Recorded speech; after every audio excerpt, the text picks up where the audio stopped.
There. Superhero wrapping paper. Billy's going to like this one. Hi, Mommy, we're back. So I see. We picked up a few things. You did, huh? Grandma! Don't bother your grandmother, Billy. She's resting. I want to see her. She'll come downstairs for the party. When? In a little while. I'll call you when it's time. Why don't you go play for now? Just on the patio, though. Okay, Pumpkin? Okay. How is she? Okay, I guess. She didn't want any lunch. The doctor said he'd try to stop by. Maybe we should cancel the party. No, it'll cheer her up. You know how much she loves Billy. But the excitement... She wouldn't want it any other way. Well, we'll make sure it doesn't take very long. I'll go up and see how she's doing. Oh, and there's something in the bag for Billy. Mother asked me to get it. If you have a chance, maybe you could... I'll wrap it up. Thanks, Sil. I'll be back in a minute. Take your time, honey. But I think she's asleep.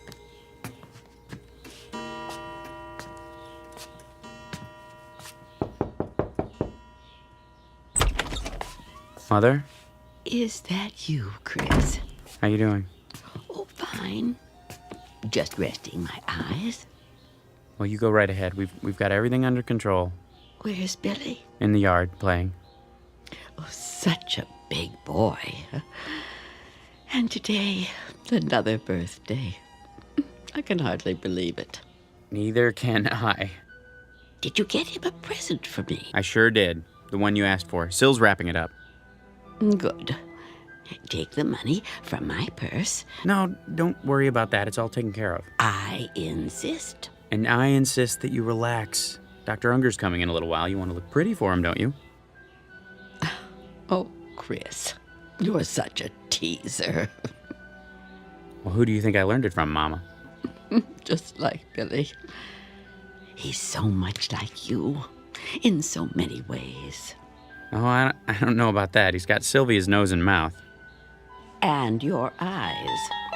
When I look into those eyes, I see, at that age. I don't know Long where he gets so Distance much Call, energy. starring Hal Sparks From with his Stacy daddy, Keach as your of narrator. course. Now, hold on. I was the quiet type. Oh, you were a ball of fire, running this way and that, full of curiosity. I find that hard to believe. But it's true. Billy's the spitting image of you. If you say so, Mother. Take your nap now. Can I get you anything? Nothing at all. Just remember to call me when it's time for Billy's party. He can come upstairs if you like. Oh, nonsense. I wouldn't miss it for the world. All right, Mother, you win. Just don't try to walk on your own. I'll let you know when it's time. You do that, dear. Tell Billy I'll be there. I will. Now get some rest.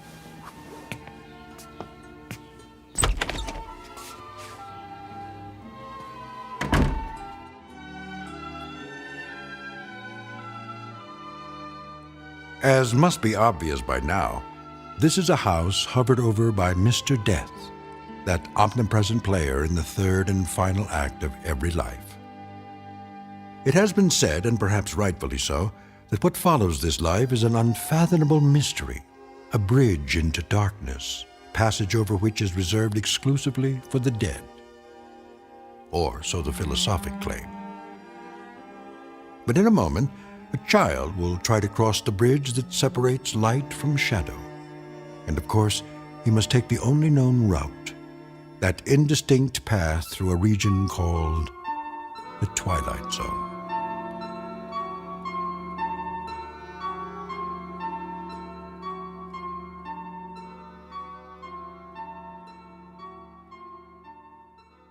And now, The Twilight Zone and our story, Long Distance Call, starring Hal Sparks, with Stacy Keach as your narrator. That's enough for now, Billy. I like the way it sounds. Can you help me set the table for dessert? Is it time yet? Almost. Where's Grandma? Well, you know, she wanted to come down, but she's awfully tired. You understand, don't you? You're a big boy now. But I want to see her. Maybe in a few minutes. Daddy's just gone up to... There she is. Chris, watch your step, honey.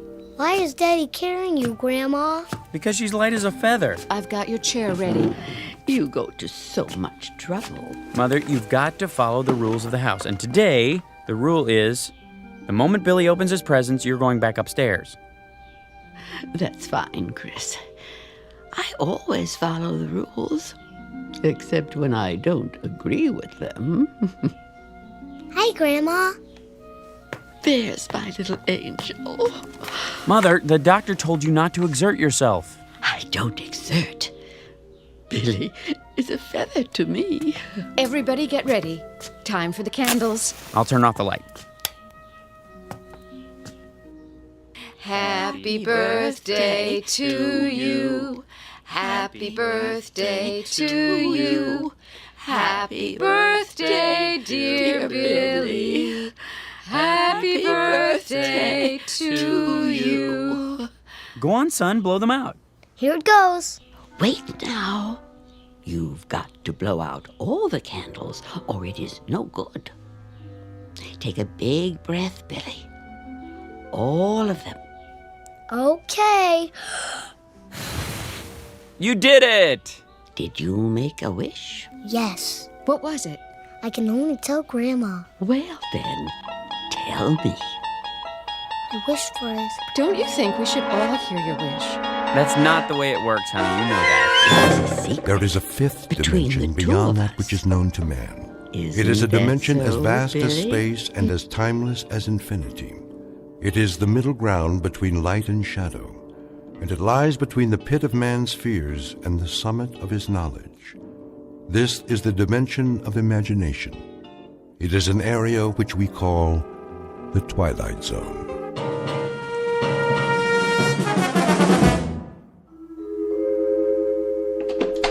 Good morning, Mr. Stasiak. How are you today? Morning, Mrs. Ricciardo. Ask me after I have my coffee. Don't you be running in the hall now, little Paul. Okay. And good morning to you, Mr. Beavis. Top of the morning, Mrs. R. Top of the morning. Did Mrs. Chatfield fix your hot water yet? I'm sure she will, Mrs. R. Our landlady has a lot of important things on her mind. But how did you take your shower and all with no hot water? Oh, it's no problem, really. In fact, I think I prefer a nice cold shower. Do you remember Bernard McFadden? Who? One of the fittest men who ever lived. Published magazines dedicated to health. He always bathed in ice water. Said it got the blood flowing. Do you know he never came down with so much as a cold? Hi, Mr. Beavis. Hi there to you, Paulie. How's old Ironsides coming? She's coming. Maybe she'll be ready tonight. We'll see. Hey, going downstairs? Oh, I thought I might. Seeing as how that's the only way to get to the street. Don't you bother the man now, little Paul. That's all right, Mrs. R. Paulie and I are friends, aren't we? Sure are. Well, then, go down and play with the other children. Don't you go far, and don't be crossing the street now. I won't. Well, what do you say, Mr. Beavis? I don't know this morning, Paulie. Come on, the coast is clear. You sure? I'm sure. Well, then I guess, like the man said, why the heck not? Stand back. I'm coming down by the seat of my pants. Stand back, everybody. He's sliding down the banister and he's gonna take off. Whoa, whoa, whoa. Hey. Excuse me, everybody. Lost my balance there at the end. Of course, it's not the first time. Gee, Mr. Beavis, are you ever gonna get it right? Practice, Janie. That's all it takes. Just a little more practice. That's what you always say. And that's what I mean. Think how much time I save every morning. Sliding down one whole floor. At least 15 seconds. Let's see, that's a minute and a quarter every week. 5 minutes a month. Why, in a year, that gives me a whole extra hour before I go to work. Do it again. Well, now, that would defeat the whole purpose, wouldn't it? But tomorrow, maybe tomorrow, I'll finally take flight and land square on my feet. What are you laughing at? Your bow tie's on crooked. So it is. Thank you, JD. Now, who wants to help me carry my briefcase? Pick me, Mr. Beavis. Pick me. I can do it, Mr. Beavis. Pick me. Well, then, you'll just have to take turns. And you know something else? Why, I just happen to have a whole pocket full of shiny new pennies. And they're getting awfully heavy. I don't mind tipping, for extra special service. Let me see. Anybody around here want one? Me. Morning, Mr. Beavis. Here's an apple for you. Why, thank you, Tony. Don't know what I'd do without one of your apples every day. Well, I never. Who does he think he is, Rockefeller? Oh, that's just Mr. Beavis. Well, he acts like some kind of crazy person. Oh, he's not crazy. Maybe just a little, eccentric. The children all love him. Just the same, I wouldn't trust a man like that. Look at him. What kind of example does he set? I'd say the man never grew up, like that Pied Piper fella. Isn't that the truth? He's our own Mr. Beavis, is who he is. Guess you could say he's one of a kind.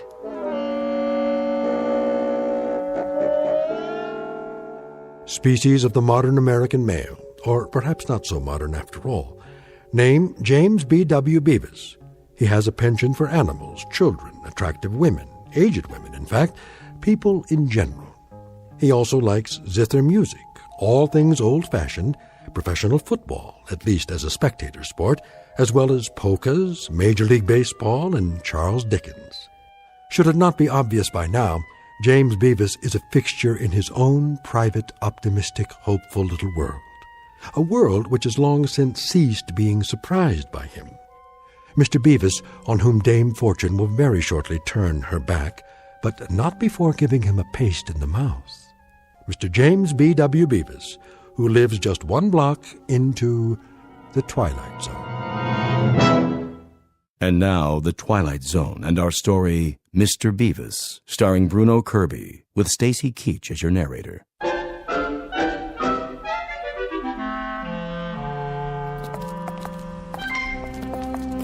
When you gonna get a new car, huh, Mr. Beavis? He don't want a new car. He likes this one. Sure do. This is a genuine antique. Original engine, factory paint job. The only thing I've ever changed is the tires. Funny how they still can't make tires that last as long as the car. What's that on the windshield? Oh, you got another parking ticket. Keep it safe for me, will you, Paulie?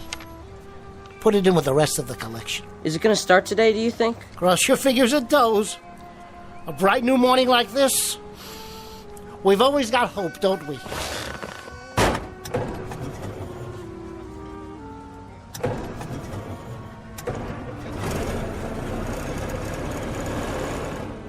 Okay, do you kids know what to do? Yeah, we sure do. That's right.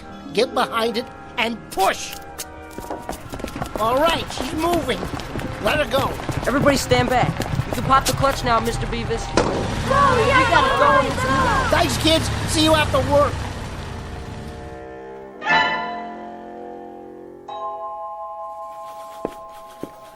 And whose desk is this? Mr. Beavis's, sir? Ah, I should have known.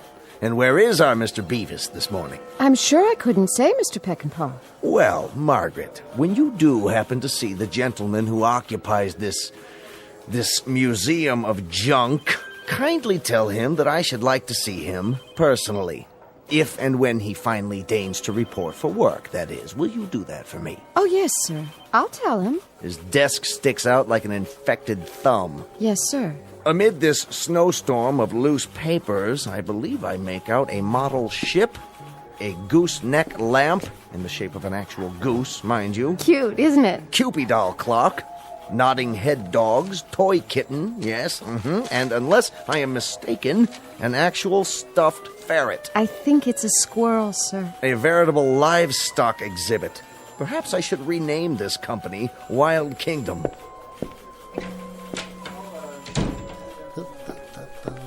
Morning, Mr. Beavis. How you doing? Is everything okay? Everything's dandy. Perfectly swell. Marvelous and fabulous, as always. And good morning to you, Midnight the cat. Spike the dog. And you, Mr. Rocket J. Squirrel. Been a good boy while I was gone. Mr. Beavis. You're looking nice too, Margaret. Pert and chipper as usual. Thanks. Mr. Peckinpah wants to see you. He does? Afraid so. I'm just delivering the message. Message received loud and clear. Just as soon as I water my potted plant. I think he wants to see you now. Right away. Must be something special. All right, then. Into the breach. Good luck. Oh, Margaret. Yes? One thing while I'm gone. What's that? Pet Midnight for me, would you please? She needs human contact. Yes, It's James Beavis, sir. In the flesh, so to speak. you may enter. What's up, do you think? Peckinpah looked pretty mad. Is he gonna get fired? You can't fire Beavis. Well, if he does, I quit. Your desk, Beavis, is an abomination. It is. And furthermore, you keep a ledger like an ape. I'll take that as a compliment, sir. Apes are very intelligent. Did you know that of all the land mammals, the ape... Your desk is an affront to civilization. Your filing system is non-existent. In short, your eccentricities are beyond human understanding. I'm eccentric? You're saying I'm eccentric? With all due respect, sir. Bringing phonograph records of zither music to play at lunchtime. I just love the Third Man theme, sir. Don't you? I've always loved it. The first time I saw that movie, it's been years now, but I'll never forget. I said to myself, Beavis, you have to get that record. Hiring carolers to come in and serenade the office during our busiest hour. Only at Christmas time. If you'll let me finish.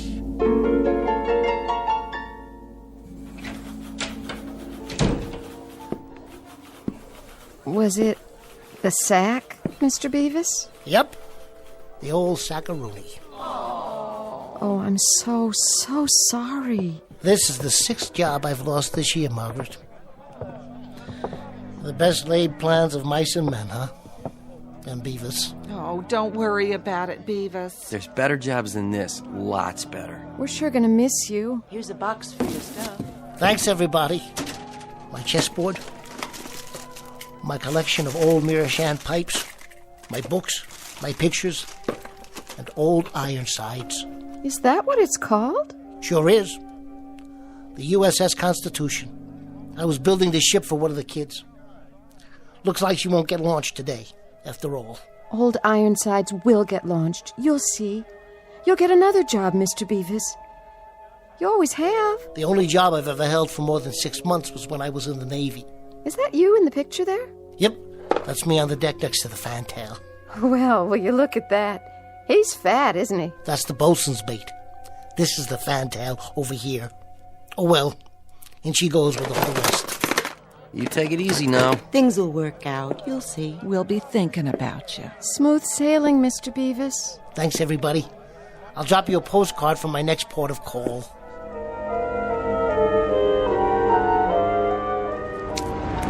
Oh, Mr. Truck Driver. Mr. Truck Driver, you don't have to double park. No, what am I supposed to do? Park it on the sidewalk? Park behind me. I'm leaving anyway. Which one? Oh, let me guess. The old rattle trap, right? Anybody get hurt in that wreck? You can have both spaces as soon as I put my stuff in the back. Can you hurry it up? Let me get the door open here. First, set the box down. Then get the keys out. Hey, Mac, I ain't got all day. Just one more minute. If you ain't moving in 5 seconds, I'm pulling in behind you. Be careful, would you please? This is an original Essex. Stock parts. Okay. Watch the bumper. It's rolling. I only tapped it a little. I must have forgot to set the handbrake. That's your problem, pal. Hey, somebody stop that car.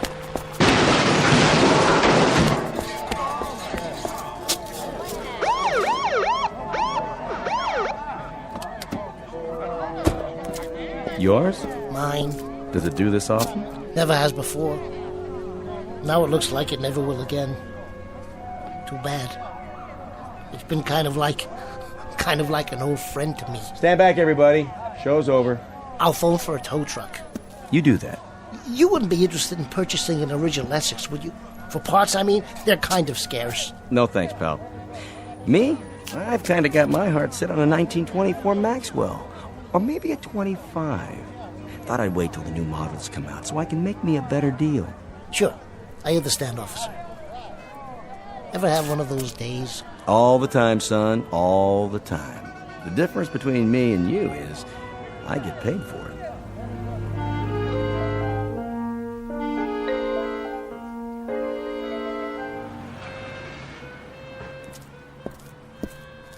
Mr. Beavis? Where's your car? It's in the shop.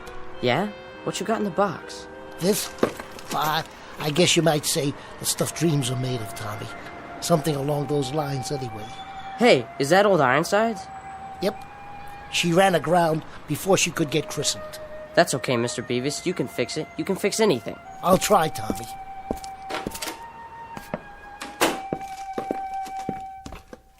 Afternoon, Mrs. Chatfield. You'll find all your things in the hall, Mr. Beavis. My things? Your Victrola, your stuffed animals, all of it. Your clothes, too. Okay, I give up. What are they doing in the hall? You're being evicted, Mr. Beavis. I'm not sure I catch your meaning. Evicted.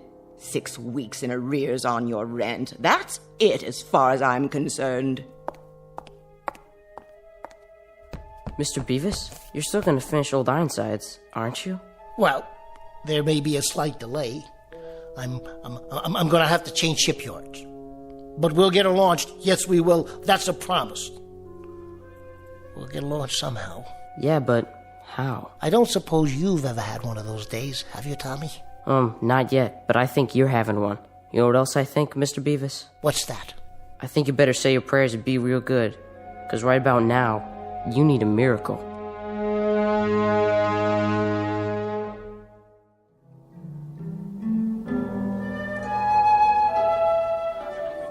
Better make this one your last, don't you think, Mr. Beavis? All in good time, Joe. All in good time. I'll tell you when. I think you forgot to tell me that a couple of drinks ago. You're not going to be driving anywhere, are you now? Alas, I think not. Today I am, as they say, hoofing it. Once I am sufficiently fortified. There's that word again. Which word? You said you wanted something that'd fortify a man in his darkest hour, so I guess you must be feeling pretty fortified by now. Them are it, huh? Your fortifications? Those are. Are what? Those are it. You can't use them in a nominative case. No kidding. Live and learn. Yeah. Live and learn. Who's that? Who's who? The old gentleman in the blue suit. Where? Behind me. At the table. I can see him in the mirror. I don't see nobody. Right over... Wait a minute. Where'd he go? Search me. Perhaps you can explain to me, Pete, what you put in those drinks that made me see somebody in the mirror, but not in the booth. See who? Whom? Quite right, Mr. Beavis. Whom? Objective case. Wait a minute. Now, where are you hiding? Nowhere, Mr. Beavis. I'm right here. Hey, how'd you do that? An exceedingly simple trick. You've heard the saying, now you see it, now you don't. Care for a cigar? They're Cuban, you know. Nothing but the best where I come from. You might say we get them duty-free. No, thanks. How do you know my name? Oh, I could say I overheard it from the bartender or some such. But if the truth be told, we do have our ways. And who exactly might you be? Ah, yes, a name. For purposes of identification, you may call me J. Hardy Hempstead. Hey, Pete. Yeah? This is Mr. Hempstead. It is, huh? See what he wants, will you please? Sure, Mr. Beavis. And a happy, fortified Thanksgiving to you, too. Cheers, Mr. Hempstead. Cheers. Hold on. Wait till Pete brings you a drink. But I've already got one. Where? Why, right here. Oh. To better days. I'll drink to that. And what do you do, Mr. Hempstead? I'm your guardian angel. Wouldn't that be something? But I am. Well, I guess we're all our brother's keeper, in a manner of speaking. Not in a manner of speaking. In actual fact. Mr. Beavis, here's the way the cookie crumbles. Several hundred years ago, one of your ancestors performed an act of great courage. Part of his reward was to have a guardian angel assigned to one of his descendants in each generation. Current subject, Mr. James B. W. Beavis. That's you, I take it? Guilty as charged. Good. I have your family history right here. Oh, no. You're not selling one of those books about how to look up your family tree, are you? They always say I had a relative who came over on the Mayflower. Hear me out, if you would. Now, in the past few generations, Mr. Beavis, I've handled some extremely solid citizens amongst your progenitors. Handled? Taken care of. Good care, I might add. For example, there was Magellan Beavis, an intrepid explorer of the 16th century. This is a woodcut of the gentleman in question. Nice costume. Then Parnell Beavis, member of the British Parliament, who fought for Home Rule against insurmountable odds. And more recently, Gunner Lou Beavis, the first Marine to hit the beach at Nicaragua. That's Uncle Louis. Indeed. And your picture will fit right here on the next page. As of now, you too are being watched over by yours truly, J. Hardy Hempstead, your obedient servant. Watched over how? Aided by minor miracles from time to time as the need arises, given a small heavenly assist when the circumstances call for it. Well, you picked a good day for it. I know. Today you had a rather uncomfortable time of it. What started it all was being fired from your 11th job in 18 months. Mr. Peckinpah didn't care for zither music. I don't much blame him. But that's neither here nor there. It so happens that I can reconstitute the whole day for you and alter it so that the final upshot will be the opposite of what it has been. In other words, Mr. Beavis, let's go back to 9 a.m. this morning. We'll rewind and start all over again. You mean I can have the day to live over again, and it won't come out the same way? Definitely not the same. We merely alter some of the relevant aspects, and of necessity we must naturally perform a few alterations on your characteristics. For example, Mr. Beavis, your manner of dress. What's wrong with it? Are you serious about that sports coat? I like plaid. And that bow tie. Let's try something a little different. Brooks Brothers might make a better impression. How did you do that? Much better, don't you think? Nice business suit, conservative tie. I look like an undertaker. That may well be, but if you want the day to turn out differently, you have to be different. Shall we go, Mr. Beavis? There isn't much time. You're really terribly nice, Mr. Hempstead. Think nothing of it. To go to all this trouble, whoever you really are. I assure you this is neither personal nor sentimental, Mr. Beavis. It's merely my job. Now he's talking to himself. Looks happy, though. Maybe I better have a shot of what he's drinking.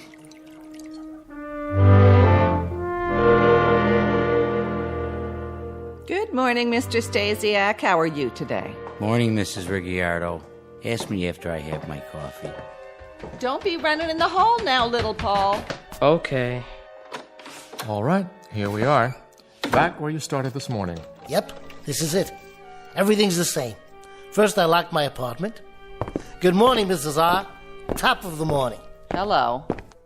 What's the matter with her? Why isn't she talking to me? Remember to keep your voice down. She can't see me. She can't? No one but you. Hi there, Paulie. Hi. Aren't you going to ask me about old Ironsides? Don't worry, she's coming along. What's old Ironsides? Don't you bother the man now, little Paul. That's all right, Mrs. R. We're friends. Aren't we, Paulie? Aren't we? Go down and play with the other children. Don't you go far, and don't be crossing the street now. I won't. Well, what do you say, Paulie? Looks like the coast is clear. The banister's nice and shiny. Don't even think about it. Hey, what's going on? That nonsense was for the old Beavis. You're the new Beavis, remember?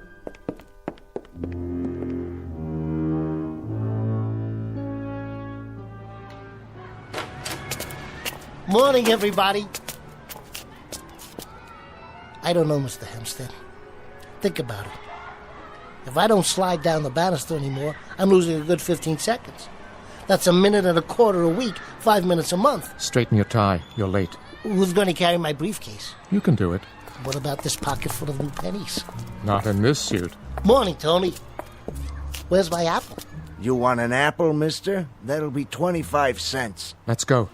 Oh, Mrs. Chatfield. Oh, good morning, Mr. Beavis. I wanted to talk to you about the rent. Oh, I found it in the box. 3 weeks in advance. You're a wonderful, wonderful roomer, Mr. Beavis. That's a switch. This part I don't mind at all. Only, where are the kids? They're busy playing, I presume, as children are wont to do. But who's going to help me push start my car? That won't be necessary. I don't even see my Essex. Oh, no. Did somebody tow it away? Correction.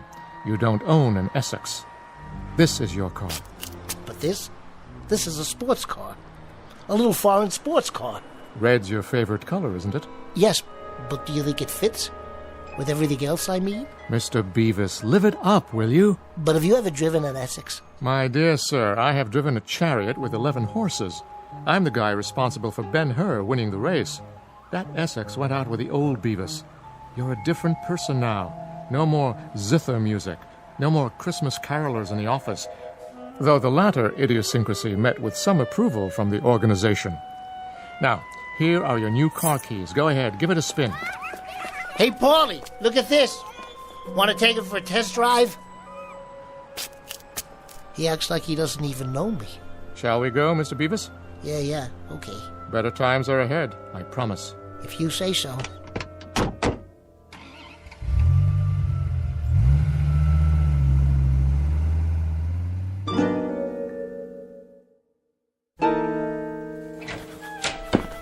Well, here we are, Mr. Beavis. Looks like the office is already humming. Where's my desk? Same place it's always been. Right over there. But it doesn't look the same. Somebody's already cleaned it out. No such thing. Your workday hasn't started yet. Look at the clock. You're not even late. It's only 8:58. Morning, everybody. Good morning, Mr. Beavis. Where's my gooseneck lamp? And the clock I won at the carnival? And midnight? And Rocky? Where's the ship I was building? I don't know what you're talking about. Good morning, Beavis. Good morning, sir. Friends and associates, a moment, please. Everyone, I should like you to hear a bit of good news. As of this day, Mr. James B.W. Beavis is being given a raise in salary 10% a week. May I add, Beavis, your work is admirable, and since you've been with us for 11 months now, I think a raise is very much in order. A raise, Mr. Peckinpah? Quite right, Beavis, quite right. Thank you, sir. Think nothing of it. The least we could do, considering. Mr. Peckinpah, sir. Yes, Beavis? What about the... Yes? The zither music and the Christmas carolers? The zither music? The Christmas carolers? I'm afraid I don't know what you're talking about. Mr. Beavis, you no longer have an interest in any of that nonsense. Oh. Oh, what? Nothing, sir. Very well, then. See you later, Beavis, and keep up the good work. Why, this desk looks... It looks absolutely nude. It doesn't look decent somehow. Margaret, where is old Ironsides? Are you feeling all right, Mr. Beavis? I think I'd better get some air. Yes, that might be a good idea. I got a raise. Naturally. Where are you going now? You only just arrived. Outside for some air. Or I might go back to my place. So early in the day? I was thinking, maybe I'll play some stickball with the kids in the street. Mr. Beavis. Yeah? They won't play with you. Why not? You're not the same, Beavis. Not anymore. You mean everything's changed? Even that? It's only today that we can see the changes. Actually, they started some time ago. I'm beginning to understand. Good. Well, Mr. Beavis, still want to get on the elevator? Yes, I think I will. Why? Things seem to be going your way, don't they? I guess they are, Mr. Hempstead. Beavis, what do you say we level with one another? I mean, really, what is it you want? After all, for a person like yourself, 10% is the most even I can get for you. Frankly, I don't get you. I'm used to Beavises with big dreams, gigantic hopes, fantastic aspirations. Magellan Beavis sailing around the Horn. Parnell Beavis standing alone in Parliament booming out his convictions. Gunner Lou Beavis. Over the top men, Semper Fidelis, nobody lives forever, let's go, boys! That was the spirit. Mr. Hempstead, sir, I don't want to seem ungrateful. But the things I want, the things I believe in, I know they're odd. But they're worth considerably more than 10% a week. I take it then that you prefer your bow ties and plaid coat and old Ironsides. I'm afraid that's the case. And you realize things will be as they were. There'll be no job, no car, no place to live for a while. It's been that way before. I see. Complicated, is it? Hardly. Take a look out the window. Hey, there's my old Essex down at the curb. You'd best feast your eyes. It won't be around for very long.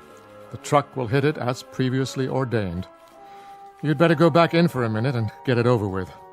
Here comes old Peckinpah now. This time he won't be talking about a raise. You know something? It doesn't make a bit of difference. Not one bit.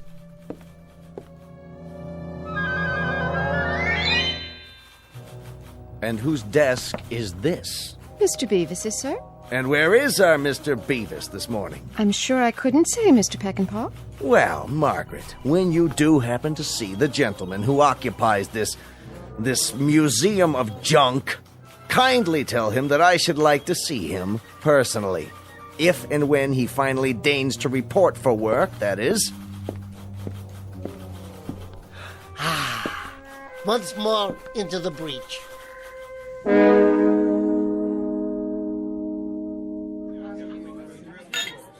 How do you feel, bud? Fortified?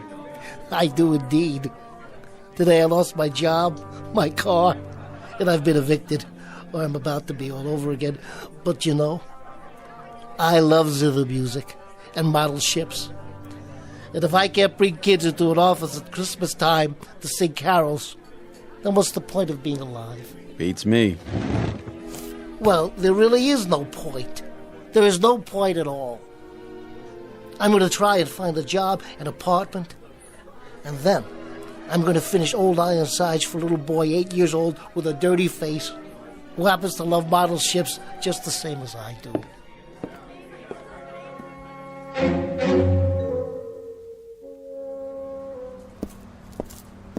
Wait a minute. That's my car. Mr. Hempstead, wherever you are, you're still watching over me. You must be. This your car, buddy? Yes, it most certainly is, officer. And you don't know. You can't imagine how glad I am to find it here. You see, a truck tapped the bumper and it rolled down the street because I didn't have the handbrake on. That was the first time, of course. But now, thanks I'm sure to Mr. Hempstead. Well, I don't know any Hempstead. And I don't care if it's the first time or the 100th time. What are you doing? Writing you a ticket. In this city, we kind of take a dim view of parking next to a hydrant. You mean a fire hydrant? Big and red, right there by your front fender. What hydrant is that, officer? Hey! Where'd it go? I think I have a pretty good idea.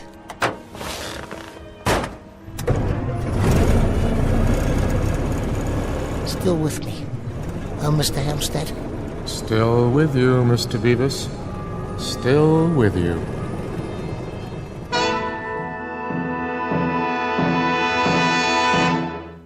Mr. James B.W. Beavis, who believes in magic. The magic of a child's smile, the magic of liking many and various people and things and being liked in return, and the strange and wondrous mysticism that is the simple act of living. Mr. Beavis, one species of the modern male who lives in his own private and very special Twilight Zone.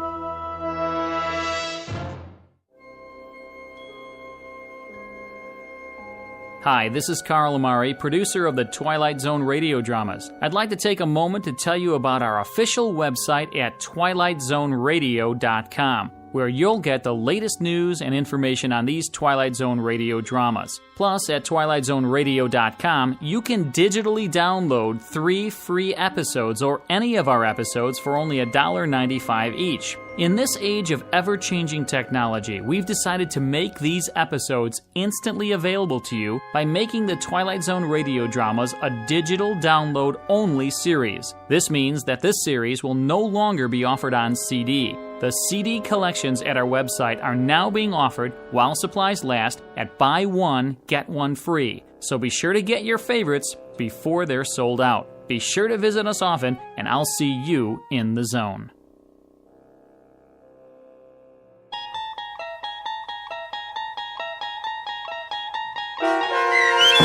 Mr. Beavis, starring Bruno Kirby with Stacy Keach as your narrator, was adapted for radio by Dennis Etchison and written for The Twilight Zone by Rod Serling. Heard in the cast were David Darlow, Christian Stolte, Fernette Lebo, Jeff Lupetin, Linda Ryder, Meg Thalken, Max Kirsch, Carrie Darlow, Riley Baugh, Kurt Nabig, Doug James, Carl Amari, and Vince Amari.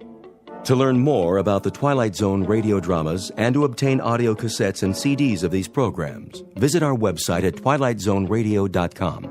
The producers of The Twilight Zone wish to thank CBS Enterprises, Carol Serling, Dennis Etchison, Dick Brescia Associates, Claire Simon Casting, Terry Jennings, XM Satellite Radio, Sirius Satellite Radio, our sponsors and our radio affiliates for helping make this series possible.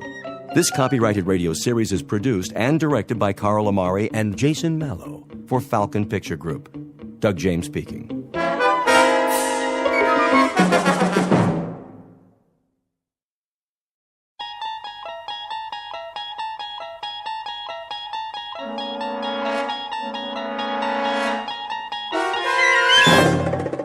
There is a fifth dimension beyond that which is known to man. It is a dimension as vast as space and as timeless as infinity. It is the middle ground between light and shadow, and it lies between the pit of man's fears and the summit of his knowledge. This is the dimension of imagination. It is an area which we call the Twilight Zone.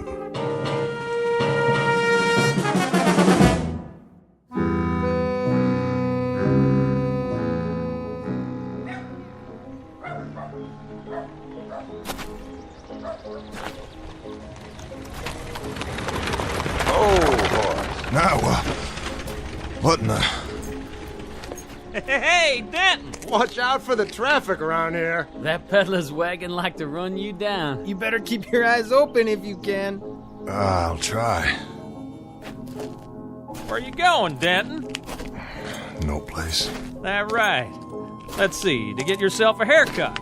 Just let me pass. Or a shave, maybe. Yeah, that'd be a good idea, wouldn't it, boys? Please. Or a bath. Yeah, that's it. And some clothes that don't stink.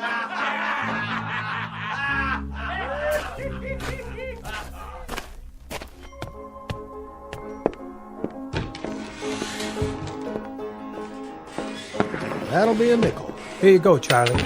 Al? How about a drink, Charlie? Well... Please, I'm dry as a bone. You got any money? Can't you put it on my tab? Well, see, Al, it's like this. You didn't pay last time, or the time before that. Matter of fact, you haven't paid all year. You know I'm good for it. Afraid it's cash on the barrelhead from now on. I need a drink, Charlie. Just one. Not today, Al. Who'll cover me for a shot of rye? Don't do this to yourself. Somebody? Anybody? Don't, Al. Just don't. One drink. That's all. How about it, Miss Smith? No can do, Al. Liz here don't pay for drinks. Other people pay for her drinks. You see what I mean? Go get yourself cleaned up. I'll stop by if I can and see how you're doing. Sure, yeah. But I need one thing first. I'm thirsty. I can't make it if I'm thirsty. Just go. Do it for me. For old time's sake. That's how it is then. I'm sorry, Al. It's the way it has to be. If you say so. See you later, everybody. Well, hello, Denton. Get what you need in there? No. I'll bet you didn't. But I'll tell you something, Denton. I know how you can get yourself a drink. Yeah? How? You see that peddler's wagon come through? Well, he's setting up in front of the hotel. Why don't you go ask him if he's got a drink? Go on, ask him. Maybe he's got what you need. Oh, okay, I'll do that. Oh. Whoops. Did you trip, Al? Ought to pay more attention. My boot was right in front of you, and you didn't even see it. I'll try and be more careful.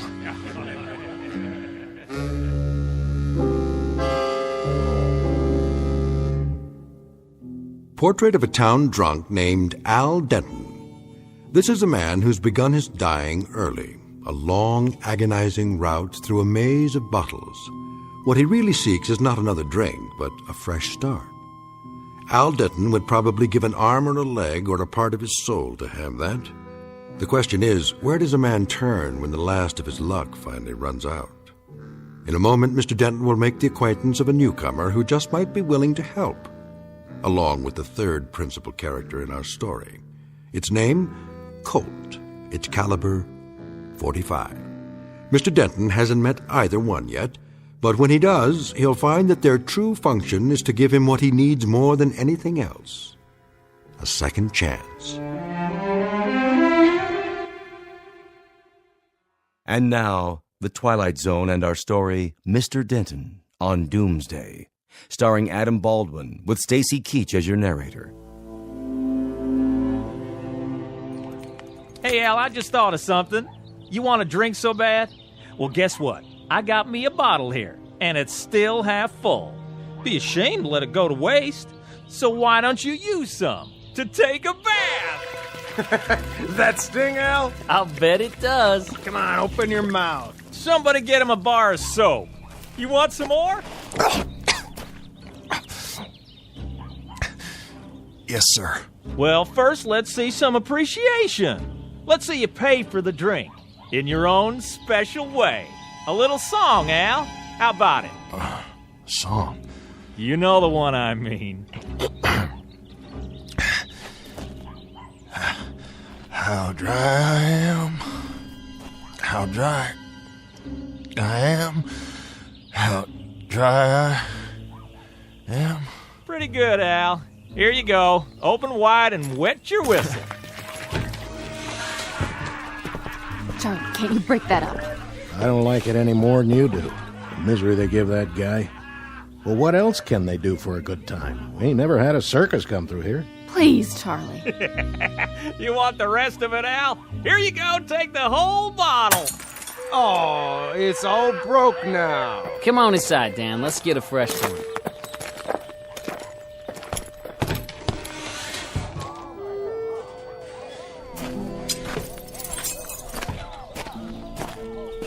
Please, Al, just leave it. There's nothing left. Here, can you stand up? Oh. Thank you, Miss Smith. What's that? Huh? On the ground. Oh. You mean this? That's a nice-looking gun.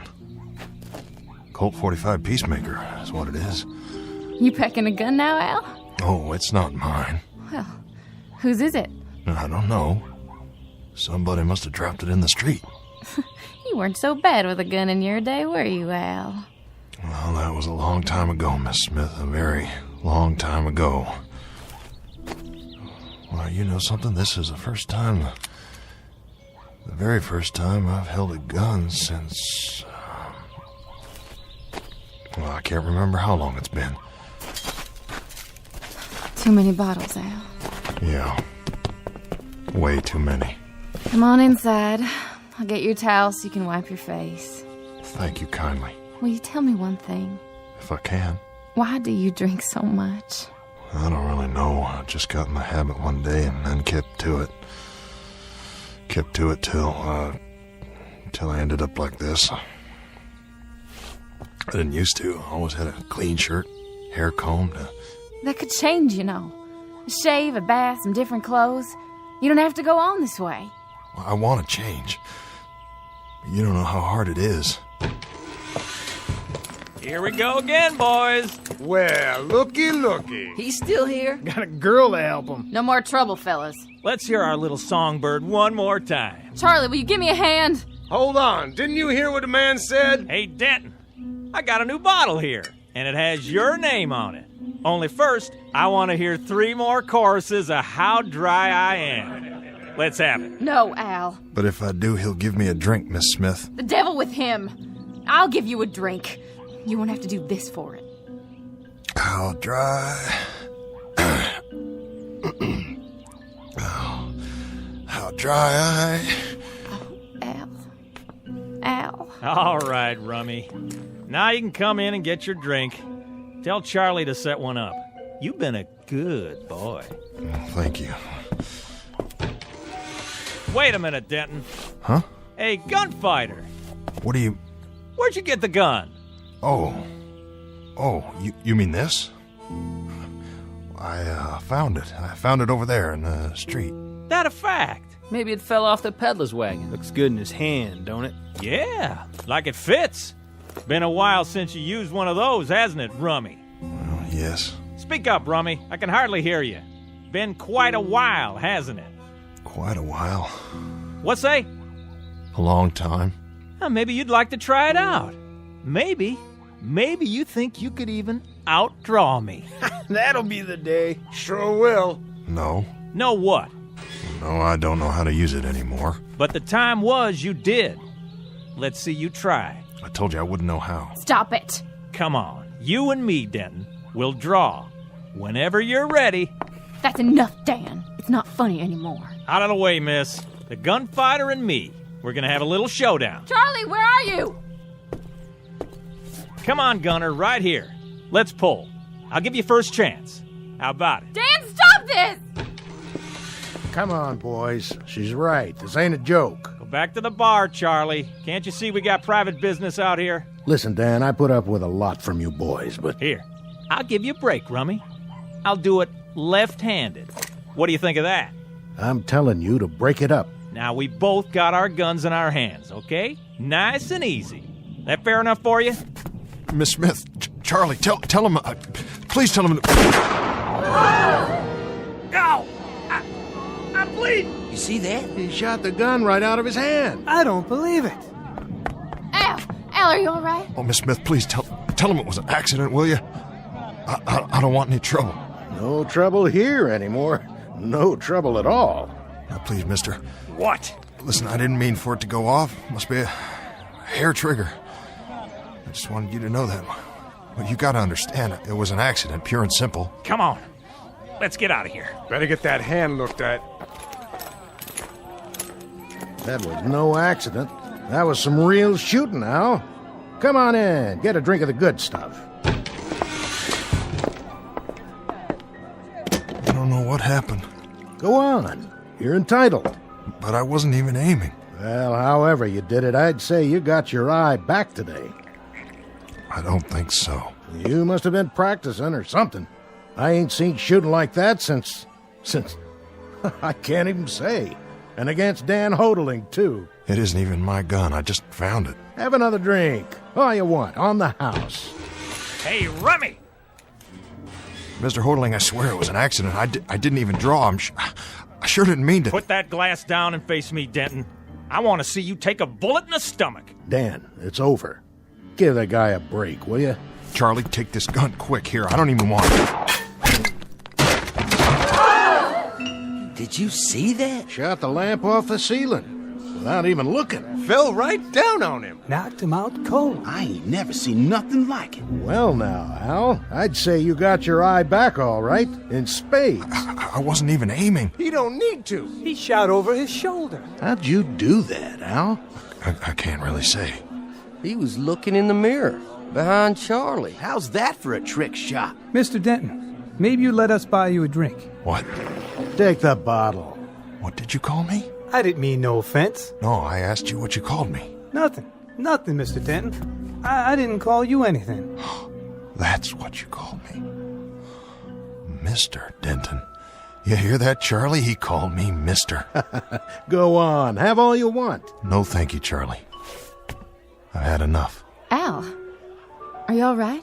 Oh, yep. I'm just fine. I think I'll go across the street and have a shave.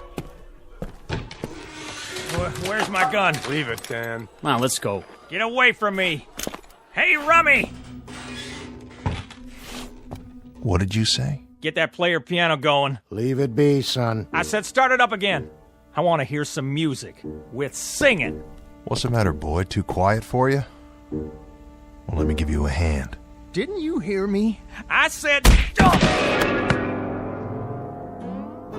You're the one that's going to be singing from now on. You pick the tune, and you sing it, and don't call me Rummy anymore. Well, sir, things are sure going to be different from now on. I hope you're right, Charlie. I hope to heaven you're right.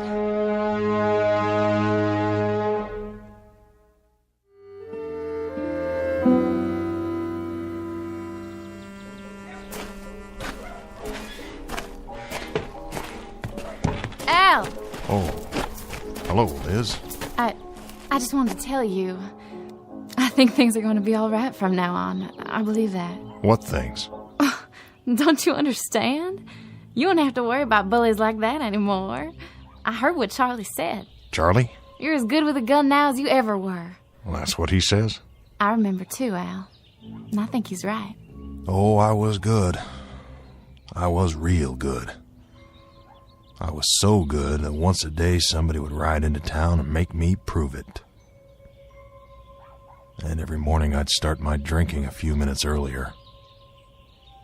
Until one morning, the guy who asked me to prove it turned out to be 16 years old. I left him lying there on his face right in front of the saloon. I left him bleeding to death with my bullets in him, and he was 16 years old. It doesn't have to be that way. Oh, doesn't it? No, I've seen it before. It's gonna start all over again. Every fast and fancy man who owns a gun will come riding down this street. But you know something? This time it will be different. Afterwards, it'll be me lying there face down, bleeding to death. Oh, Al. I think I'll go in and get a shave now. I'd like to look proper on the day I die.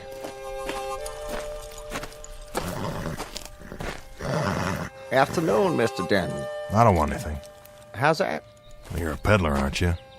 I can't use anything you've got. Oh, yes, I'm a peddler. Pots and pans, utensils, herbs, medicines, liniments and tonics, men's, women's, children's clothing, farm implements and what have you. Little bit of everything, you might say. Well, nothing for me, thanks. No? Well, what I need, you don't have. Are you sure? I'm positive. Excuse my bad manners. Fate's the name. Huh? What? Henry J. Fate, like it says on the wagon. And you're Al Denton. How do you know that? I couldn't help but overhear. The trouble you had a little while ago? Hope it worked out. It did, for now. I knew it would. You knew? Oh, it always does, one way or another. The way it was supposed to all along. You see, I meet a lot of people. They all have different needs. I've learned to read them. Try to have something for everyone. Is this yours? What's that, Mr. Denton? The .45 Peacemaker. It's an expensive gun. Yes, I'm sure it is. It was lying in the street when I came out before. I was thinking maybe it fell off your wagon. Oh, no. That doesn't belong to me. It's yours now. Yeah. I guess it is. Good day to you, Mr. Denton. And I'm sure it will be a good day. You know something I don't? Oh, not at all, not at all. But when we make changes, it's bound to be a good day. That's always how it seems to work out, don't you think? Sometimes, maybe. Good day to you.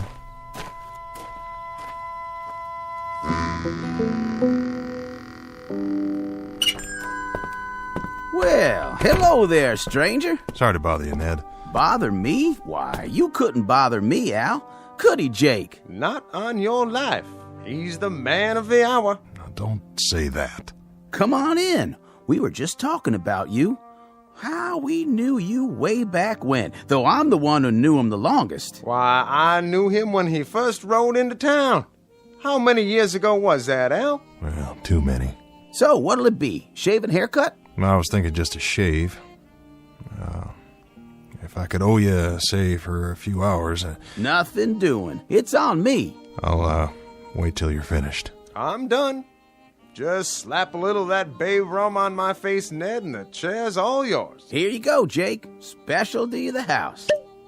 2 bits? 2 bits it is. And 1 for my friend Al Denton here. It's all the same to you. I'll pay my way from now on. Don't you worry about it. Why, it's all over town what you did to that no-account kid.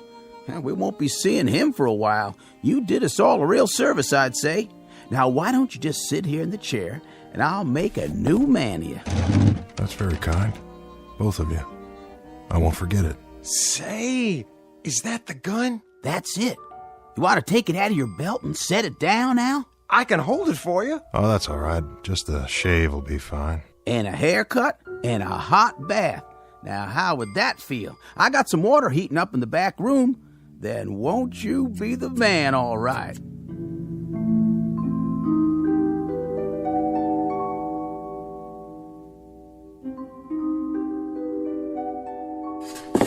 There.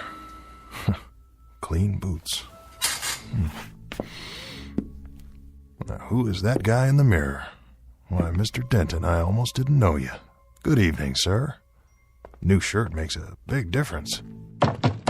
Yeah? All right. Who in the... They said this was his room. Well, they did, huh? Who are you looking for? Tall man. Usually doesn't wear his gun. Has blonde hair. Like you. Oh? Sounds like that describes... It describes a fella named Al Denton. Supposed to be the top gun here. That wouldn't be you by any chance. It would. Then I got a message for you, Denton. Message from who? Pete Grant. You heard of him? Pete Grant. He's heard of you. Well, what's the message? It's real simple. You don't even have to write it down. Pete'll be in town tomorrow night, 10 o'clock. He'll meet you in the saloon. Well, for what, a drink? Not hardly. At 5 minutes after 10, one of you will walk out. I don't think it'll be you. Is that it? That's the end of the message, Denton. You got an answer for him? Well, look, you tell him. You tell him he doesn't even know me and there's no call to... Yeah? You tell him. Tell Mr. Grant I'll be here tomorrow night. I'll wait for his pleasure. That's just what it'll be. His pleasure. Ah, that didn't take long. Not much time at all. Just enough for one shave, a haircut, and a bath.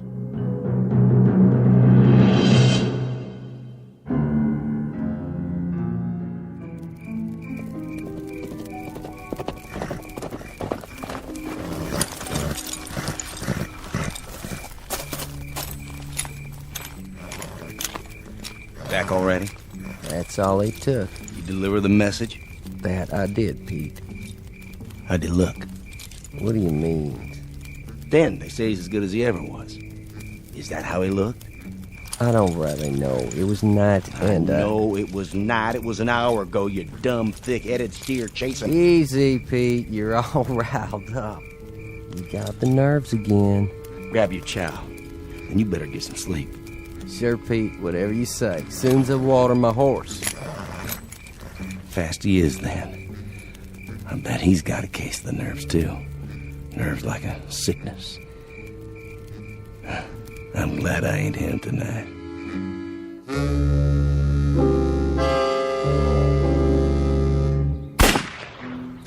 Missed it by a mile. Try this one. Now, take it slow and easy.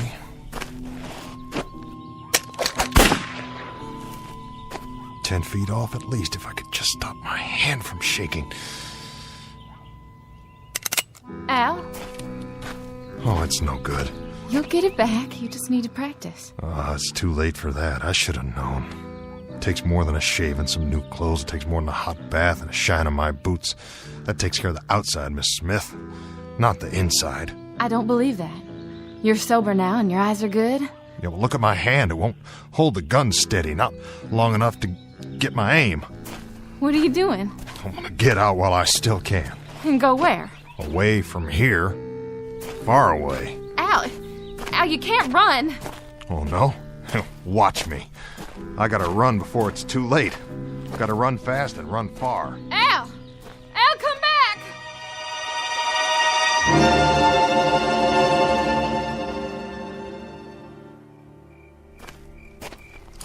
Evening, Mr. Denton. Who are you? Oh, it's you. Mr. Fate. That's my name, and peddling's my game. Yeah, sorry, but I don't got no time to talk. You shouldn't, you know. Shouldn't what? You shouldn't run away. That's what you're doing, isn't it? How do you know that? I told you I learned how to read people, what they need. And you don't need to run. I don't.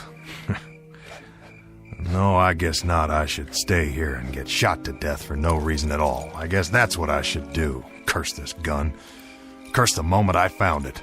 Oh, my, no. Don't curse it, Mr. Denton. Use it. Well, I would if I could. And now, if you'll excuse me, I've got some packing to do. Now, hold on. I think I might have what you need. There. Yes, indeed, Mr. Denton. I'd say this is exactly what you need.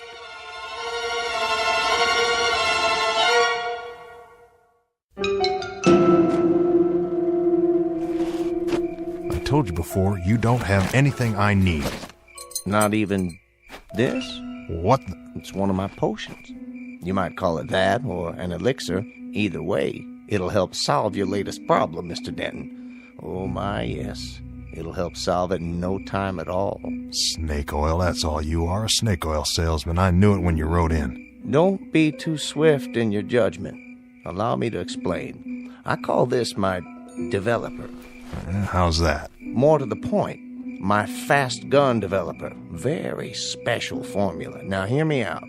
The man who drinks this becomes the fastest of the fast. He'll be able to shoot a hole through a silver dollar in midair at 100 feet or better without even aiming. And best of all, it lasts for 10 full seconds, guaranteed. 10 seconds. And after that? After that, the user's on his own. 10 seconds, I could empty a gun in half the time, or I used to. Care to test it? Now? Go ahead. Feel free. Proof of the pudding, so to speak. What's in that bottle? An ounce of whiskey or sugar water? Nothing of the sort, I assure you. Taste it. Well, let me get this straight. You're telling me all I have to do is drink it? Mm-hmm. The developer will do the rest. It works almost instantly. And if it doesn't? Then what have you lost? A few seconds? A simple test, that's all I ask. Doesn't taste like much. Your time starts now. Remember, 10 seconds. There's your target. Where? The street lamp, down at the end of the street. See the flicker? Are you kidding? I couldn't hit that if I was standing right in front of it. Go ahead, Mr. Denton. Your time's almost up. Draw. 8, 9, 10. I don't believe it. There you go, Mr. Denton. Your time is gone. Now, the gun would probably be of no more use to you than a bottle would be to a bowl. What'd you put in that? Here's a fresh one. Drink it a few seconds after 10 tonight, just at the moment Mr. Grant walks into the saloon. You know about Grant? Oh, I'm afraid everybody knows. It's all over town. How much do I owe you? Oh, why nothing. There's no charge for this. You might call it a service. That's what it is, a service of Henry J. Fate. Just so you remember at some future time, the night that Fate stepped in.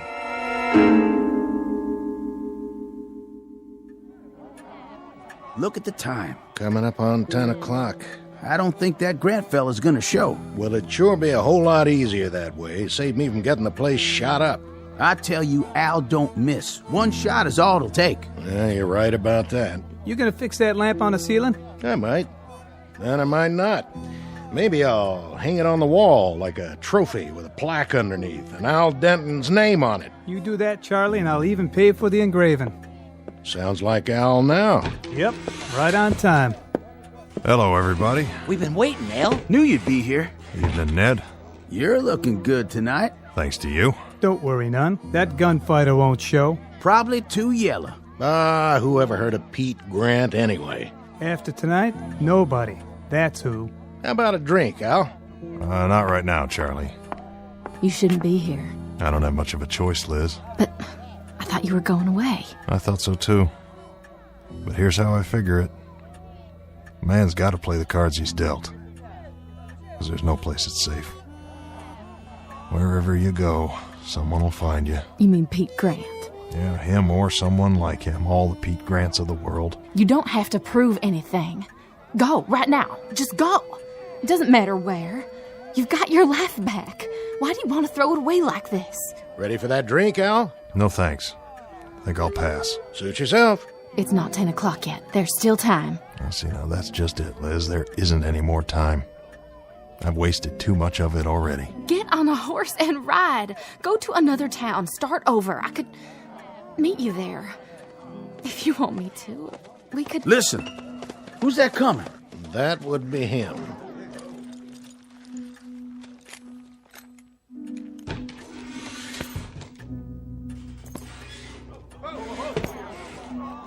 Liz, do one thing for me. What, Al? This little bottle, it's my medicine. What kind of medicine? Never mind. When he calls me out, you pull a stopper and hand it to me before I turn around. Then get rid of it. I don't want anybody to see. But what is it? A chance. About the only chance I've got. What'll it be, mister? I'm looking for somebody. Who might that be? At the end of the bar. You Denton? That's right. I heard about you. Oh, yeah? What did you hear? Heard tell you're supposed to be fast with a gun. Well, I'll tell you something, son. You got a good chance to find out. I aim to do that. Now, look, I got no quarrel with you. That's not all I heard. I heard you were a low-down, dirty coward. You shouldn't believe everything you hear. Turn around and step away from the bar. You sure there's no other way to settle this? I'm plenty sure. Well, all right, then, if that's your pleasure. Now, Liz. I'm ready. What's that young fella doing? Sneaking some kind of drink. Al, look! He has a medicine bottle too, just like yours. Go ahead. Make your move. Al! I got you, Denton. And I got you. But that can't be. You're both right. You shot the guns clean out of each other's hands. This is a push, boys. No winner. Let it end here. Your hand! You won't be shooting anymore with that hand, Al. Not anymore. A couple of the fingers are gonna be stiff from now on. Yeah, I reckon they are. But that don't make any difference. You were fast. Fast on the draw. The way you stood up, that's something to tell your grandchildren about. And the way it looks now, you just might live to have some. Here, wrap this handkerchief around it to stop the bleeding. I don't need your help. No, I guess you don't. Not now. You know, you won't understand this right away, son, but you just got a blessing. 2 fingers stiff like mine for good and all. That's what it is, a blessing. Took me a whole lot of years lying dead drunk in the street looking up at the sun before I learned it. And you won't have to go through that. Get away from me.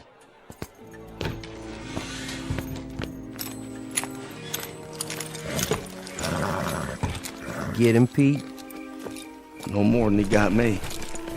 Then it's over and done. Yeah, it's over and done. Let's ride.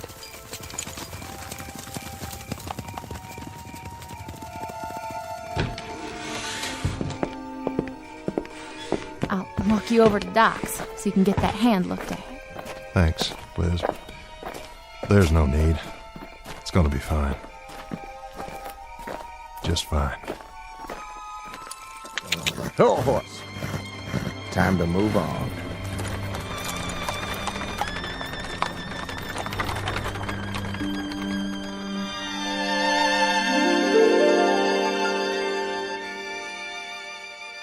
Mr. Henry Fate, like his wagon says, a dealer in everything. Utensils, pots and pans, liniments, and potions. A fanciful figure in a black frock coat, who also deals from time to time in second chances.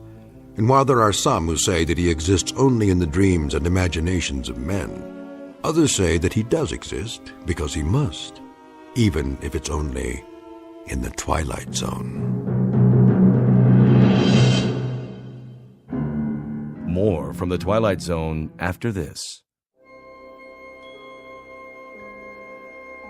Hi, this is Carl Amari, producer of the Twilight Zone radio dramas. I'd like to take a moment to tell you about our official website at twilightzoneradio.com, where you'll get the latest news and information on these Twilight Zone radio dramas. Plus, at twilightzoneradio.com, you can digitally download 3 free episodes or any of our episodes for only $1.95 each. In this age of ever-changing technology, we've decided to make these episodes instantly available to you by making the Twilight Zone radio dramas a digital download-only series. This means that this series will no longer be offered on CD. The CD collections at our website are now being offered, while supplies last, at buy one, get one free. So be sure to get your favorites before they're sold out. Be sure to visit us often, and I'll see you in the zone.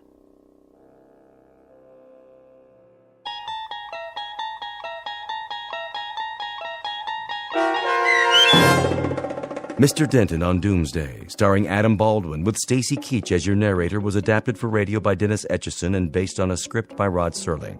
Heard in the cast were Christian Stolte, Jeff Lupetin, Richard Shavsden, Craig Brawley, Brooke Sanford, Kurt Nabig, Doug James, Roderick Peoples, Lynn Foley, Carl Amari, Roger Wolski, and Vince Amari. To learn more about the Twilight Zone radio dramas and to obtain audio cassettes and CDs of these programs, visit our website at twilightzoneradio.com. The producers of The Twilight Zone wish to thank CBS Enterprises, Carol Serling, Dennis Etchison, Dick Brescia Associates, Claire Simon Casting, Terry Jennings, XM Satellite Radio, Sirius Satellite Radio, our sponsors, and our radio affiliates for helping make this series possible. This copyrighted radio series is produced and directed by Carl Amari and Roger Wolski for Falcon Picture Group. Doug James speaking.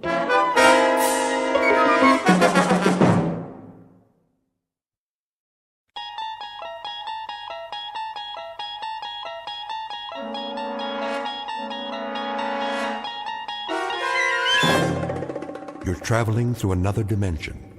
A dimension not only of sight and sound, but of mind. A journey into a wondrous land whose boundaries are that of imagination. Your next stop, the Twilight Zone.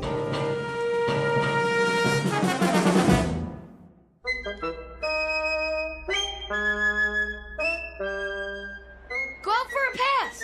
Okay. Fumble.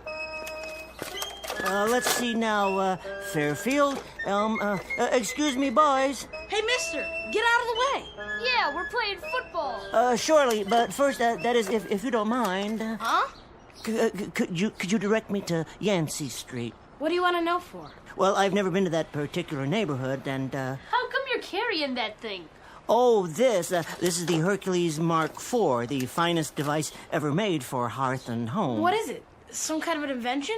Why, yes, as a matter of fact, a new breakthrough in home hygiene. It removes dust and dirt that you can't see with the naked eye. It comes complete with a laboratory-grade filter and an extension hose. You mean a vacuum cleaner? No, nothing so prosaic. Yeah, it is. And you're a salesman. You better stay away from my place. My dad hates salesmen. Mine too. He'll suck you in the jaw. The last guy that came around... If you could just point the way to Yancey Street. Over there, by the park. But don't stop at my house neither. My mom will kick your butt. Yeah, of course. Okay, bye. That guy was weird. Yeah, with his little hat. Haha, what a loser.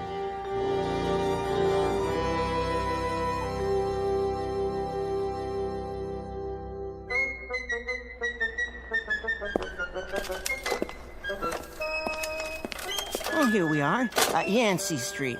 May as well try the first apartment.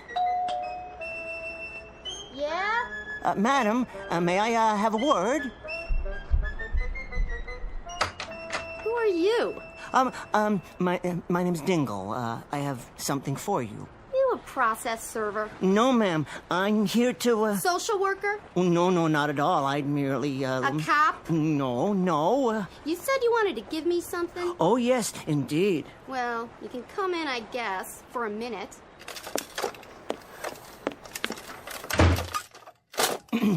Lovely place you have here. Yeah, sure it is. Now then, I have the most amazing thing to show you. That it? Yes. Looks kind of like a big tin can with knobs and wires. Now, I'll just plug it in. Now, pretend, if you will, that this rug here is your brain, and this dirt...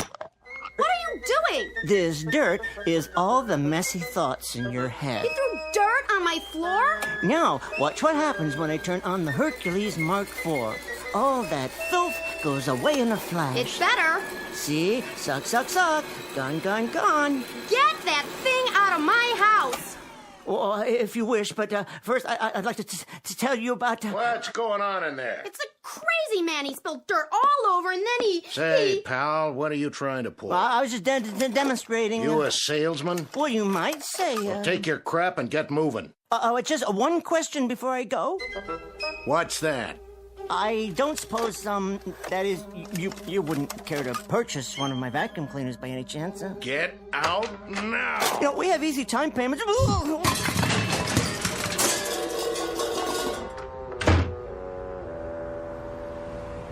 Look at him! I told you, mister. My old man don't like salesmen. Thank you. Thank you both very much. No, I think I'll just try the next block over.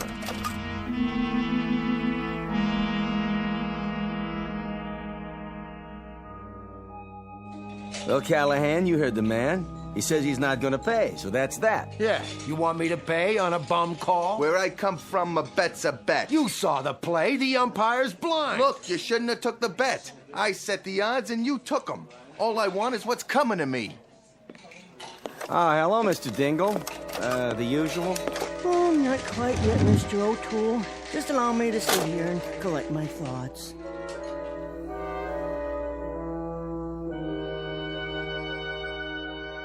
Uniquely American institution known as the Neighborhood Bar.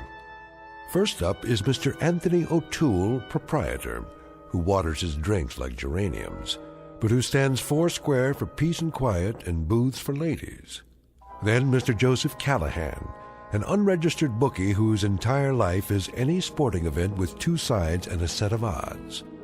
His idea of a summit meeting is any dialogue between a catcher and a pitcher with more than one man on base. And the citizen who wants his payoff is every anonymous bettor who ever dropped rent money on a horse race, a prize fight, or a floating crap game, and who took out his frustrations and his insolvency on any vulnerable fellow barstool companion within arms and fists' reach.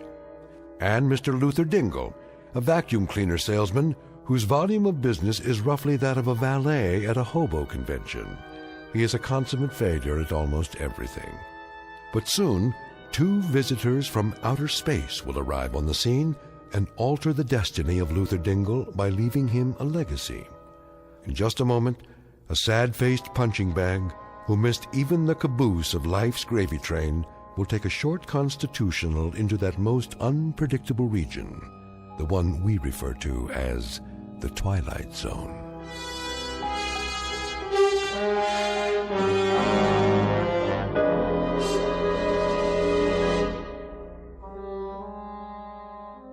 And now, back to our story from the Twilight Zone, Mr. Dingle the Strong, starring Tim Kazurinsky, with Stacy Keach as your narrator. Don't give me that, Callahan. I told you before, I don't pay off on a bum call. 3 umpires called him out. I called him out. 11,000 fans called him out. Final score, Pittsburgh 3, Dodgers nothing. You and me got an even bet.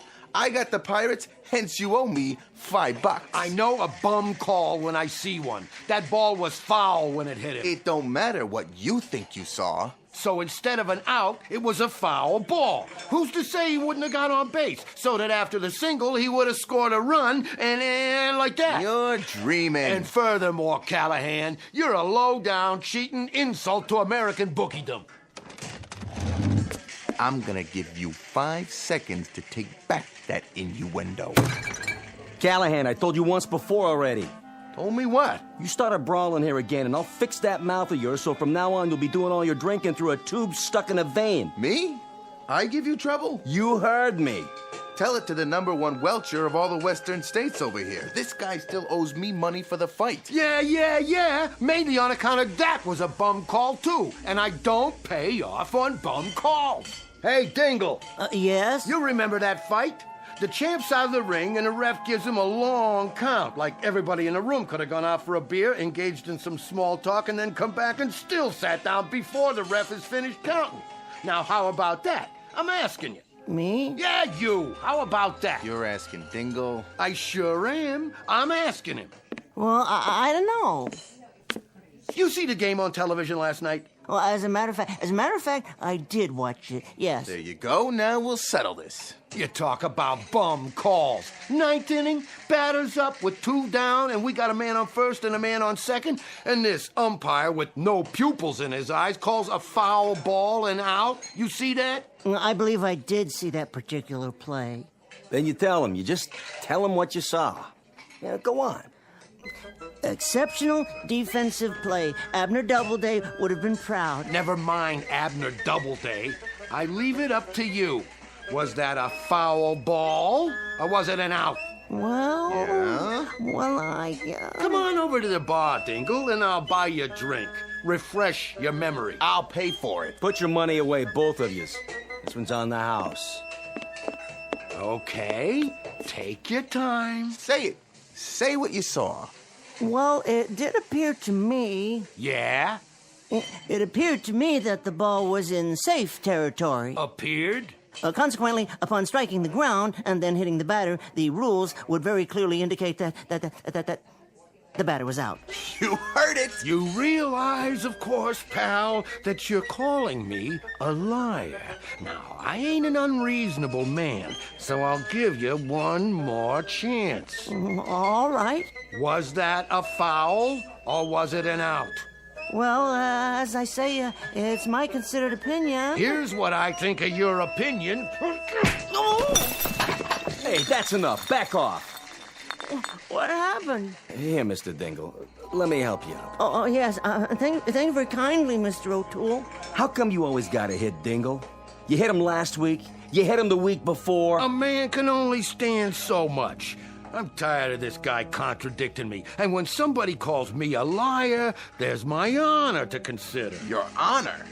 You've got nothing but larceny in you, all the way from your arches to where you part your hair. And when you die, they're gonna have to screw you into the ground. How about that, Dingle? Is that true? I'm crooked? I leave it to you, buddy. Am I crooked? Well... Hey, Dingle, just once. Why can't you just be neutral? Well, that's an interesting question. Watch what you say, Dingle. I got money riding on this.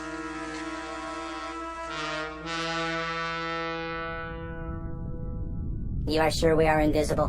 Beyond any doubt. This represents a typical gathering place for Earthmen? From the coordinates, yes.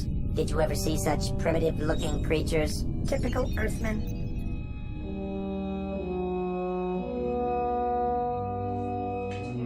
And I say that anybody tells me Philadelphia had any right to win the pennant that year is out of their green grass mind. You're blind as a bat and you're stupid too. And furthermore, if you're gonna sit there and tell me... Look at the record books. What? I rest my case. Not entirely typical. The one in the middle with the hat and peculiar neck adornment. In Earth terminology, I believe it is called a bow tie. He appears to have suffered physical damage. At the hands of his fellow humans. Appalling. This might be the perfect specimen. Does that compute? The very one we're looking for. Silence. I'm receiving his brainwaves now. Awaiting confirmation. His name is Dingle. He's an abject coward. He doesn't even possess the minimum musculature for survival on this planet. Decidedly a sub-physical type. A genetic throwback? I believe we have found our subject. You intend to give him the additional strength? We have not found anyone weaker, have we? Negative. This one will make an exceptional subject. I estimate 11 additional cyclograms atomic weight. That should make him approximately 300 times as strong as the average human. Yes, that will suffice. Contact the mothership. Tell them we have picked a subject. They may begin observing him in 60 Earth seconds. Confirmed. Adjust settings. Check. And prepare to let him have it.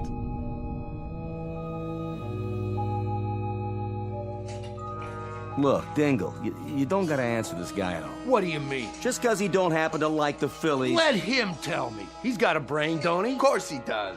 You got a point of view, don't you, Dingle? All right, let's get historical. You follow the game, you know the stats. What did you think of the Phillies back in, say, 53? That was a big year. The Phillies in 1953? That's right. You tell me, for example, if you think Robin Roberts was one half the pitcher that Labine was that year. Oh, here we go again. Well, of the two, I'd be inclined to take Roberts. You heard the man. Buddy, why all the time you gotta fight me? Now let's run through this one more time. You say that Robin Roberts had more stuff than Clem Labine? To be perfectly honest and candid, as to the two men, as good as they both were, all things being equal... So come on already. Hey, let the man talk. Who do you pick? Roberts? Oh! I'm telling you guys for the last time, you pull any more rough stuff around here and I ain't gonna let you in that front door. Now look what you done to this poor little fella. He's coming around. How do you feel, Dingle? Clem Labine was definitely superior. You see? All I'm doing is helping him see things clear. What was that? What was what? I don't know, but I definitely felt something for a second just then. How you doing? You all right? Definitely Clem Labine. All the same, I think you better go on home. Well, if you insist. But I feel quite well. Quite remarkably well, in point of fact.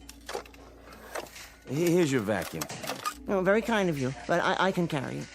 Dingle, do you mind, a word of advice? Oh, no, not at all. Look, there's some guys in this world that are, they're going to get punched in the nose no matter who they pick in a ball game, or who they vote for, or the color of the tie they put on in the morning. I quite agree, O'Toole, though I've always thought polka dots were quite stylish, personally. Yeah, well, look, you're one of those guys, Dingle. So, you know what I think you ought to do from now on? Don't talk. Just nod. If a guy asks you who you like in the third race, you just smile at him. Okay. If somebody asks you who you're voting for, you just nod. Okay. And if you're sitting in the bleachers for a doubleheader and you hear some guy yelling for the Dodgers, you don't go yelling for the Pirates. You just leave your seat and you go get a hot dog. You understand, Dingle? I believe so. Word to the wise and so forth, huh? Very considerate of you, Mr. O'Toole. I'll definitely give the concept further thought. Yeah. What's the matter? Well, that's odd. What is? I feel so funny. Funny how? Oh, nothing. I'm sure I'm fine now, but for a moment there, it was as if something passed over me or through me, and I heard a high-pitched sound. Very odd. Did anyone else hear it? I can't say as I did. What's he talking about now? Oh, well. No, what do you suppose caused that? Caused what? Well, this vacuum cleaner feels light as a feather. Not that the machine isn't light. It happens to be one of the lightest on the market. Oh, give me a break. No, it's a handy-dandy Jim Cracker A1 piece of merchandise, guaranteed to lighten the labor and lengthen the life of that wonderful partner in the American home, the housewife. But I've never noticed it was this light. Hey, see you, Dingle.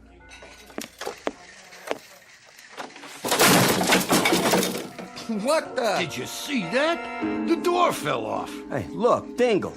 I mean, with all your faults, despite the fact that you cost me in Band-Aids what I normally would have to put out for the water bill, you've always been a nice type fella who never gave me no trouble. But why all of a sudden do you have to go wrecking my front door? Oh, believe me, Mr. O'Toole, I am mystified. I am absolutely mystified. The door just seemed to come off its hinges when I grasped the knob very lightly in my hand, my right hand.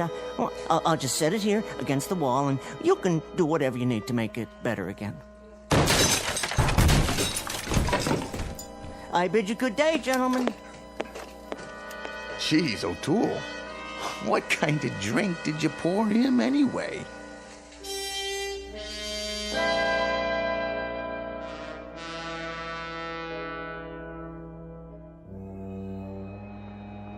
Look it, there's that dweeb again.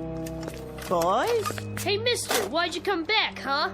I told you my dad would sock you in the jaw, and he did. Yeah, you're really asking for it.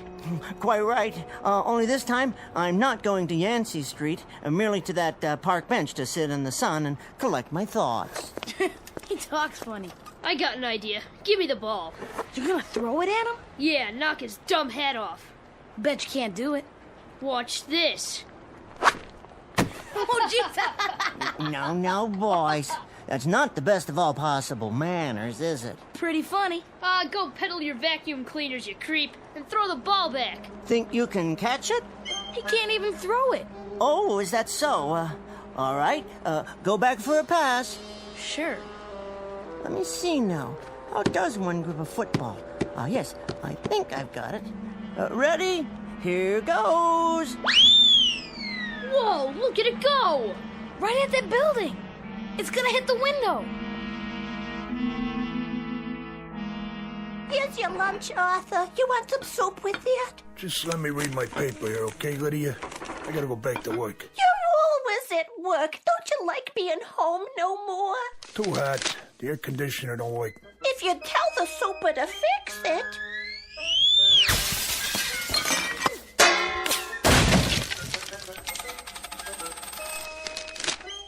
What the heck was that? I don't know, Arthur, but you don't have to tell the super nothing, 'cause now we got a nice cross ventilation all the way to the next apartment.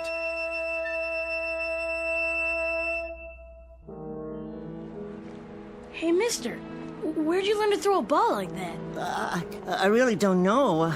I don't know what's happening to me. What in the world is happening to me? Get those kids! Down there! They broke my window. We better get out of here. Yes.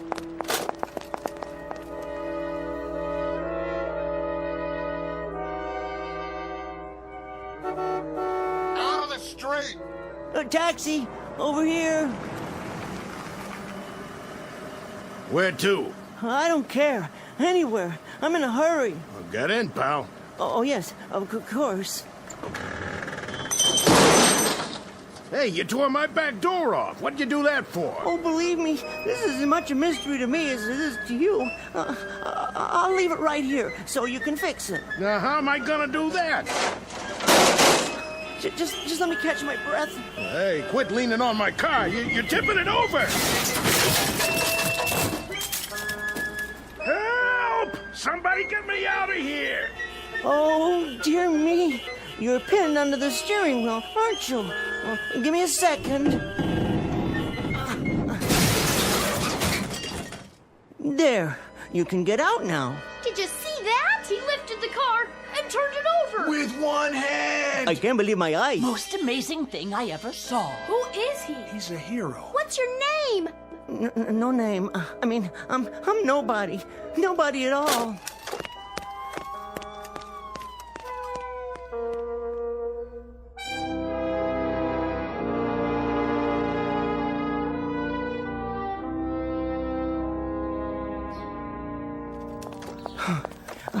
Excuse me, miss? Yes?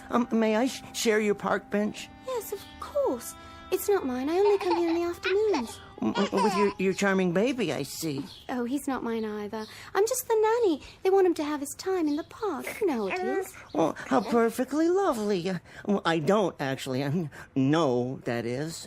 You're not married? Never. Really? That's hard to believe. A nice, normal man like you. Why, thank you. For what?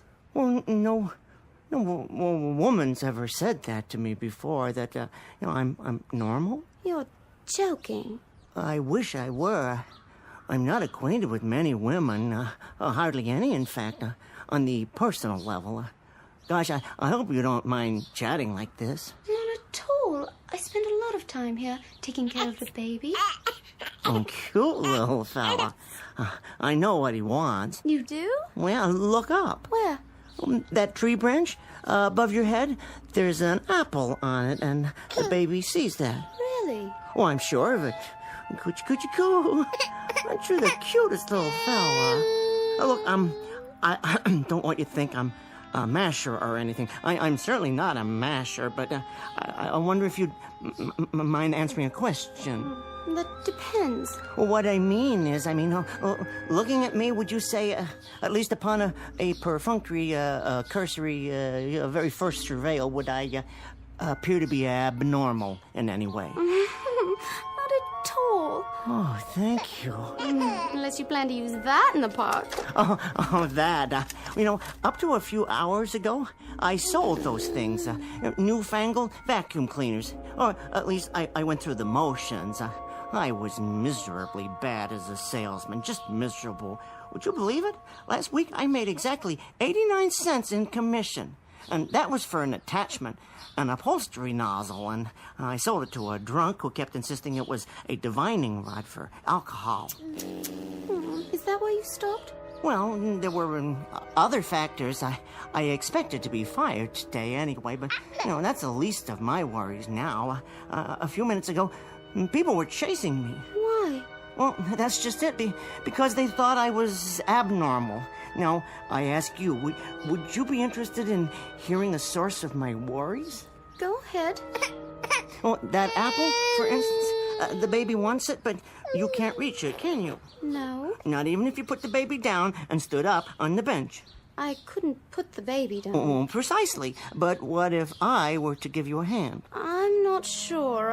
Well, see, this bench weighs, I'd say 100, 150 pounds, and you're no more than 110 to 115. Well, 125. Well, what if I were to stand, reach down, pick up the bench by one of its legs, and lift it straight up into the air like this? Please, put us down!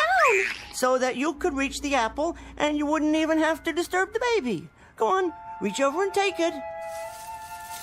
And then I put the bench down with you and the baby on it, right back down on the ground, as gentle as can be. There. Would you say that's abnormal? How did you... Hey, man, could you do that again? Whoa, I'm not sure. I got my camera with me. I sure would like to get a shot of that. Is it a magic trick, like in Las Vegas? You a magician or what? No, it's just something that I've discovered I can do. Very recently, as a matter of fact. You see, I better Let me just get the camera set up. But the young lady's gone now. There's no point in lifting the bench with no one on it, is there? Well, then do something else. Or like what? Anything. Well, I don't know. Well, at least let me take your picture. Stand right there by that big rock. Oh, here? Oh, well, I suppose one picture wouldn't do any harm. Shall I take my hat off? Of course, then the sun would be in my eyes when I have to squint. Well, can you show me your muscles or something? Oh, I'm sorry. I don't believe I have any muscles to speak of. Oh, yeah, right. Say cheese. Oh, wait, now the rock is in the way. Perhaps if you stand a few feet to your left? And then the sun will be right in the lens. Oh, in that case, I better move the rock. May I? Hold on 1 second. Whoa! You lifted it just like that. It must weigh a ton. There, young man. Is that better? I suppose you can snap my picture now if you insist. Yeah, that's great.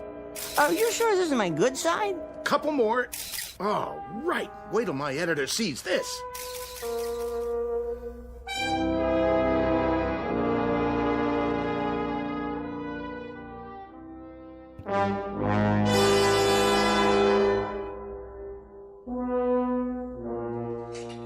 For the love of Mike, did you see this? What do you got there, Callahan? It's Dingle on the front page of the Daily Bulletin. Let me see that. Hercules? No, it's Luther Dingle, 20th century Samson. Good gravy, there's his picture. Picking up a giant rock. You mean this is our Dingle? None other, by the looks of it. And this is where I spend my afternoons, when I'm not working, of course. Dingle, my old pal. Hey, have a seat, buddy boy. Mr. Luther Dingle, his favorite neighborhood pub. A regular guy who leads a regular life when he's not busy performing miracles. This is Jason Abernathy, and I'm here to bring you the full story on my eyeball news report. So, who wants a drink? Step right up. Are you his friend? What's he really like? What was his first feat of strength? Did you always know he was special? What's his secret? Well, now, Mr. Dingle, Luther, is my #1 customer. Never goes to any other establishment. Ain't that right, boys? That's the truth. I knew he had it in him. We was pals all the way back to grade school. All right, who's next? Line up. Mr. Dingle, if what I hear is true, do you realize how much money you could make on a tour with my international circus? A circus, eh? I don't know. Vegas, Atlantic City, Branson, Missouri. Hey, don't listen to her. Hey, Dingle, your future's in television. You're the walking, talking embodiment of every American male's wish fulfillment. You're John Q. Citizen, you're Babbitt, you're Tom, Dick, and Harry. We'll develop a sitcom around those values. A spin-off. After several guest spots, of course. Well, I'm just not sure. All right, well, how about an infomercial? A simple across-the-board address by you with examples of your physical prowess followed by product endorsements. It's a natural for breakfast cereals, vitamin pills, anything at all. You mean like Jack LaLanne, the juice man, that sort of thing? Forget it, Dingle. I keep telling you, boxing is a piece of cake. You line up with me, I'll get you a couple of real easy setups, and inside of 8 months, I'll have you fighting for the World Championship. Or if you want to go with the WWF instead. All right, everybody. We're going on the air live in just a few seconds. Would the people around Mr. Dingle get out of the way, please? I don't want to. Okay, on the air in 4, 3, 2, 1, and... Hello, friends. Jason Abernathy here. Our unusual subject today is Mr. Luther Dingle, who, if what actual onlookers say is true, is the world's strongest man. Oh, well, I know. Mr. Dingle, would you give us an example of this fantastic, allegedly fantastic strength of yours? Well, I'd be happy to. Mr. O'Toole, is it all right? You know, the thing we discussed? What, are you kidding? I ain't done this much business since, well, I don't know when. Be my guest, Dingle. Well... Yes? I'll start off with something simple. See this wall? Solid plaster. Supported, I believe, by wooden studs. I'll make a small X with my finger here, and... You saw it! Mr. Dingle has just punched a hole through a solid wall with his bare fist! Now, for my second demonstration... Oh, dear, let me see. You've heard of karate. I suppose I could simply just line up the edge of my hand with the surface of this table, my open hand, mind you, and with a single blow...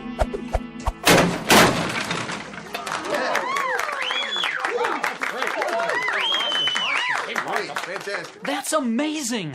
Would you call it mind over matter, Mr. Dingle? Oh, no, I'd call it an example of matter over matter. You see, it doesn't matter what's on my mind, even if it's nothing at all. Okay, Dingle. You just don't go breaking all my tables in half, okay? Hey, better sit down, buddy. Have yourself a drink. Hey, you want my seat? Not yet. I feel fine. Splendid. These bar stools are bolted down, aren't they? If, let's say, I wanted to move one a few inches... Whoa, see that? He ripped it right off the floor and he didn't even break a sweat. What a guy. Go on. Take my stool if you want. Stand up. Sure, why? If you please. Why are you looking at me like that? Oh, no. Wait a minute, Dingle. Ain't you ever heard of bygones being bygones? Put me down. I see it, but I don't believe it. Ladies and gentlemen, the man at the bar is 160 or 70 pounds, and Dingle is lifting him like a rag doll, twirling him over his head with one hand.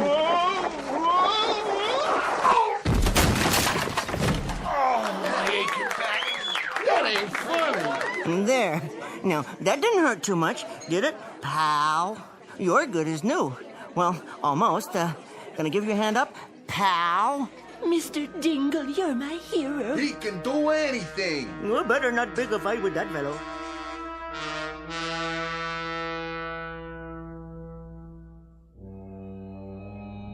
Had enough? Most inferior. We give him the strength of 300 men, and he uses it for petty exhibitions. What shall we do about it? Give him 20 or 30 seconds more, and then remove the power. Excellent. Then I think we'd best be off. 3 more planets on the itinerary. One is particularly interesting. Contains only females. Set the ray for cancellation. Check.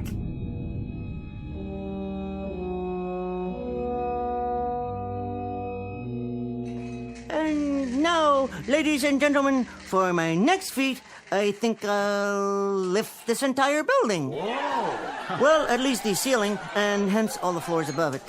Step aside, everyone. I don't know if we have a clear shot of this, but he's standing on his tiptoes, extending his fingers to the ceiling. Here we go.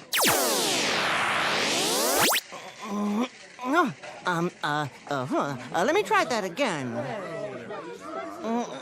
I can't seem to... Something's wrong. No, I just felt strange there for a second. Let me try another bar stool. Remember, they're bolted to the floor. One finger... no, maybe 2 fingers. He's a fake. No wires this time. Was a trick. What's the matter, Mr. Dingle?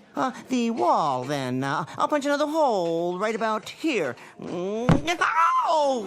Well, apparently we've all been the victims of a charlatan. Cut. Are we still live? Come on, let's get out of here. It was a trick, that's all. Just some guy looking to get his picture in the paper. All right, leave off with poor Dingle here. Get out of here. Hey, come on, Dingle. Sit down. I'll get you some iodine for those knuckles. Ladies and gentlemen, you have the station's apologies. We didn't realize that these were merely stage illusions. And, okay, we're off the air. That's a wrap. Off the air for good, I think. Let's go. So long, Samson.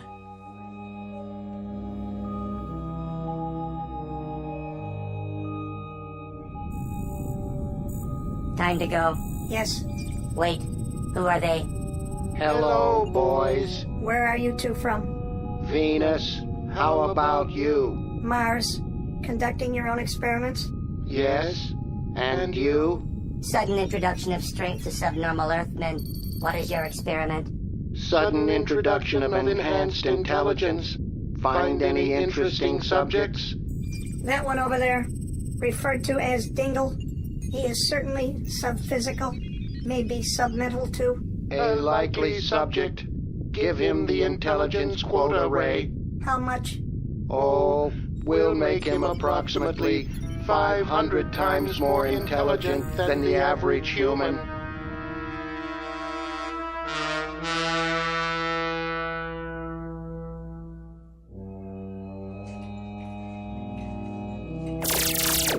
What was that?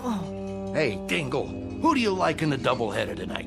Well, in this case, The laws of probability are interspersed with the finagling laws of chance, so through a process of calculus and a subdivision of grapple-based physical motivating and a divisional annotating, in this case, of course, using the two X factors as represented by the teams, the final score must of necessity be 5-3 Milwaukee in the opener, 6-0 Dodgers in the nightcap. Yeah, what did he say? Search me, Callahan. Let's have another drink. It's on the house. It is apparently on an advanced mathematical plan that the entire quantum theory of space and time relativity must, of necessity, be equated with the parallelian law of definitive numerical dialectical algebraic, and can further be notated.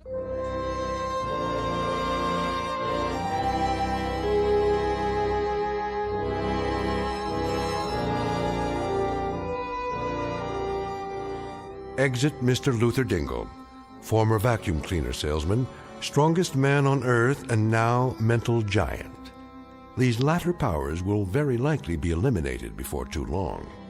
But Mr. Dingle has an appeal to extraterrestrial note-takers as well as to frustrated and insolvent bet losers. Offhand, I'd say that he's in for a great many extremely odd periods, simply because there are so many inhabited planets to send down observers, and also because, of course, Mr. Dingle lives his life with one foot planted firmly in the Twilight Zone.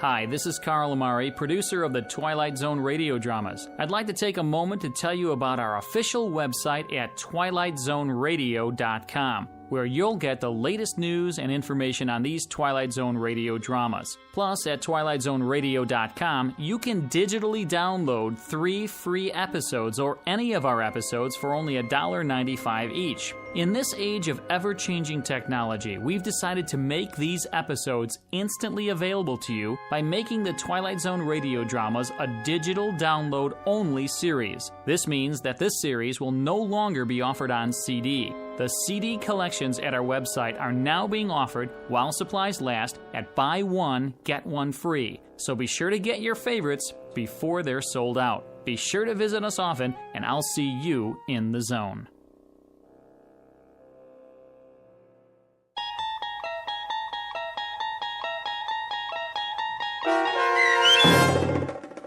Mr. Dingle the Strong, starring Tim Kazurinsky, with Stacy Keach as your narrator, was adapted for radio by Dennis Etchison and based on a script by Rod Serling. Heard in the cast were Peter DeFaria, Doug James, Richard Hensel, Turk Muller, Rick Peoples, Adam Tangway, Martin Hughes, Maria Stevens, Peggy Roeder, Roger Wolski, and Carl Amari. To learn more about the Twilight Zone radio dramas and to obtain audio cassettes and CDs of these programs, visit our website at twilightzoneradio.com. This copyrighted series is produced and directed by Carl Amari and Roger Wolski for Falcon Picture Group. Doug James speaking.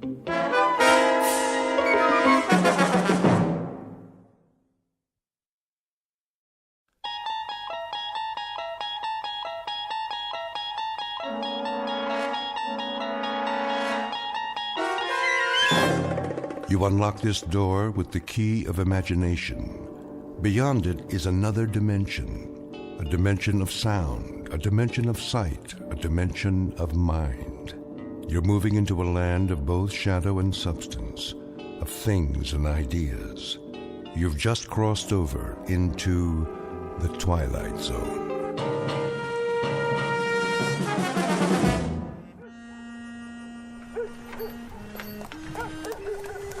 Oh, there. Whoa.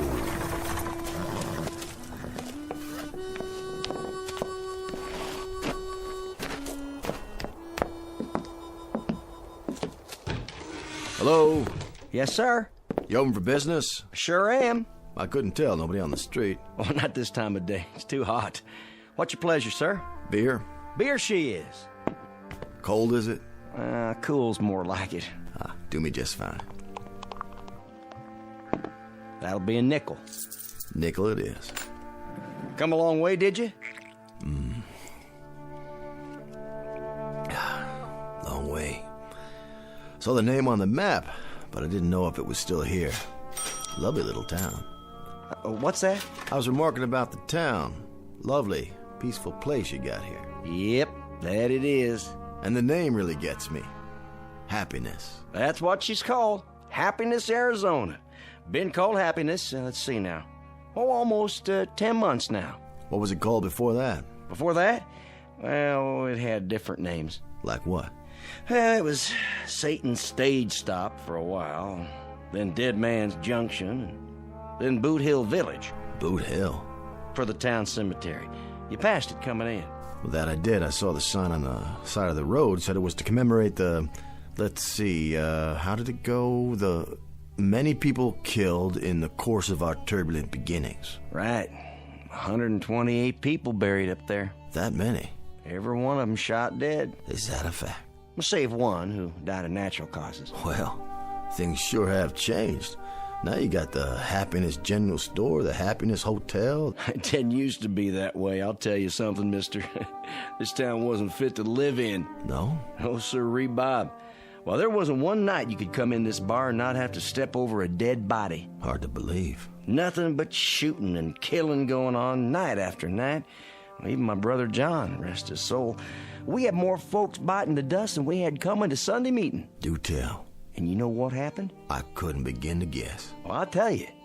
Town just kind of took stock of itself. Got a real strong sheriff from Dodge City. Put the old kibosh on firearms. Built a jail and gallows. Enforced the law. Next thing you know, Happiness, Arizona. That's quite a story. Happiness.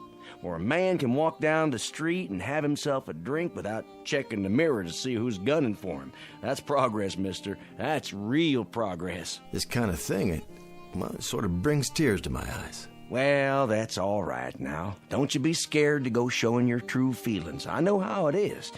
You live with violence and killing all your life, and then suddenly it's just like...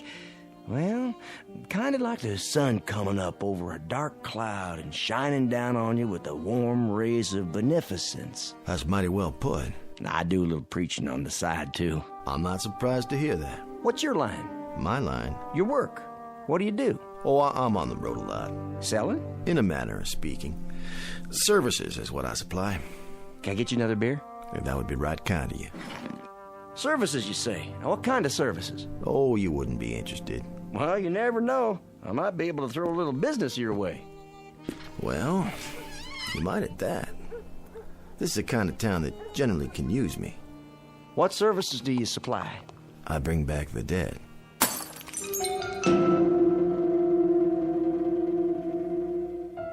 Introducing Mr. Jared Garrity, a gentleman of commerce, who in the latter half of the 19th century plied his trade in the wild and woolly hinterlands of the American West.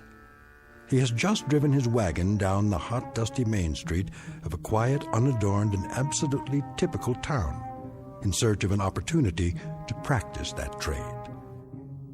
Mr. Garrity, if you can believe him, is a resurrector of the dead, which on the face of it certainly sounds like the bull is off the nickel.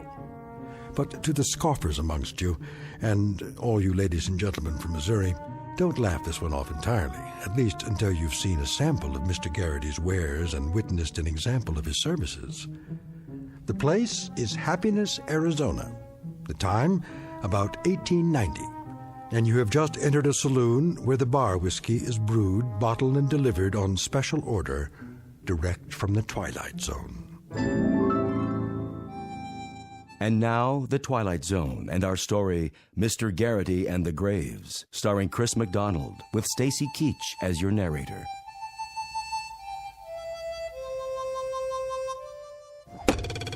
Hmm. 5 points.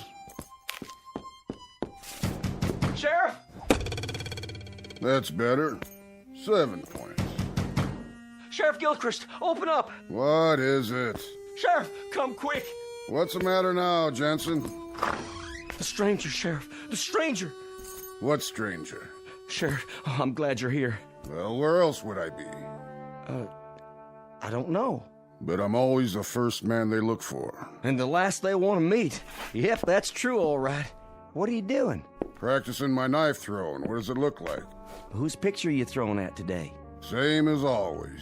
My deputy. Ex-deputy. Chesley? But he done run off. Tell me about it. Oh, Sheriff, you gotta come quick. It's that stranger feller. All right. Just let me strap on my gun.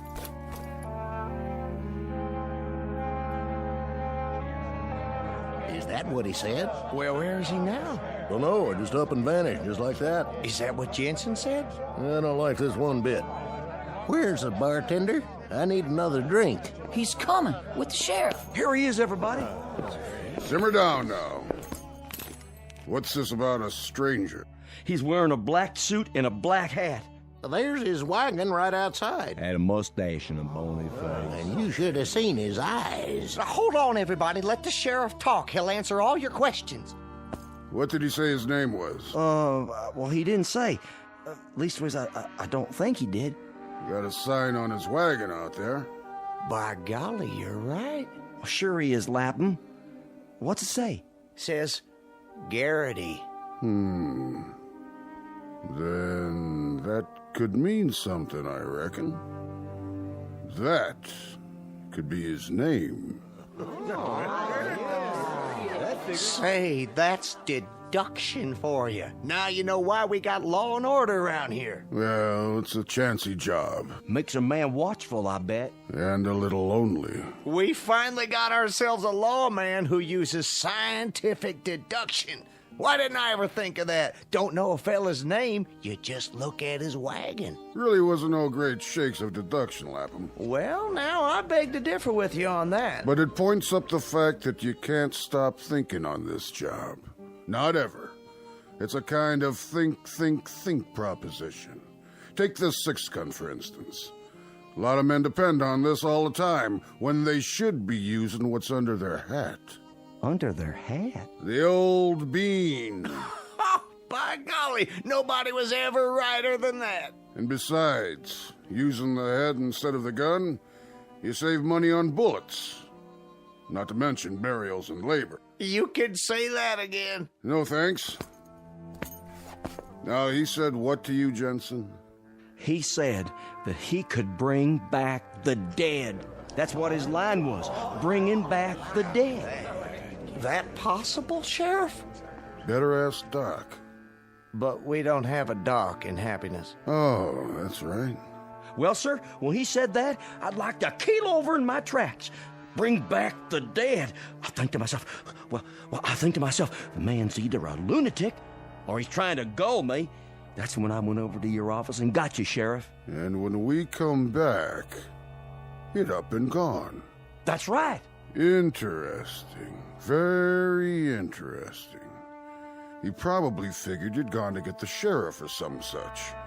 And he decided right then and there to make tracks. Now that's reasonable. That's exactly what he done. He's obviously some kind of a con man, and the minute he seen Jensen here leave the saloon, he knew he was gonna go get the law. So he decided things was too hot for him, and he better hightail it out of town. That there is a real deduction, all right. Except, how come he left his wagon? Gooberman, you're embarrassing to have around. What kind of question is that? How come he left his wagon? I can't believe you asked that. How come he left his wagon? So, tell us, Sheriff, how come he did leave his wagon out front? The way I figure it, he probably didn't get out of town after all. The way I figure it, he probably checked into the hotel or someplace like that. What other place could he go, except in the hotel? Maybe Miss Tabby's.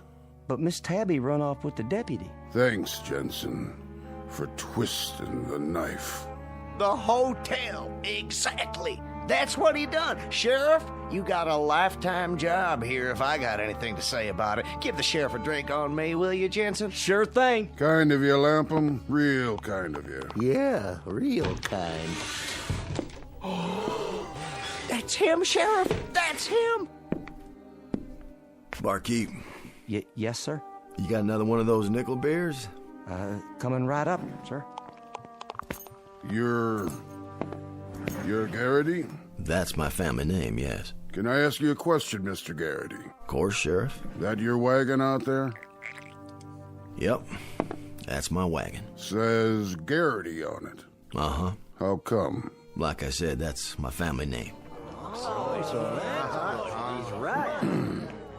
Mr. Jensen here tells me that you bring back the dead. That what he said? No, that's what you might call a figure of speech, isn't it? What are you getting at, Sheriff? What I mean is, you don't actually bring back the dead, do you?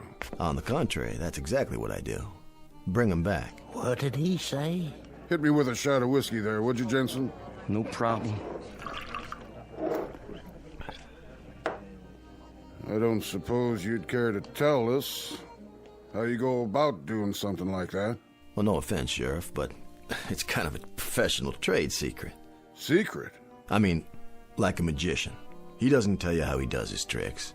Well, I don't tell you how I bring back the dead. But I do, just the same. And you actually bring back the dead? I do indeed. Brought back healthy and hopping as the day they departed. And if that ain't a boon to mankind, somebody better tell me what is. Somebody better indeed. Fact is, gentlemen, I've heard of your town. 128 people in Boot Hill up there. I figured if a man's trying to sell cold drinks, he goes to the desert. And man's got buffalo skins and woolens, he goes to the cold north country. And if he brings back the dead, well, then go to a town where most of them are buried. And the name of that town is Happiness, Arizona, with the biggest cemetery west Chicago. All them departing this earth with unspeakable violence. All but one. Which one? That was my wife, Zelda. God rest her soul. A bustling, healthy, strapping woman of 247 pounds. Not unattractive, mind you. And then one morning, she's taken with the dyspepsia. And I'd lost her. And that there is why I drink. From a broken heart. How much loss can a man stand? Here, Gooberman, have one on the house.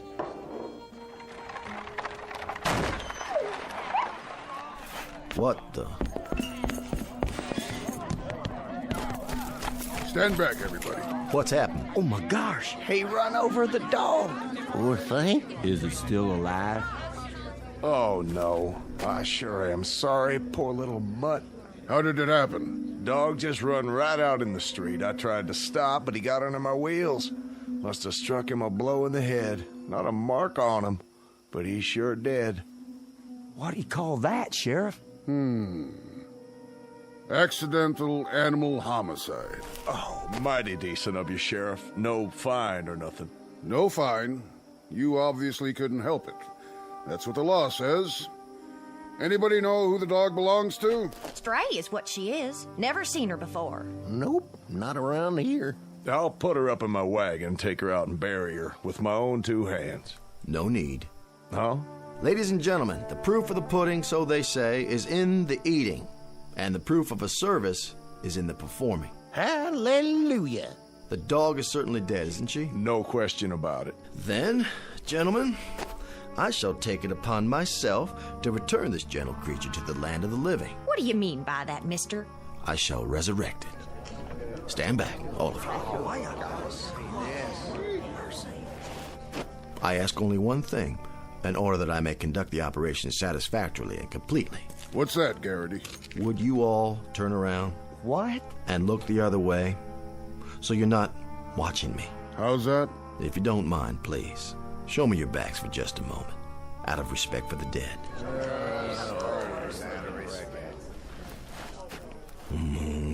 Umadon, ergest rage grand, wazoo, intercoiter, metaluna, magic land of Alakazam. Eureka! Sit up, girl. Shake hands. Shake. That's a good dog. Chasing a bird, I'd say. Ladies and gentlemen, I rest my case. He done a miracle! That's what I'd call it, a miracle!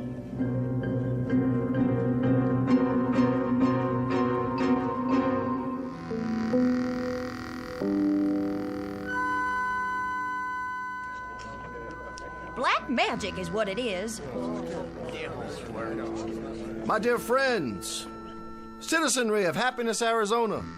It's with no small degree of pleasure that I stand here in this quaint, picturesque Main Street, performing what I modestly claim as an accomplishment of some dimension. As you've all seen, I've just brought a dog back to life. It's not natural. Please, hear me out. It was not black magic, and it was not the devil's work. It is the application of scientific principles which I have picked up over the years. While traveling extensively in the Himalayan mountains for 7 years, I served as personal apprentice to the High Lama. But how? How'd you do it? Simply by utilizing certain cosmic forces. What are they? With a concurrent application of mystical electrolysis. Let's all have a drink on it. Fortunately, I've brought with me in my wagon here a supply of all the necessary herbs and spices to repeat the process. And what I have done for that dog, why, I can do the same for your loved ones. May their souls rest in peace. For the moment. You mean you can bring back my Zelda? And my former partner? And my late husband? How about my mother? And my old horse. I had a fiance, came down with the chilblains. What if we don't know where they're buried? Peace, friends. This is a time for meditation, for communion with your most sacred beliefs. For tonight, at midnight, joy abundant will reign in Happiness, Arizona. The dead will be returned to you, all in one piece. Well, now have a cigar, mister, on me. Well, thank you. Now go to your homes and prepare for the ultimate happiness.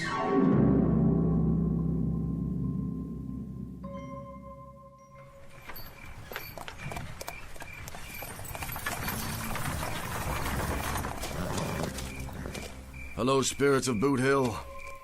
Are you there? I say, spirits. I'm talking to you. Garrity here. Make yourselves known to me. Would you do that little thing, please? Spirits, come forth. Now, I tell you. I'm running out of time here.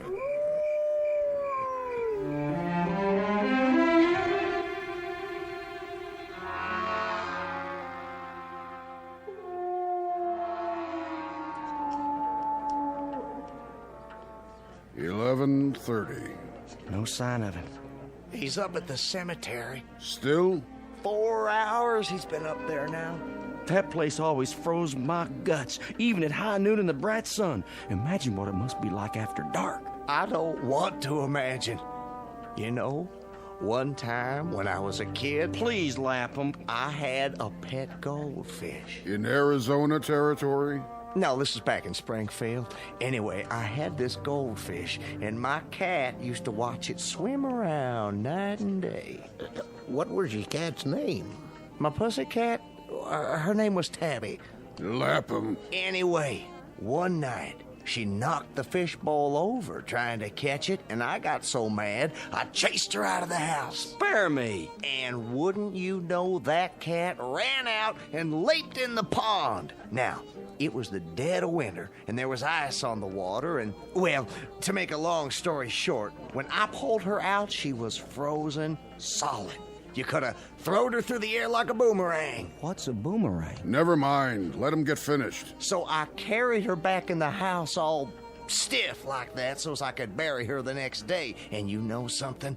In the middle of the night, that cat thawed out and came back to life. Started running around like she was possessed. I hid for my life. The sound she made just wasn't human. Of course not. It was a cat. Be that as it may, the cat was never the same. What finally happened to her?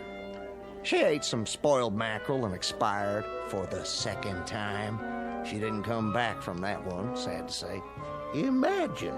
Can you just imagine? Imagine what, Gooberman? My own little Blossom. My own Zelda. The lonely days and lonely nights.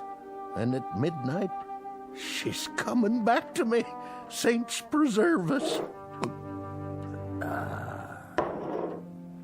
Listen. What's that? Sounds like Mr. Garrity's finished his work. Evening, gentlemen. Evening, Garrity. Whiskey, please. Sure thing. Another. Yes, sir. How did it go up there? Go? On Boot Hill. The cosmic impulses are... Yes? incredible tonight. Absolutely incredible. You mean you're finished? All finished. What's that clock say? 11:35. Good. Good. They'll be filing down any time now. Takes them a while because they walk so slow. But they're ahead of schedule. They are? I wasn't 5 minutes into the ceremony when the earth started to heave. A mighty anxious crop of folks up there. Mighty anxious. It'd do your heart good to see them wiggling around under the sod. That right? Just like some happy colt raring to face life again. Did you happen to see my Zelda up there? Why, I might have. Oh, you couldn't have missed her. She's the biggest thing on the hill. Only funeral that ever took 9 pallbearers. That was some service. Doggone if she wasn't a strapping girl. I remember the time she threw me out of the house. Through a window. As a matter of fact, I was 18 feet in midair. That picture behind the bar. Which one? The man with the handlebar mustache. Your beloved brother, isn't it? John? Sure is. How'd you know? Reminds me of someone I've seen quite recently. Shot by accident last March. There was a gunfight in here, and he got hit by a stray bullet. Tall man like you, with a kind of a limp. How'd you know? Your brother was the last man buried. And the last ones buried are the first ones to come up. Come up? And then down. Down? Down the hill, into town. You see something out there, Mr. Garrity? I believe I do. What? Why, I believe that's him coming now. Down the middle of the street. Look, do you see?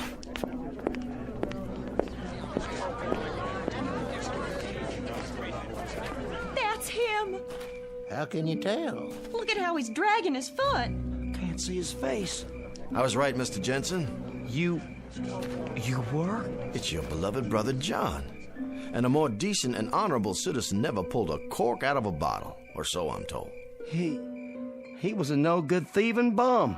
He spent more time digging in the till and stealing whiskey than he did serving customers. Why, Mr. Jensen, you dishonor the man, and here he returns to you from the grave after that unfortunate accidental bullet fired by someone caught him between the shoulder blades. I'm here. I'm coming back to you.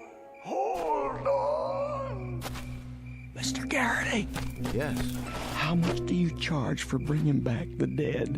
Well, just room and board, Mr. Jensen. My major source of income is the pleasure I derive from bringing happiness to my fellow man. Well, then, how would you like to increase that source of income real quick? You'll have to speak a bit plainer, Mr. Jensen. How much would you take to put him back up on the hill?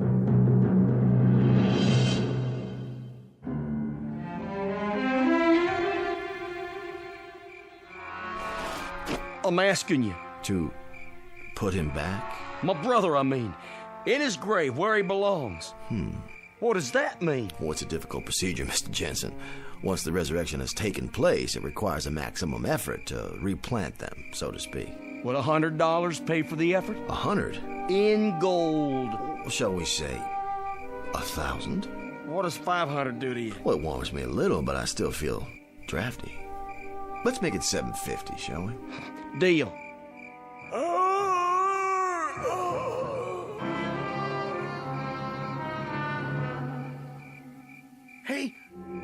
He disappeared. Just plain old disappeared. He did. It's true. He's gone. Can't see him no more. They're right, Garrity.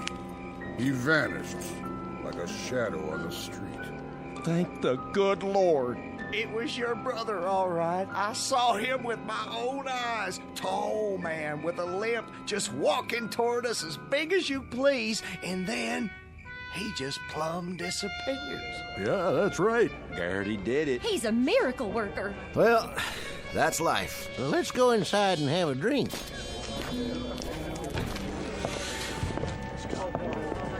But don't fret, friends. He'll be followed soon enough by the others. The others? Including your beloved wife. Your lonely hours are a thing of the past, Mr. Guberman. Your Zelda will soon be back with you to share your life and restore your peace of mind. Well, no disrespect, but, Yes? what I mean is, she was the flower of all womanhood and everything. Of that I have no doubt. But on 6 different occasions, she broke my left arm. That thing was in a cast so much I developed a permanent list. Your point, Mr. Guberman? Well, I sort of hate to disturb her rest. Get me? I'm beginning to. What'll it take to put her back? A difficult assignment, Mr. Guberman. Let's say $500. With me, it was $750. Jensen, I'm disappointed in you. And ashamed, truly ashamed. Your own dear brother. And you, Guberman, your own wife. Garrity, as an official of this town, I apologize for these men. I'm humiliated. Nothing less than humiliated. I don't blame you, Sheriff. Not one bit. But you, I could perceive immediately that you are made of sterner stuff. Well, I suppose that's true. I didn't see you quake in your boots, just because Lightning Peterson will be one of the departed returning tonight. Lightning Peterson? You killed him yourself, didn't you, Sheriff? And he was supposed to be the fastest gun in the territory. Boulder Dash. I say Boulder Dash. Lightning Peterson, indeed. You killed him once, Sheriff, in an honest showdown, and if his internment hasn't taught him anything, you can do it again. Something, Sheriff? You're resurrecting that gunman, along with the rest? It's a mass operation. I see. I see. As a matter of fact, it provides a marvelous opportunity for you to dispel those ugly rumors I've heard. Rumors? That you actually shot Peterson in the back late at night, when he was alone and unarmed, while you had 6 deputies at your side. Hold on. Now, I know you faced up to him in broad daylight, a man of your character. But this will give you a second chance to shoot him down if need be, face to face. Have a seat, Sheriff. You don't look so good. If you really want to know, Mr. Garrity, I don't think Peterson should be resurrected. I think he's, a menace to society. Fact is, Sheriff, judging by that clock on the wall, I'd say he's already on his way down. Personally, I wouldn't mind facing him again, but why go to all the trouble? Trouble? For a man of your skill? Would $500 put him back up there? Lightning Peterson? You do him an injustice, Sheriff. He was quite a lad with a gun, and mighty active at that. A $1,200 job minimum. Sold. Just bring me the bottle, Jensen. Mr. Garrity, are you in there? Ma'am? You happen to see a scrawny little man up there? Kinda gimlet-eyed? Name? Perkins. Ephraim Perkins. A relative? Ex-husband. And no tighter man ever squeezed a silver dollar. Thing of it is, I'm married again. And if the truth be known, I never did care much for Ephraim while he was living, and I don't properly see why I should have to go through it all again. Besides, what would I do with 2 husbands? I can appreciate your dilemma. $100? 5, madam, would be a bit closer to home. Poor fella, my Uncle Jeb. Left me his farm. See, how much would it take to keep him there? Hold on now. One at a time. My father-in-law, big man, asked to be buried with a bullwhip. Just ain't no reason at all why he should come back. Now, I'll have to write these down. My husband, Charles. Mean cuss. Nobody liked him. Had to hire mourners from out of state. Order, please. I'll take your money one at a time. Can you make change? Well, let's see here. Who's next?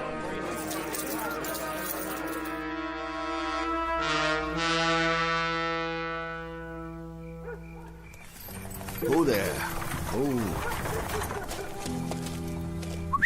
Here, boy. There you go. Nice puppy. Nice little boy. Got a bone for you in the back of the wagon. You're paid for playing dead like that. That you, Ace? Right here. You're late. Couldn't help it. Town was the ripest pear we ever plucked. They couldn't open their money bags fast enough.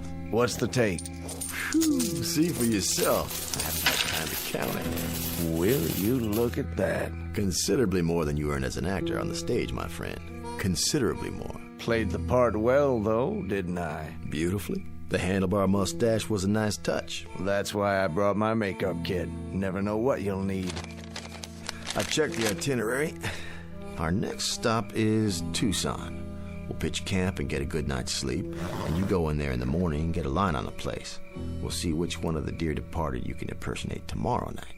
Now climb in. Well, let's get a move on before that sheriff turns suspicious. I tell you, I'll be glad to get gone from this cemetery. Creepiest one yet. You don't believe in ghosts, do you, Ace? Well, I never did, but this one, there's so many tombstones everywhere. Man thinks he's hearing things after a while. Not this one. The folks up here on Boot Hill, they're buried deep enough. So long, friends. Real sorry I couldn't perform what I laid claim to. Rest in peace now, all of you. Come on, let's go. Come on.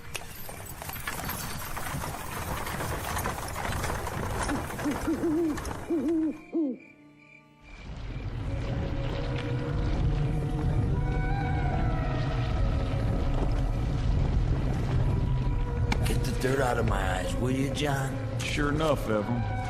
Wait, hold on. You got a worm in your nose. You know, the man don't do himself justice. The actor who played you wasn't worth a darn. Terrible mustache. But that there Garrity, he sure can do a job of resurrecting. Sure can. Don't know where he learned them words, but they worked. Didn't they, Lightning? Let's get on to town. We ought to wait for the others to dig out. Don't worry, they'll be along. Besides, I got a lot of drinking to catch up on. There's a yellow skunk of a sheriff I aim to settle a score with. And a little pipsqueak of a sot just waiting to get his arm broke. And I am just the lady to do it. My name ain't Zelda Gooberman. Let's go, boys. Just the four of us. It's clobbering time.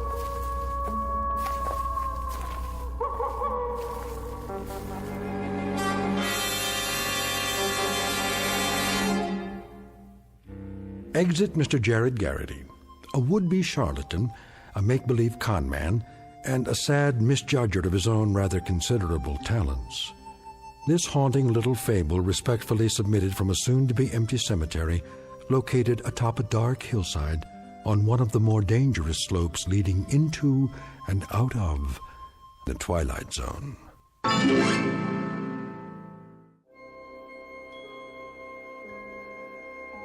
Hi, this is Carl Amari, producer of the Twilight Zone radio dramas. I'd like to take a moment to tell you about our official website at twilightzoneradio.com, where you'll get the latest news and information on these Twilight Zone radio dramas. Plus, at twilightzoneradio.com, you can digitally download 3 free episodes or any of our episodes for only $1.95 each. In this age of ever-changing technology, we've decided to make these episodes instantly available to you by making the Twilight Zone radio dramas a digital download-only series. This means that this series will no longer be offered on CD. The CD collections at our website are now being offered, while supplies last, at buy one, get one free. So be sure to get your favorites before they're sold out. Be sure to visit us often, and I'll see you in the zone.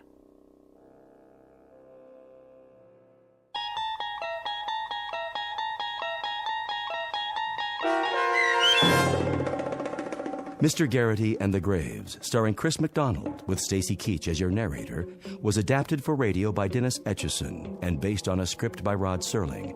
Heard in the cast were Rich Komanek, Doug James, Christian Stolte, Roderick Peoples, Linda Reiter, Michelle Graff, Vince Amari, Roger Wolski, and Carl Amari.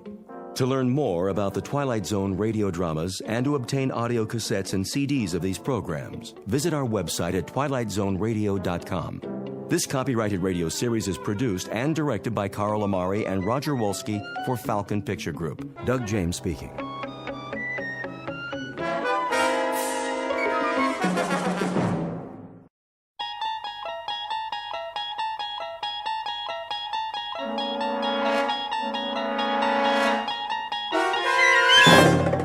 You unlock this door with the key of imagination.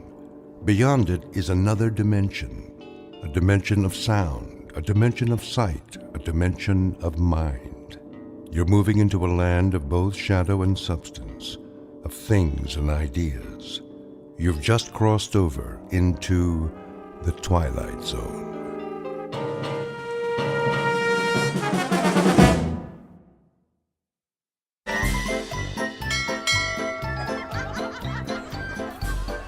Get your hot dogs. Hot dogs. Pretzels. Popcorn. Take a chance. 3 balls for $1. Cotton candy. Knock one over, win a prize. How about it, folks? Can we? No thanks. So easy, my own mother could do it. Look at all the stuffed animals. Let's go.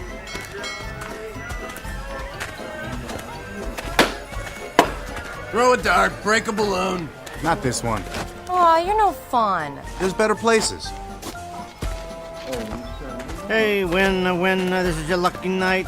Where's Freddy? Taking a break. You wouldn't want to play, would you? What do we have to do? Shoot at the bullseye. Think you can handle it, soldier? He was in the infantry. Yeah? What do we win? Take your pick. Plastic Cupid dolls, pandas from China. I want the pink one. You got some taste. How much? How much you want to spend? Sign says $1. Ask for kids' prizes. Wax lips, pencil on a string. You have to work your way up. Freddy gives me 3 games for 2. Yeah, 50 BBs each. Never knock out the bullseye that way. How much for a full load? Say 3. Forget it. 2. We're leaving. All right. 100 shots for, let me see, a penny apiece. I get to pick my own machine gun. Man knows what he's doing. Ready? Hey, how about a side bet? 5 will get you 10. You hustling me? Come on, show your girl what you're made of. She already knows. Can't blame a guy for trying. Watch this.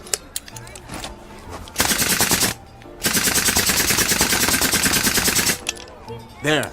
How's that? Wait a minute. You didn't get it all. What are you talking about? There's one little piece of the bullseye hanging. See? What are you trying to pull? Well, I mean, it could be, if you squint one eye. Evening, folks. Everybody having fun? Oh, hi, Freddy.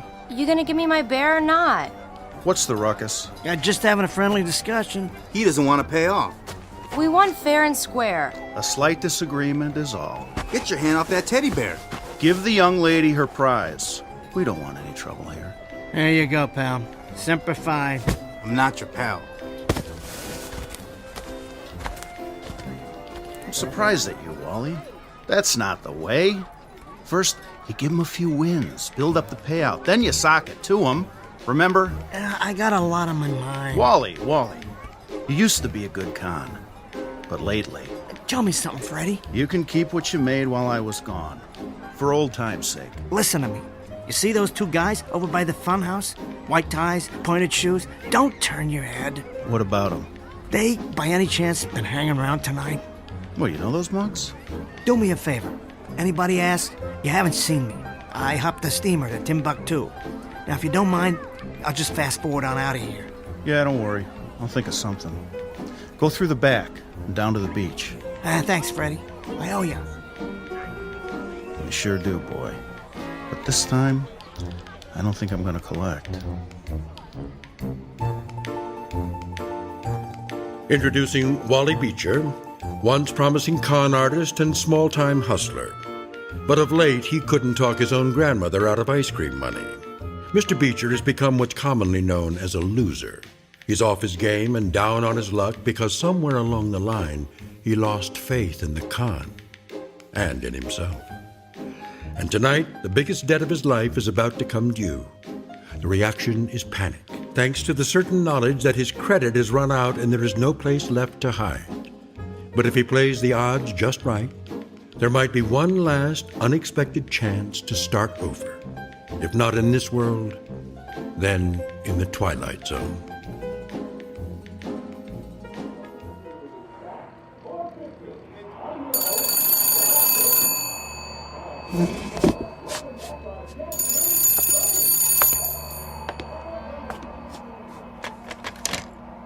Carlton Motel. Yeah, I got rooms by the day, the week, or the month. By the hour. You have to leave a cleanup deposit. Hey, same to you, buddy.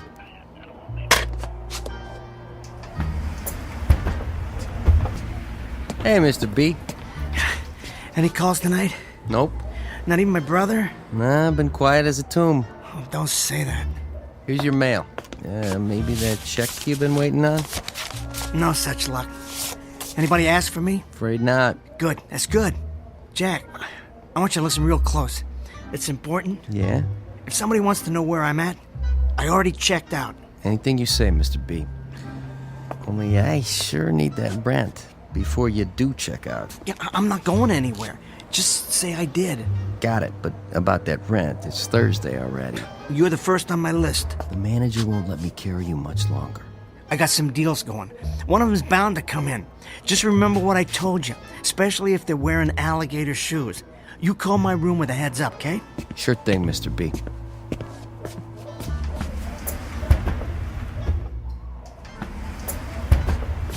Forget your key? I got an extra. That car across the street. That black one? The Crown Vic? How long's it been there? I can't really say. They're watching. What's that? Is there another way out of here? Yeah, sure. In back. Remember what I told you? I'm not here, never was.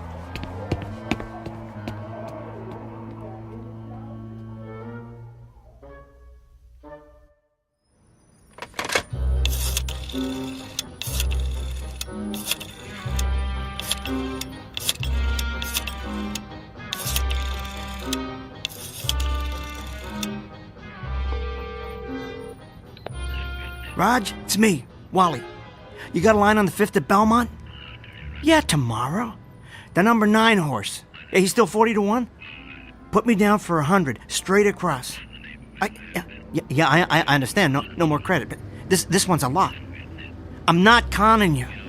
The guy I know clocked him in the workout. Raj, come on, Raj. A C note, that's all I'm asking. Wait, don't...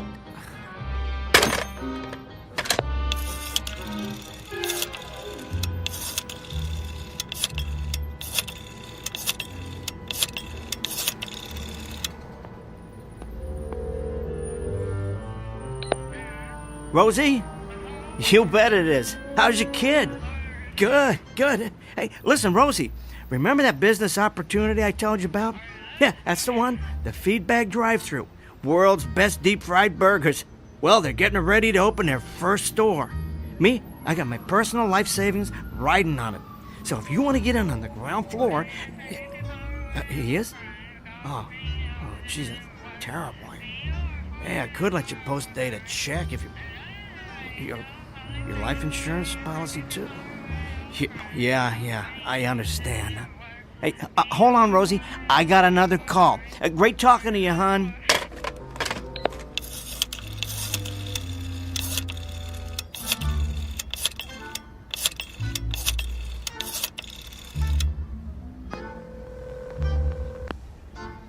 Come on. This is Frank Beecher. Sorry, but we're closed for business. Please leave a message after the tone. Frank, I don't blame you for not returning my calls. I know what you're thinking, but I swear, it's not like before. I need to talk to you bad. I hate this, believe me. If there was another way, I got a situation here. Frankie, I'm your kid brother. I don't have anybody else. Call me at the Carlton, please. I'm begging you, Frank. I'm begging you.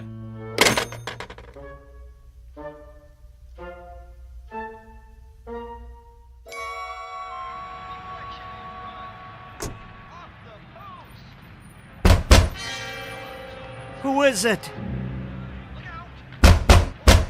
Yeah, I'm in here. So what? I don't care anymore. Bring it on. Just bring it. Huh? Frank? Frank?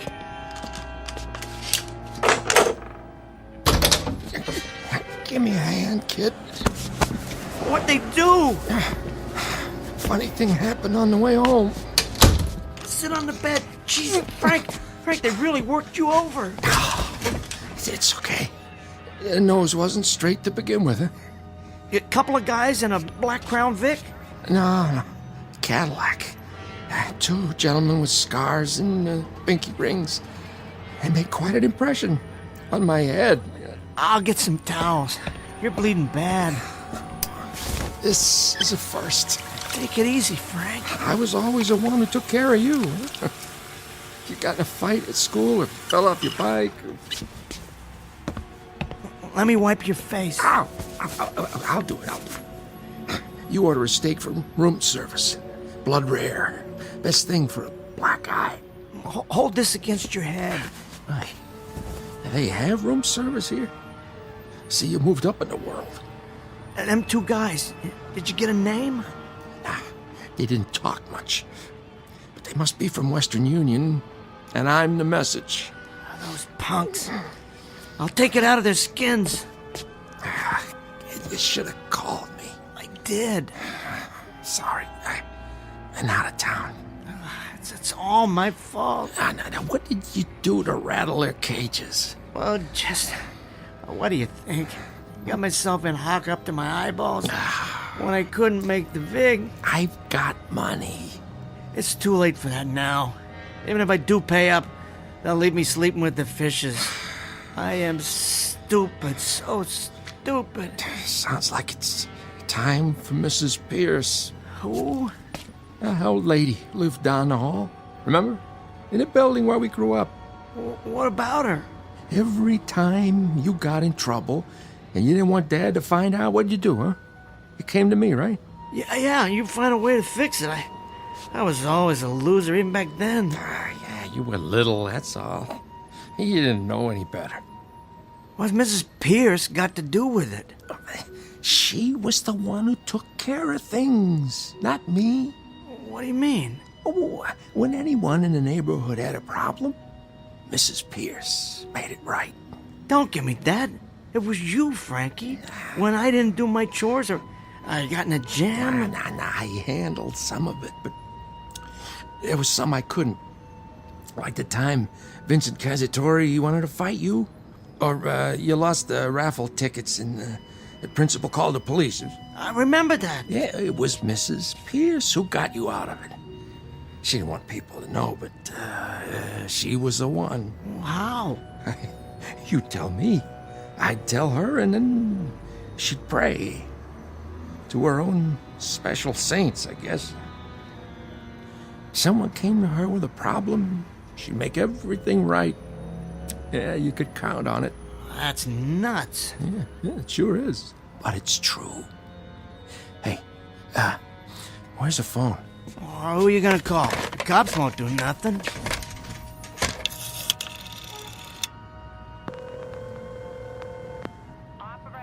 Yeah, hello, information.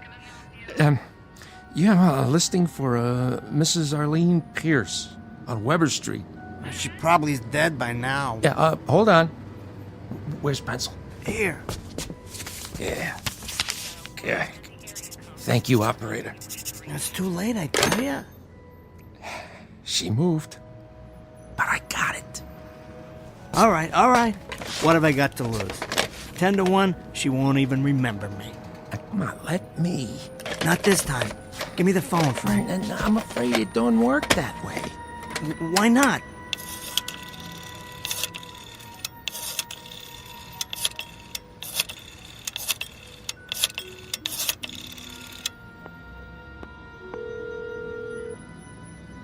Hello?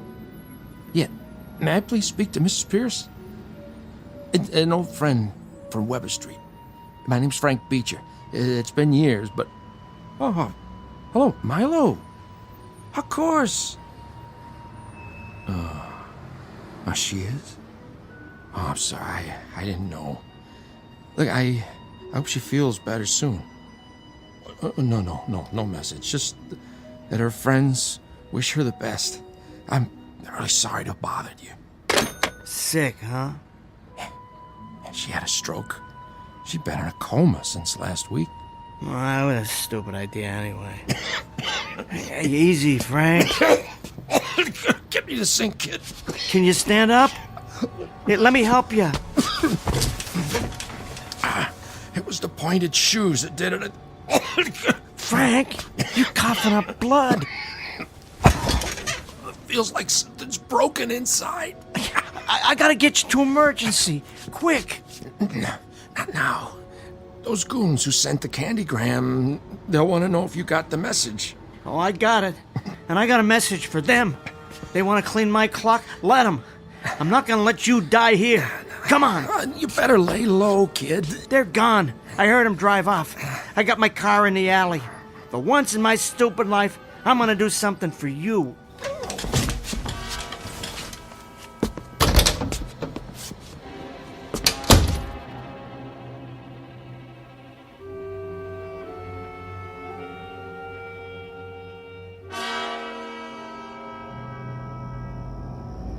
So what do you think? Nice car, huh? It's really cool, Wally. Are you sure it's okay with your dad? Sure. He lets me drive it all the time. I wish you'd slow down. Chicken? You're halfway off the road. I know what I'm doing. I got my license next month. So, baby, where to? Just don't get us in a wreck. How about down by the boardwalk? I have to be home by 10 o'clock. What? I was gonna show you a good time. Walk on the beach, have a couple drinks. I know a guy who'll get me some booze. Name's Freddie. You know Freddie? I'll introduce you. Careful! Hey! Look where you drive it, jerk! Wally, will you please slow down? Too fast for you? That cop wants you to pull over. He don't mean me. Stop! What for? Let me out. At this time of night? I mean it. Now. Oh, okay, Dollface. If that's the way you want it.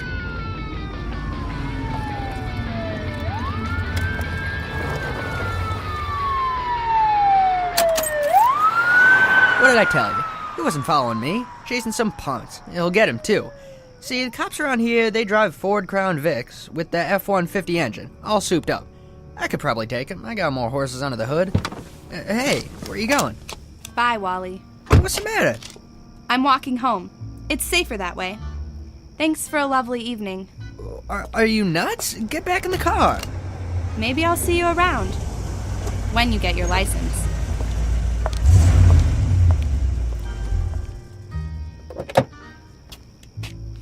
Oh, man, what are you doing here? You shouldn't have taken the car. Mind your own business, Frank. Dad won't like it. So? I'll bring it back before he gets home. He'll find out. What's he gonna do? Take it out of my hide? I'm too old. He can't hurt me anymore. Maybe not, but it'll hurt him. Big deal. Move over. What for? I'm driving. What about your car? I'll come back for it. And how are you gonna do that? Walk if I have to. Now move. Go chase yourself. What did you say to me? Let go of the door. Give me the keys. No way. I said give me the keys. Back off, Frank. I'm warning you. What'd you do that for? Slide over.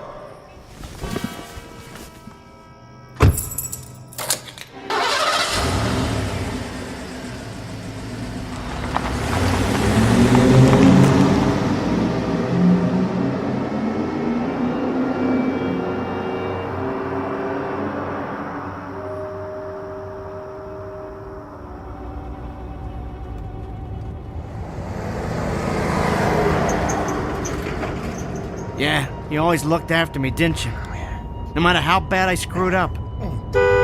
Come on, move! Hey, slow down, hotshot. You okay back there? You're going too fast. Don't you worry, Frank. Only a couple more miles. I'll get you to County General. It's the last thing I do. Wally, can you close the window, kid? It is closed. Well, then turn on a heater. It's cold. It's so cold. Oh, jeez. Hang on, Frank. The hospital's coming up.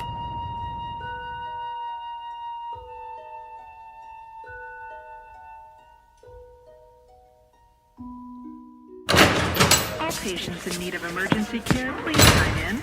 You will be treated in order of arrival. I told you we'd make it. My legs, they won't work right. It's all right. I got you. Please have ID, proof of insurance, or payment in form of cash or credit card. Get me to the counter. I'll take care of it. Can I get some help here? You have to wait your turn. I can't wait. My brother needs a doctor. Fast. Sign in at the window. And then what? Take a number? I have to sit down. Hey, here's a bench. Put your feet up. That's it. Ah, for crying out loud. Wait here, Frank. I'll be right back. But I don't have any insurance. Then I'll need a cash deposit. I can give it to you tomorrow. It's hospital policy, payment in advance. But I need the treatment now. Step aside, please. Just like that? Are you gonna throw me out? Someone will check your vital signs. You'll receive basic care if the condition is life-threatening. Next. I got his wallet and ID. Here's his credit card. Has he signed in yet? He can't. He was coughing up blood before. Then sign for him. What are you trying to pull? There's a pencil on the clipboard. There. That good enough for you? Have a seat. Blood. That's disgusting. Oh, jeez, Frank! Hey, I need some help right now! Somebody clean it up. Hey, mister, you can't do that. Those gurneys are hospital property. Here, get up on this stretcher thing. I'll try. You have to wait your turn. Back off. Sir, you can't go in the main hospital. Out of my way. I need cleanup, quickly. What's this? Something's broke inside. He's all messed up. Massive internal hemorrhaging. I'll take him. You gotta do something fast. You just gotta. Where's the chart? There isn't any. Who are you? His brother. Wait outside. Oh, no. Someone see this man out? There's a waiting area at the end of the hall. We'll let you know. Frank. Frank. Cleanup an emergency. Interns to receiving.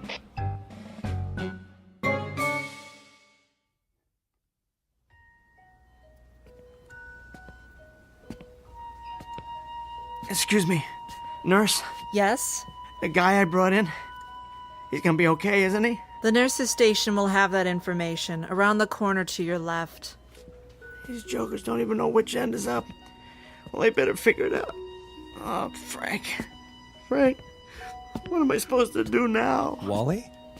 Huh? Who are... It is you. Milo? I'd know that face anywhere. How many years has it been? Oh, too many. I can't believe it. What are you doing here? It's my aunt. My sister's inside with her. Jeannie's here? She comes by when she can. Old Wally. It's been a long time since Weber Street. Oh, sure has. You mean your aunt's in here? How's she holding up? Not so good. Yeah, I heard. That's tough. A stroke, wasn't it? Yeah, we take turns sitting with her. My dad comes as much as he can. It's hard since Mom passed away. Oh, I'm sorry to hear it. Arlene's the only family he's got besides us. So, where'd you move to? Different places. I decided to come back for a while, regroup. You know something? I thought there was a big, wide world out there, but take it from me, it ain't all that. I talked to your brother. We see him around sometimes. He's doing well. Milo, would you mind if I go in? She won't know you're there. That's okay. She's a nice lady. I like to pay my respects. Okay, go ahead then. Come in. Hi, Jeannie. Wally?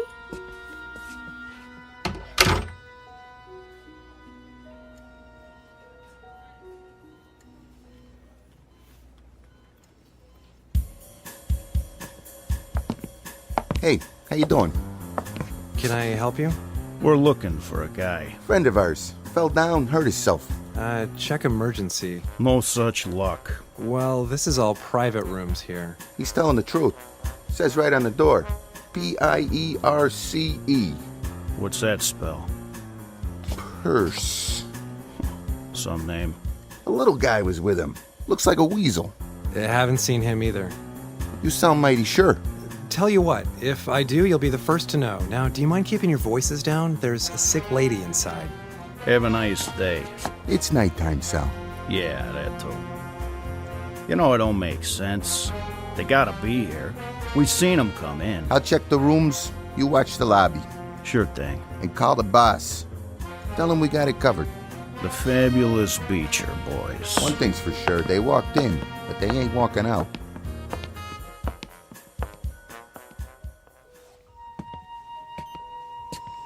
I don't believe it. Hello, Jeannie. Been too long. How is she? As well as can be expected. What does that mean? There isn't a lot of hope. They asked us if we want to pull the plug. Oh, don't do it. That's what Dad says. I mean, you never know. Things can change. I suppose so. You're looking awful nice. Wally, don't start.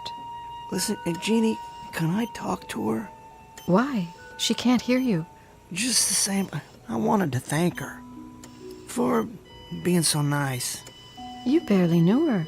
Yes, I did. In a way. Well, okay. For a minute. I was going to take a break anyway. Well, thanks, Jenny. Wally? Yeah? It was nice of you to come by. Oh, no problem. And don't forget to take care of yourself. You can go home and get some sleep. Let Milo cover for you. Maybe I'll do that. Bye. Goodbye, Jenny.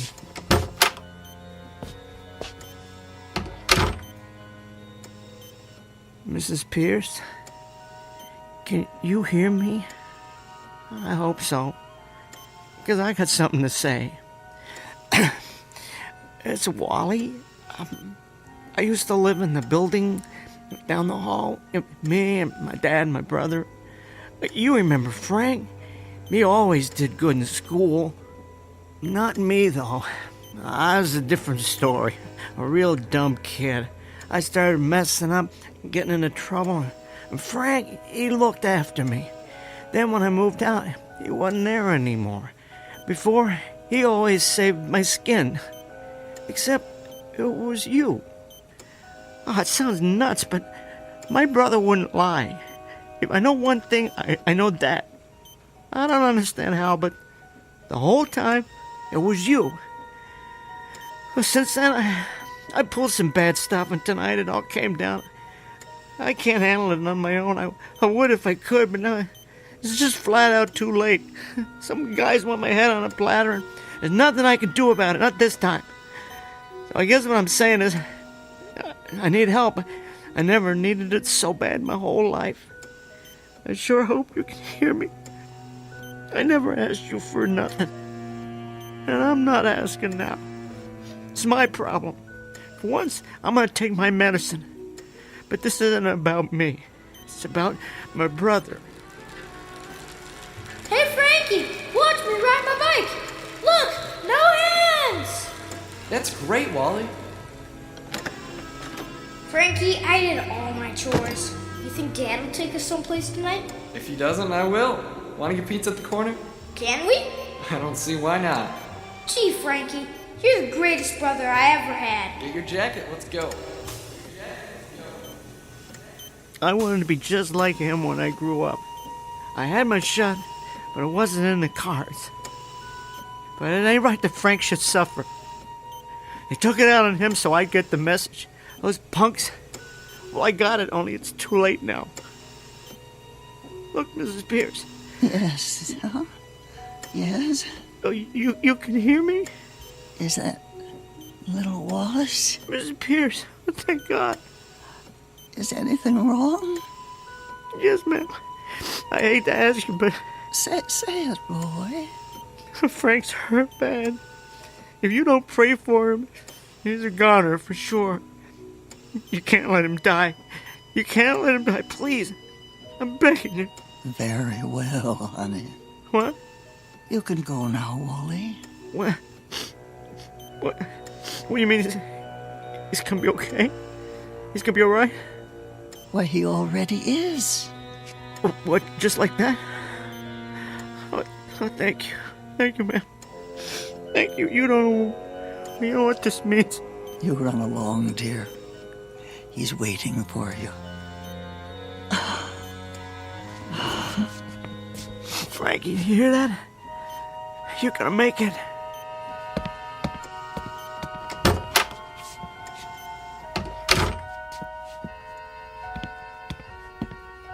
Nurse, where's Frank Beecher?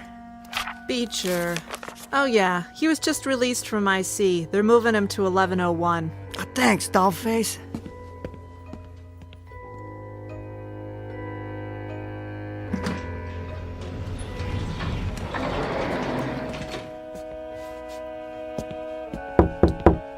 Frankie? Hey, kid. You okay? You look like you are. Oh, yeah, it only hurts when I laugh. Oh, you sure had me worried for a while. Yeah, I don't know, must have been something I ate. Frankie, I am so sorry. For what? It was my fault. We both know it. But I went and I took care of everything. Oh, is that right? What did you do? I talked to Mrs. Pierce. Wally. Now, don't get mad. You're not going to believe this. But I ran into Milo, her nephew. It's the same hospital she's in. Can you beat that? And while I was talking to her... Wait, I thought she was in a coma. Well, she was, but she come out of it. Anyway, I asked if she could help. She turned her head, looked right at me. Next thing you know... I'm telling you. No, it doesn't work that way. Well, it did this time. I told her what went down tonight, and she must have prayed like she used to, just the way you said. And, long story short, everything's gonna be okay. That's impossible. Well, look at you. It's like I said. Wally, you can't ask for yourself. You have to ask for someone else. That's the secret. Otherwise, it doesn't work. That's why I went to her when you were a kid. But Frank, I didn't ask for myself. I asked her to let you live. You couldn't have known that. I didn't teach you. You taught me good, Frank. Only, I'm kind of slow. It took me all of this time, but I finally got it. And now, it's over. No, not for you. Here, Wally, look in my wallet. Right? I got a few $100s. I want you to take it, get as far away from those strong-arm types as you can.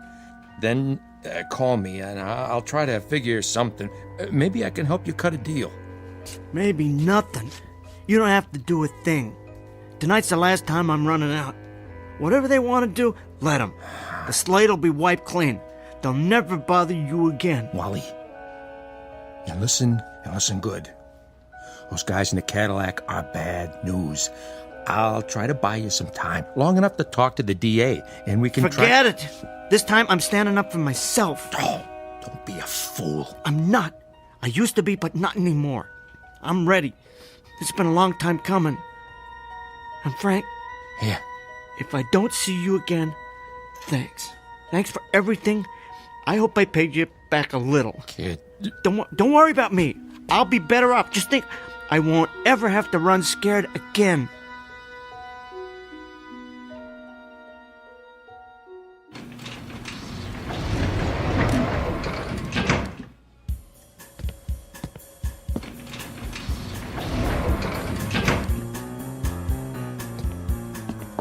Well, Weasel. I figured you'd show up. Let's go, little man. Anything you say. Get in the elevator. Do it here if you want. Take it out of my skull. Just leave my brother be. Yeah, the boss wants to have a little talk first. The limousine's waiting.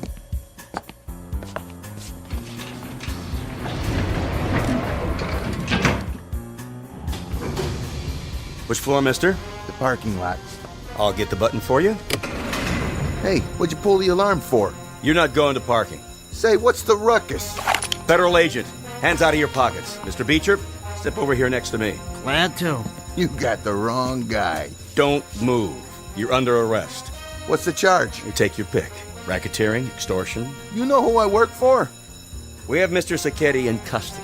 You're making a king-size mistake. Pull that button, we go down to the lobby. The door is open and a friend of mine's gonna be standing there. And he don't like feds. Some friends of mine already picked up your partner. For what? Kicking a coffee machine. I saw you in front of the motel, right? You've been under surveillance. Sure. The V8 F-150. I should have known. The heat always drives Crown Vics. Do me a favor, Mr. Beecher. Pat him down. My pleasure. Ooh, a 38 Smith & Wesson. Awful heavy. It could wreck that suit of yours. Get your hands off the merchandise. Hey! Freeze! You, G-Man, drop your piece, or Sonny Boy here gets it. Don't listen to him. You'll never get out of the building. There's a police line outside. Where did they see my little insurance policy? Push the button, now. You won't make it. Throw your piece on the floor. Now push P level, or the weasel's a dead man. You, big boy. How'd you like that, huh? This one's for my brother. And this one, and so's this one. This one too, you dirty... That's enough. Stop. You've won. It's over. You've won.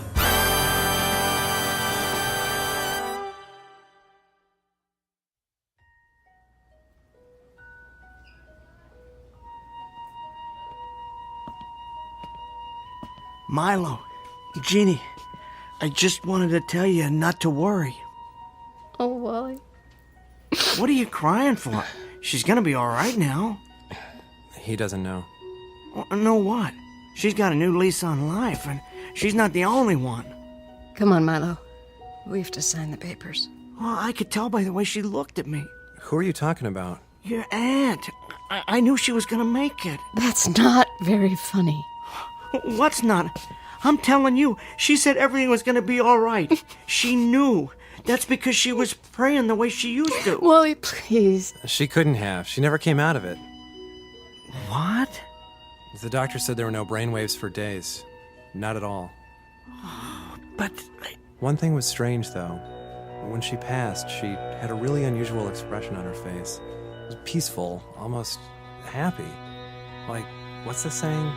God's in his heaven and all's right with the world.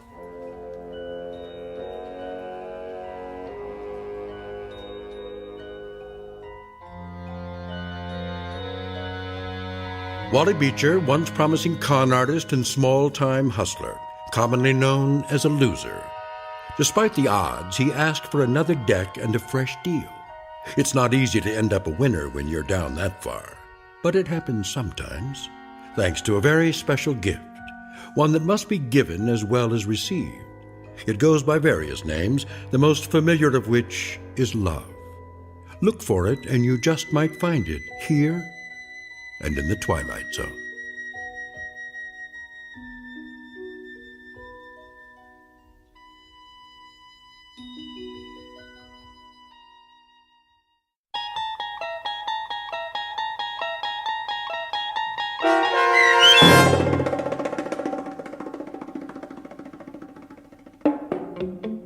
Mrs. Pierce is Praying for Me, starring Tim Kazurinsky with Stacy Keach as your narrator, was written for The Twilight Zone by Dennis Etchison and based on a story by Robert Patterson. Heard in the cast were Roger Mueller, Fernette Lebo, Sandy Marshall, Roy Anderson, Richard Hinzel, Kurt Nabig, Rick Vargas, Sarah Court, Meg Falcon, Kate James, Justin Kaufman, Peter DeFaria, Doug James, Fern Persons, Zoe Rand, Patrick Francis Cerny, Quinn Wormeling, Evan Armacost, and Samuel Corbett. The producers of The Twilight Zone wish to thank CBS Enterprises and the Rod Serling Estate for making this series possible. This copyrighted radio series is produced by Carl Amari and directed by Joby Cerny for Falcon Picture Group. Sound design, custom Foley effects, recording, and editing are produced in the Cerny American Sound to Picture Theater by sound designers Craig Lee, Bob Benson, Todd Beyer, and Tim Cerny. Music for The Twilight Zone is provided by CBS and American Music Company Incorporated, New York. To learn more about the Twilight Zone radio dramas and to download episodes, including 6 free episodes on our homepage, visit our official website at twilightzoneradio.com. Doug James speaking.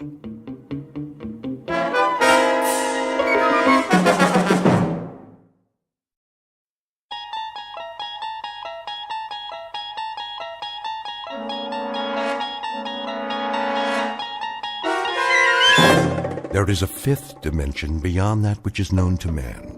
It is a dimension as vast as space and as timeless as infinity. It is the middle ground between light and shadow, and it lies between the pit of man's fears and the summit of his knowledge.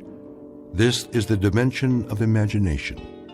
It is an area which we call the Twilight Zone.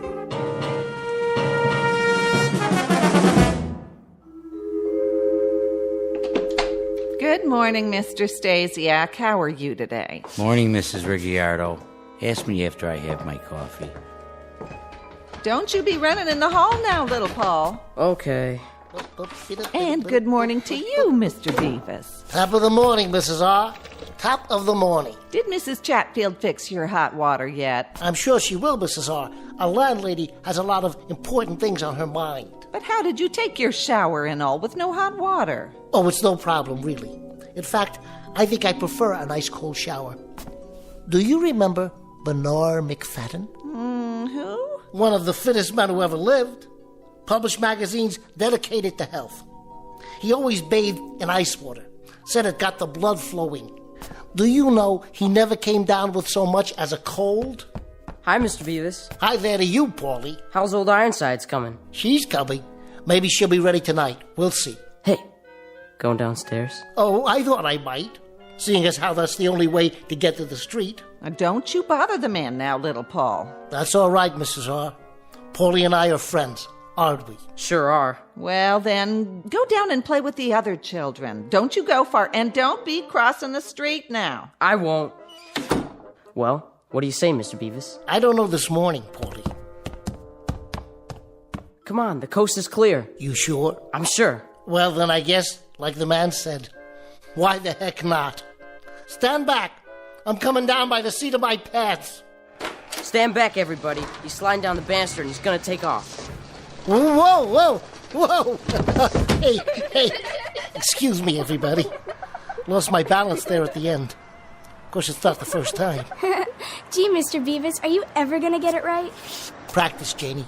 That's all it takes. Just a little more practice. That's what you always say. And that's what I mean. Think how much time I save every morning. Sliding down one whole floor. At least 15 seconds. Let's see, that's a minute and a quarter every week. 5 minutes a month. Why, in a year, that gives me a whole extra hour before I go to work. Do it again. Well, now, that would defeat the whole purpose, wouldn't it? But tomorrow, maybe tomorrow, I'll finally take flight and land square on my feet. What are you laughing at? Your bow tie's on crooked. So it is. Thank you, J.D. Now, who wants to help me carry my briefcase? Pick me, Mr. Beavis, pick me. I can do it, Mr. Beavis, pick me. Well, then, you'll just have to take turns. And you know something else? Why, I just happen to have a whole pocket full of shiny new pennies. And they're getting awfully heavy. I don't mind tipping, for extra special service. Let me see. Anybody around here want one? Me. Morning, Mr. Beavis. Here's an apple for you. Why, thank you, Tony. Don't know what I'd do without one of your apples every day. Well, I never. Who does he think he is, Rockefeller? Oh, that's just Mr. Beavis. Well, he acts like some kind of crazy person. Oh, he's not crazy. Maybe just a little, eccentric. The children all love him. Just the same, I wouldn't trust a man like that. Look at him. What kind of example does he set? I'd say the man never grew up, like that Pied Piper fella. Isn't that the truth? He's our own Mr. Beavis, is who he is. Guess you could say he's one of a kind.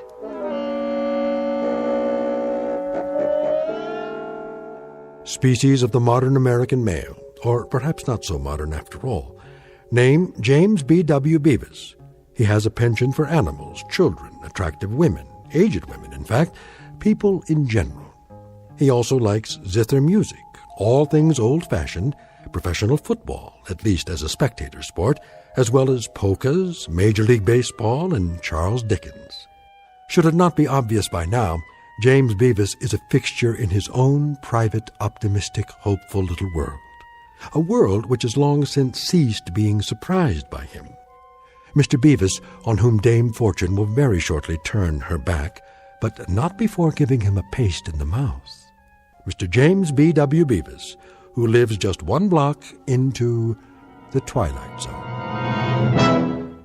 And now, The Twilight Zone and our story, Mr. Beavis, starring Bruno Kirby, with Stacy Keach as your narrator.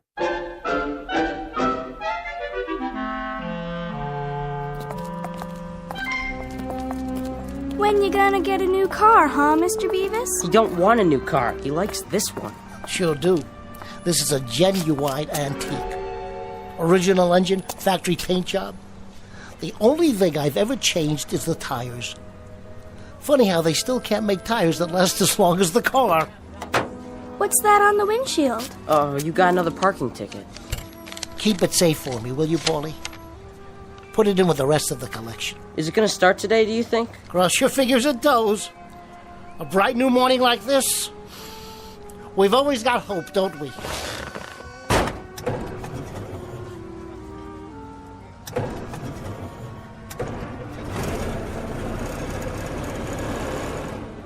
Okay, do you kids know what to do? Yeah, we sure do. That's right. Get behind it and push. All right, she's moving. Let her go. Everybody stand back. You can pop the clutch now, Mr. Beavis. Go, yeah, We gotta go. Thanks, kids. See you after work.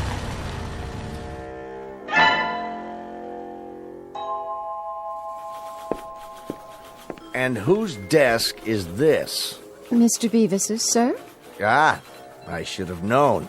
And where is our Mr. Beavis this morning? I'm sure I couldn't say, Mr. Peckinpah. Well, Margaret, when you do happen to see the gentleman who occupies this museum of junk, kindly tell him that I should like to see him personally. If and when he finally deigns to report for work, that is. Will you do that for me? Oh, yes, sir. I'll tell him. His desk sticks out like an infected thumb. Yes, sir. Amid this snowstorm of loose papers, I believe I make out a model ship, a gooseneck lamp, in the shape of an actual goose, mind you. Cute, isn't it? Cupid doll clock, nodding head dogs, toy kitten, yes, and unless I am mistaken, an actual stuffed ferret. I think it's a squirrel, sir. A veritable livestock exhibit. Perhaps I should rename this company Wild Kingdom.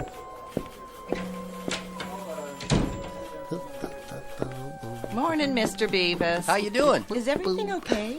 Everything's dandy. Perfectly swell. Marvelous and fabulous, as always.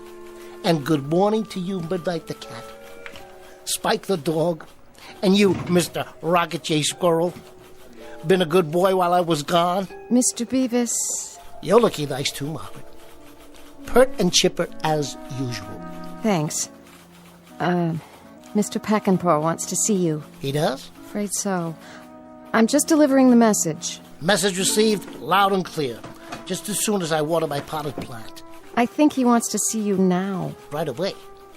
Must be something special. All right, then. Into the breach. Good luck. Oh, Margaret. Yes? One thing while I'm gone. What's that? Pet Midnight for me, would you please? She needs human contact. Yes? It's James Beavis, sir. In the flesh, so to speak. You may enter. What's up, do you think? Peckinpah looked pretty mad. Is he gonna get fired? You can't fire Beavis. Well, if he does, I quit. Your desk, Beavis, is an abomination. It is? And furthermore, you keep a ledger like an ape. I'll take that as a compliment, sir. Apes are very intelligent. Did you know that of all the land mammals, the ape... Your desk is an affront to civilization. Your filing system is non-existent. In short, your eccentricities are beyond human understanding. I'm eccentric? You're saying I'm eccentric? With all due respect, sir. Bringing phonograph records of zither music to play at lunchtime. I just love the Third Man theme, sir. Don't you? I've always loved it. The first time I saw that movie, it's been years now, but I'll never forget. I said to myself, Beavis, you have to get that record. Hiring carolers to come in and serenade the office during our busiest hour. Only at Christmas time. If you'll let me finish.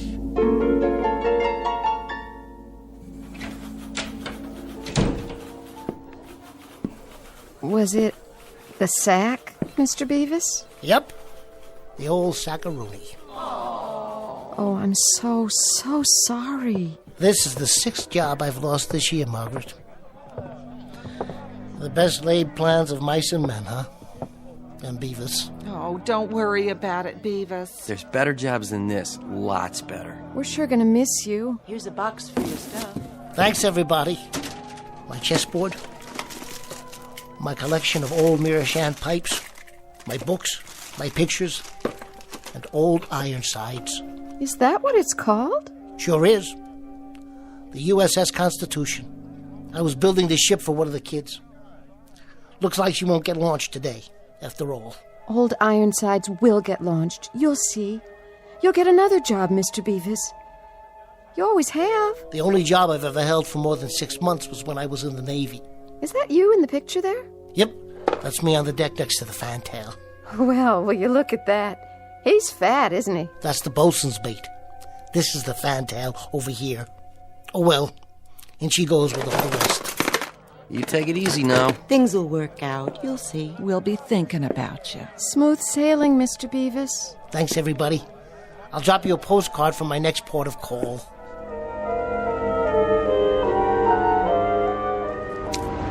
Oh, Mr. Truck Driver. Mr. Truck Driver, you don't have to double park. No, what am I supposed to do? Park it on the sidewalk? Park behind me. I'm leaving anyway. Which one? Oh, let me guess. The old rattle trap, right? Anybody get hurt in that wreck? You can have both spaces as soon as I put my stuff in the back. Can you hurry it up? Let me get the door open here. First, set the box down. Then get the keys out. Hey, Mac. I ain't got all day. Just one more minute. If you ain't moving in 5 seconds, I'm pulling in behind you. Be careful, would you please? This is an original Essex. Stock parts. Okay. Watch the bumper. It's rolling. I only tapped it a little. I must have forgot to set the handbrake. That's your problem, pal. Hey, somebody stop that car.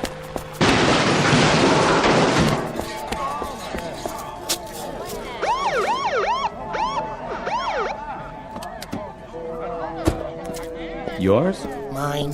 Does it do this often? Never has before. Now it looks like it never will again. Too bad. It's been kind of like an old friend to me. Stand back, everybody. Show's over. I'll phone for a tow truck. You do that. You wouldn't be interested in purchasing an original Essex, would you? For parts, I mean, they're kind of scarce. No thanks, pal. Me? I've kind of got my heart set on a 1924 Maxwell. Or maybe a 25. Thought I'd wait till the new models come out so I can make me a better deal. Sure. I understand, officer. Ever have one of those days? All the time, son. All the time. The difference between me and you is I get paid for it.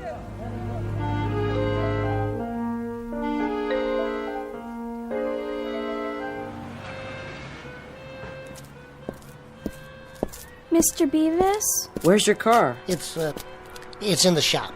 Yeah? What you got in the box? This? I guess you might say the stuff dreams are made of, Tommy. Something along those lines, anyway. Hey, is that old Ironsides? Yep. She ran aground before she could get christened. That's okay, Mr. Beavis. You can fix it. You can fix anything. I'll try, Tommy.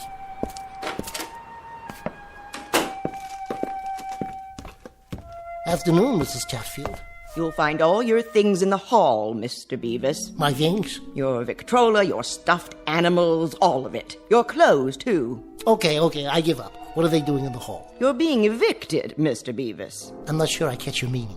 Evicted. 6 weeks in arrears on your rent. That's it as far as I'm concerned. Mr. Beavis, you're still gonna finish Old Ironsides, aren't you? Well, there may be a slight delay. I'm gonna have to change shipyards. But we'll get her launched. Yes, we will. That's a promise. We'll get launched somehow. Yeah, but how? I don't suppose you've ever had one of those days, have you, Tommy? Not yet, but I think you're having one. You know what else I think, Mr. Beavis? What's that? I think you better say your prayers and be real good. 'Cause right about now, you need a miracle.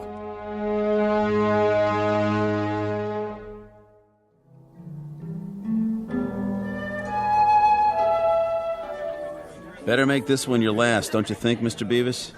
All in good time, Joe. All in good time. I'll tell you when. I think you forgot to tell me that a couple of drinks ago. You're not going to be driving anywhere, are you now? Alas, I think not. Today I am, as they say, hoofing it. Once I am sufficiently fortified. There's that word again. Which word? You said you wanted something that'd fortify a man in his darkest hour, so I guess you must be feeling pretty fortified by now. Them are it, huh? Your fortifications? Those are. Are what? Those are it. You can't use them in a nominative case. No kidding. Live and learn. Yeah. Live and learn. Who's that? Who's who? The old gentleman in the blue suit. Where? Behind me. At the table. I can see him in the mirror. I don't see nobody. Right over... Wait a minute. Where'd he go? Search me. Perhaps you can explain to me, Pete, what you put in those drinks that made me see somebody in the mirror, but not in the booth. See who? Whom? Quite right, Mr. Beavis. Whom? Objective case. Wait a minute. Now, where are you hiding? Nowhere, Mr. Beavis. I'm right here. Hey, how'd you do that? An exceedingly simple trick. You've heard the saying, now you see it, now you don't. Care for a cigar? They're Cuban, you know. Nothing but the best where I come from. You might say we get them duty-free. No, thanks. How do you know my name? Oh, I could say I overheard it from the bartender or some such. But if the truth be told, we do have our ways. And who exactly might you be? Ah, yes, a name. For purposes of identification, you may call me J. Hardy Hempstead. Hey, Pete. Yeah? This is Mr. Hempstead. It is, huh? See what he wants, will you please? Sure, Mr. Beavis. And a happy fortified Thanksgiving to you, too. Cheers, Mr. Hempstead. Cheers. Hold on. Wait till Pete brings you a drink. But I've already got one. Where? Why, right here. Oh. To better days. I'll drink to that. And what do you do, Mr. Hempstead? I'm your guardian angel. Wouldn't that be something? But I am. Well, I guess we're all our brother's keeper, in a manner of speaking. Not in a manner of speaking. In actual fact. Mr. Beavis, here's the way the cookie crumbles. Several hundred years ago, one of your ancestors performed an act of great courage. Part of his reward was to have a guardian angel assigned to one of his descendants in each generation. Current subject, Mr. James B. W. Beavis. That's you, I take it? Guilty as charged. Good. I have your family history right here. Oh, no. You're not selling one of those books about how to look up your family tree, are you? They always say I had a relative who came over on the Mayflower. Hear me out, if you would. Now, in the past few generations, Mr. Beavis, I've handled some extremely solid citizens amongst your progenitors. Handled? Taken care of. Good care, I might add. For example, there was Magellan Beavis, an intrepid explorer of the 16th century. This is a woodcut of the gentleman in question. Nice costume. Then Parnell Beavis, member of the British Parliament, who fought for Home Rule against insurmountable odds. And more recently, Gunner Lou Beavis, the first Marine to hit the beach at Nicaragua. That's Uncle Louis. Indeed. And your picture will fit right here on the next page. As of now, you too are being watched over by yours truly, J. Hardy Hempstead, your obedient servant. Watched over how? Aided by minor miracles from time to time as the need arises, given a small heavenly assist when the circumstances call for it. Well, you picked a good day for it. I know. Today you had a rather uncomfortable time of it. What started it all was being fired from your 11th job in 18 months. Mr. Peckinpah didn't care for zither music. I don't much blame him. But that's neither here nor there.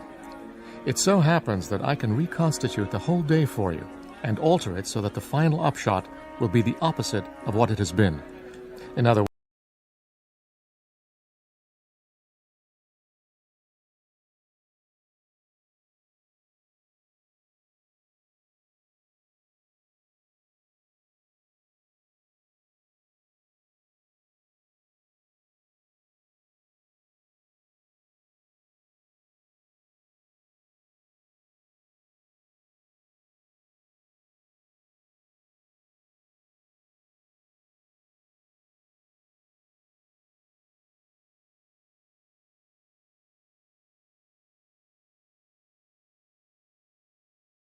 Hurt yourself, Chris? Not a chance. I'm not a little boy anymore. I think I can carry my mother upstairs. Can I call Mal? Not yet, Billy. I have a message for her.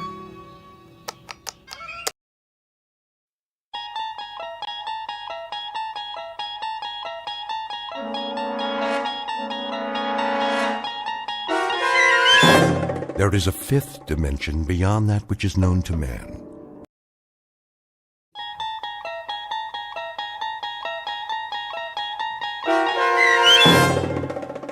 Long Distance Call, starring Hal Sparks with Stacy Keach as your narrator, was adapted for radio by Dennis Etchison and written for The Twilight Zone by Charles Beaumont and William Idelson. Heard in the cast were C.J. Amari, Fernette Lebo, Rosalind Alexander, Nick Sandys, Jeff Lupetin, Laura Russell, Kurt Nabig, Christina Verba, Doug James, Karen Olson, and Amber Lake. This copyrighted radio series is produced and directed by Carl Amari and Jason Mallow for Falcon Picture Group. Doug James speaking.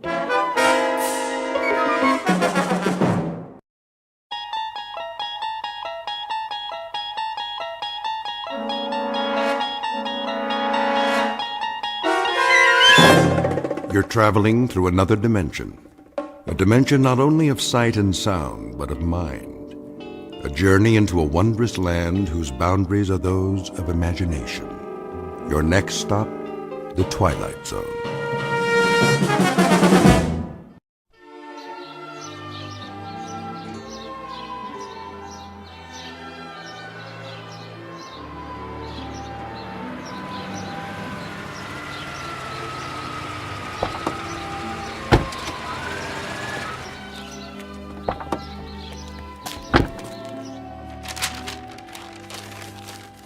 There.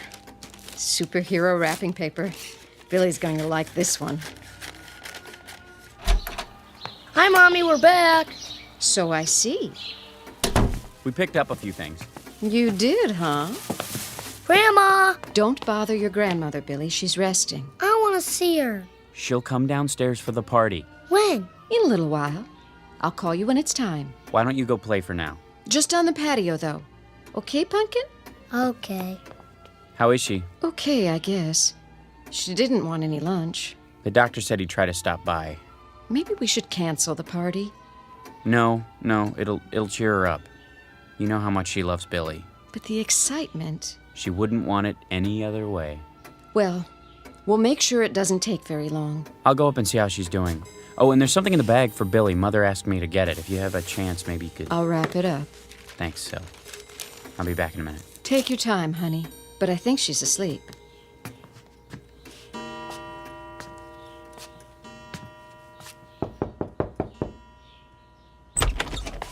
Mother? Is that you, Chris? How you doing? Oh, fine. Just resting my eyes. Well, you go right ahead. We've got everything under control. Where's Billy? In the yard, playing. Oh, such a big boy. And today, another birthday. I can hardly believe it. Neither can I. Did you get him a present for me? I sure did. The one you asked for. Sil's wrapping it up. Good. Take the money from my purse. No, don't worry about that. It's all taken care of. I insist. And I insist that you relax. Dr. Unger's coming in a little while. You want to look pretty for him, don't you? Oh, Chris, you're such a teaser. Well, who do you think I learned it from, Mama? Just like Billy. He's so much like you, in so many ways. Oh, I don't know about that. He's got Sylvia's nose and mouth. And your eyes. When I look into those eyes, I see you at that age. I don't know where he gets so much energy. From his daddy, of course. Now, hold on. I was the quiet type. Oh, you were a ball of fire. Running this way and that, full of curiosity. I find that hard to believe. But it's true. Billy's the spitting image of you. If you say so, Mother. Take your nap now. Can I get you anything? Nothing at all. Just remember to call me when it's time for Billy's party. He can come upstairs if you like. Oh, nonsense. I wouldn't miss it for the world. All right, Mother, you win. Just don't try to walk on your own. I'll let you know when it's time. You do that, dear. Tell Billy I'll be there. I will. Now get some rest.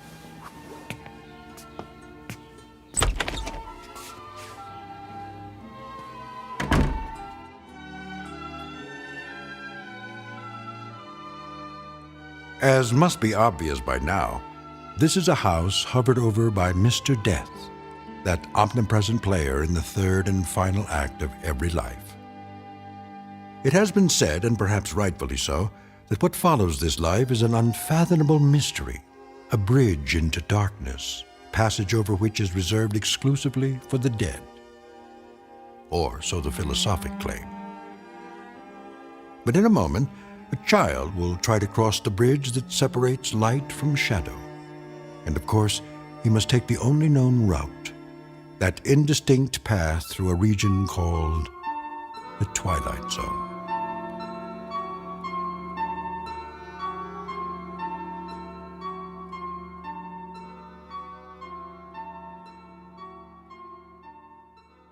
And now, The Twilight Zone and our story, Long Distance Call, starring Hal Sparks, with Stacy Keach as your narrator. That's enough for now, Billy. I like the way it sounds. Can you help me set the table for dessert? Is it time yet? Almost. Where's Grandma? Well, you know, she wanted to come down, but she's awfully tired. You understand, don't you? You're a big boy now. But I want to see her. Maybe in a few minutes. Daddy's just gone up to... There she is. Chris, watch your step, honey. Why is Daddy carrying you, Grandma? Because she's light as a feather. I've got your chair ready. You go to so much trouble. Mother, you've got to follow the rules of the house. And today, the rule is, the moment Billy opens his presents, you're going back upstairs. That's fine, Chris. I always follow the rules. Except when I don't agree with them. Hi, Grandma. There's my little angel. Mother, the doctor told you not to exert yourself. I don't exert. Billy is a feather to me. Everybody get ready. Time for the candles. I'll turn off the light. Happy birthday to you. Happy birthday to you. Happy birthday, dear Billy. Happy birthday to you. Go on, son, blow them out. Here it goes. Wait now. You've got to blow out all the candles, or it is no good. Take a big breath, Billy. All of them. Okay. You did it! Did you make a wish? Yes. What was it? I can only tell Grandma. Well, then, tell me. I wish for is... Don't you think we should all hear your wish? That's not the way it works, honey. You know that. It is a secret between the two of us. Isn't that so, Billy? Mm-hmm. And now we cut the cake. Mother, let Syl do that. What? You think I'm too old to hold the knife? He didn't mean it that way. When I am that old, you get the shovel and dig a hole. I have a shovel and a pail. Billy. Yes, my angel. I know you do. To play with. We had some good times at the beach, didn't we, Mama? All of us together? Lovely times. Like tonight. I'm so happy. My heart is so full. I would like to say something. May I? Sure. Oh, my little Billy. My wonderful little boy. He gave me life again. An old woman, good for nothing but to complain. He held out his hands to me and made me alive. Why are you crying, Grandma? I don't know, Angel. You don't? Baby, it is because I won't be here with you for very long. Now, Mama. Why not? I am going away. Where? No, please. Don't lie to him. Tell him the truth. I will be gone. But where? Come on, Billy. Grandma's tired. I want a piece of cake. Good idea. After we open the presents. Let's go into the living room. Yeah, presents. Is anything wrong, Gran? No, a little short of breath. That's all. Take my arm. It's not necessary. You go. I can walk. We'll go together, all right? Look at that, son. A real cowboy guy. Sit here, Mama. Open this one next. Okay. Wait, Billy. Do you want to see what Grandma got you? Yeah. Which one is it? Right here, I think. Yes.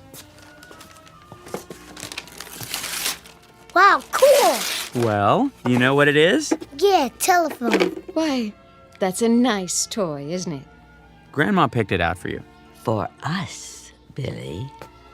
For you and me. So you can always talk to Grandma. Anytime. Even when she is not here. Can you say thank you? Thanks. See, Mama, he loves it. I'm so glad. I want to talk to Grandma now. You may. You know how to work it, son? Yeah. Hello? Hello? Who is it, please? Guess. Is there someone who wants to talk to Grandma? Yes. What is his name? It's me. And who are you? Billy. Oh, Billy. It's so good to talk to you. What's the matter, Mama? You'd better take me upstairs. Now, Chris. Of course. Don't you want to play? I want to, Billy. In a little while. When? Whenever you like. You talk on the phone. I will hear you. Come on, up you go. Don't hurt yourself, Chris. Not a chance. I'm not a little boy anymore. I think I could carry my mother upstairs. Can I call now? Not yet, Billy. I have a message for her. Hello? This is me. Grandma, please don't be sick. Don't be sick, Grandma. Can you hear me? I don't want you to be sick anymore.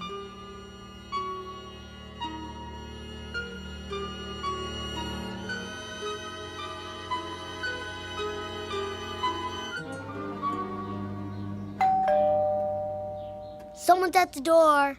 I'll get it. You stay with Mom. Come sit next to me, Billy. Dr. Unger. Chris, Thanks for coming by. how is she? The same. Sylvia, Hello, Doctor. how are you holding up? Oh, don't worry about me. Grandma? Billy, stay here. Is Grandma okay? Of course she is. I'll just look in on her. Let me walk you upstairs. I know the way. Can I go too? Later, Billy. Sit here with us. But I want to tell her something. Oh, darling, we can't see her right now. Why not? She's not feeling very well. Is she gonna get better? I hope so, sweetie. I really do.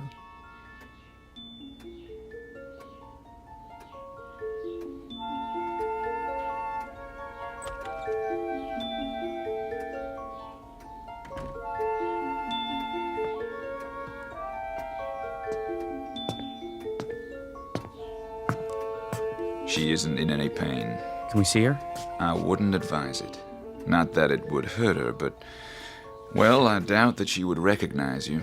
Oh. We'd recognize her. All right, Chris. Just don't stay long. Me too. Isn't it your bedtime? I want to say goodnight to Grandma. Billy, try to understand. Grandma's sick. Why don't you wait until she's well? I want to see her now. Billy, don't. If I may make a suggestion. Yes? If he wants to see her, this might be the time. Come with me then, but only for a couple of minutes. And Billy, listen to me. If Grandma acts a little different, that's only because of the medicine, okay? Okay. Then let's go. Sylvia? Now? Do you think... I think we better.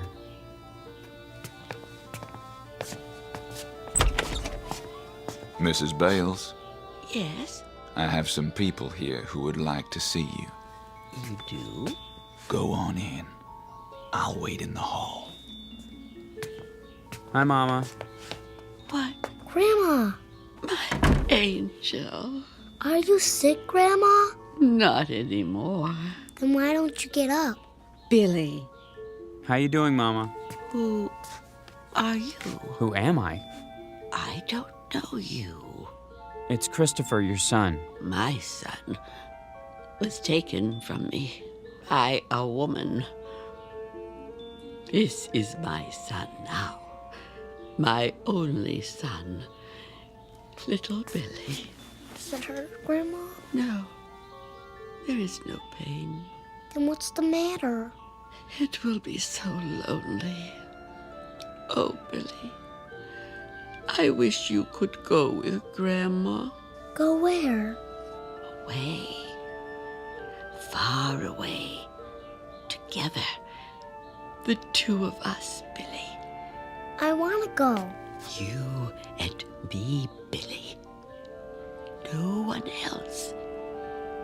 Just you and me. Grandma? Grandma? Grandma? Oh, Mama. Goodbye, Gertrude. Goodbye. I want Grandma. I want to talk to her. I have to. I need her. I want to talk to her.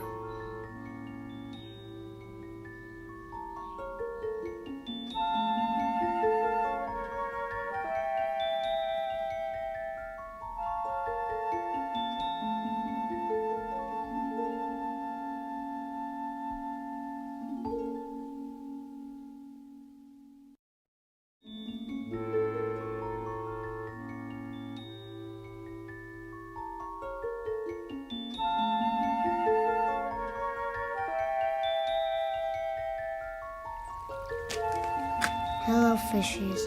Do you want to play with me? Billy? Billy, where are you? There you are. Didn't you hear me calling you? No. You know you're not supposed to be playing out here all alone. Why not? I don't want you so close to the pond. What were you doing? Nothing. Billy? Looking at the fishies. It's getting cold. No, it's not. I think you'd better come in now. Don't you want some lunch? I'll make you a cheese sandwich and some hot soup. Come on. I want a hot dog. All right. A hot dog, then. Why don't you wait in the dining room? I go upstairs. Why? I want to go in my room. Okay. I'll call you when it's ready. Oh, Chris. What's the matter? Billy. I heard you calling him. Where is he? In his room. You all right? I hope so. What do you mean?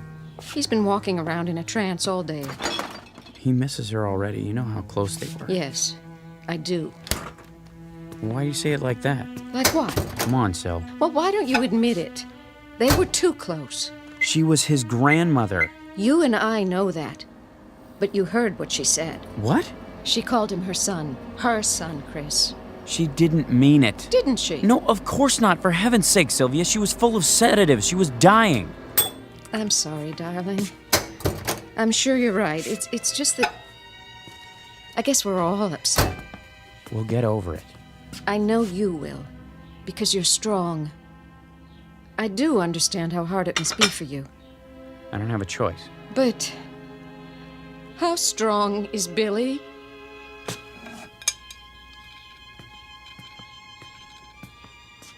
Billy!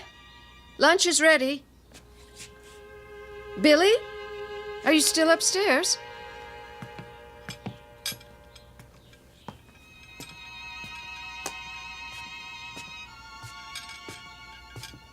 Hey, Grandma. Why don't you come and play with me? What? Cold there? I'm having a hot dog for lunch. What are you having? I couldn't do it. Mommy called me. I was gonna play. Going to what? Bye. Who were you talking to? Grandma. Billy. She says she's lonesome. She wants me to come and stay with her. Can I, Mommy? Can I?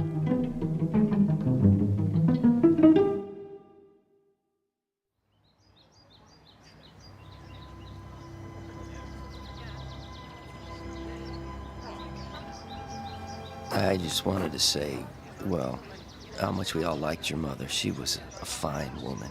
Thank you, John. If there's anything we can do, anything at all. I appreciate your coming. A wonderful woman, Mr. Bales. She was, Mr. Pennington. And I know she was fond of you. She mentioned you often. If you need any help, at the house. We'll keep that in mind. I think everything's under control.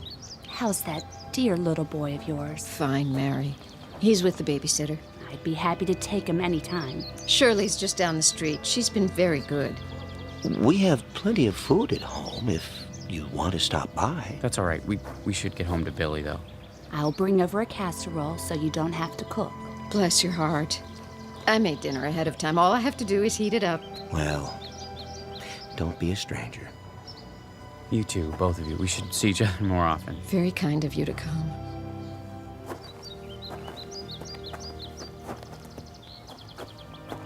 I'm glad that's over. She had so many friends. It was a lovely service, don't you think? You know what I really think? Funerals stink. I know. But it's a way of remembering her. I wanted to remember her the way she was, the way she used to be when she was healthy. Now I'll always think of her like this. How she was at the end. Come on, honey. Let's go home. Billy needs us. Yes, he does. More than ever.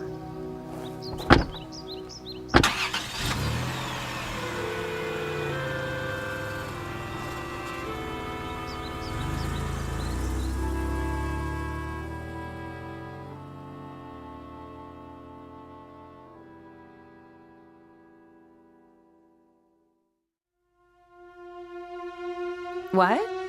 I'm not sure. They went to the funeral. I don't know when they'll be back. Yeah, I'll call you. No, don't come by. I told you I don't know. Oh, he's a good kid. Kind of depressed with his grandmother dying and all. Doesn't want to play or anything. And oh, wait a minute. Hey, Billy boy. Where you going? Outside. Is that okay with your mom? Yeah. You sure? What are you gonna do out there? Play. Oh, yeah? Well, that's good. That's real good. How come you decided to play? Somebody wants me to. Wants you to what? Go outside. Just don't go out of the yard, okay? Okay. Oh, nothing. He's just going out to play. It's the first time he wanted to do that today. No, I don't have to watch him. He's a good boy. He never wanders very far. He just sits and plays by himself. It's sad. I don't... Wait, what was that? Something's happened. I gotta go.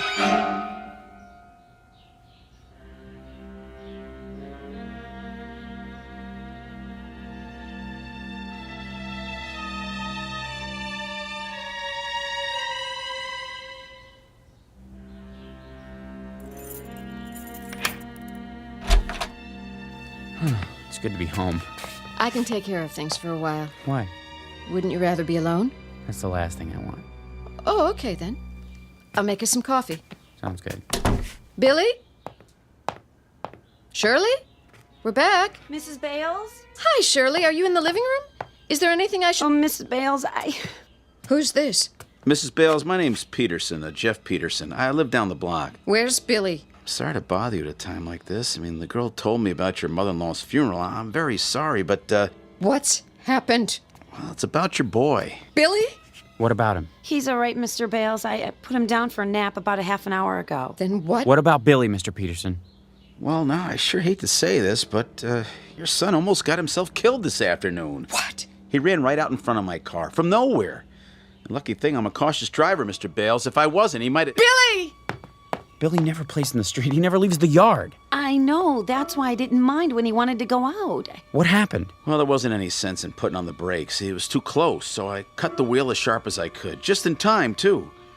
Couldn't have missed him by more than a few inches. Not a scratch on him, I'm glad to say. It wasn't my fault, Mr. Bales. Honest. All right, Shirley. Apparently it wasn't anyone's fault. Anyway, Mr. Bales, if I do say so, I think you better have a talk with your boy. He's sleeping. Oh, he's fine, just like I told you. A talk? Why? Well, when I saw that he was all right, I asked him, why'd he do a crazy thing like that, running out in the middle of a busy street? He said, somebody told him to. Somebody told him to? Who? He didn't say. You know I wouldn't tell Billy to do a thing like that. Who else did he talk to, Shirley? No one. All day long, he just sat in his room playing with the telephone. Chris? You believe me, don't you? Yes, I do. Chris. I'm sorry it happened, Mr. Peterson. Don't be sorry. Be glad. The boy's safe.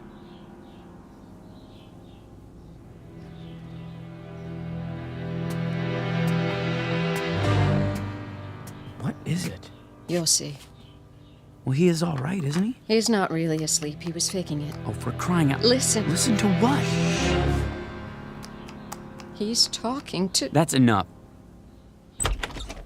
Hi, Daddy. Hey, Pumpkin, we're back. Would you tell me something? Sure. What's this running in the street business? Billy, you know you worried us. I'm sorry, Daddy. Well, why'd you do it? I don't know. Billy? Who were you talking to on the phone just now? Nobody. I asked you a question, young man. Don't fib to me. Who were you talking to? Nobody. You'll tell me, you hear? Oh, no. Sylvia, let go of him! All right. Let's see what you can accomplish, which so far is nothing. Mommy hurt me. She didn't mean it. She doesn't like Grandma, does she? Of course she does. She's just upset. Why? Billy, I've got to tell you something. I want you to try to understand, okay? You're a big boy now. What? You won't be seeing Grandma anymore. She didn't go away like we said. She died, Billy.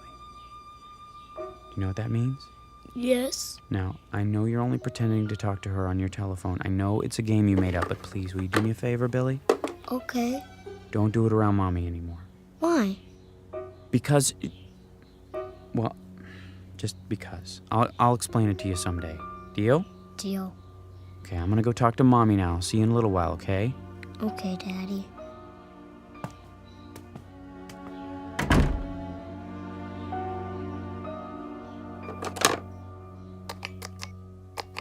Hi, I'm back.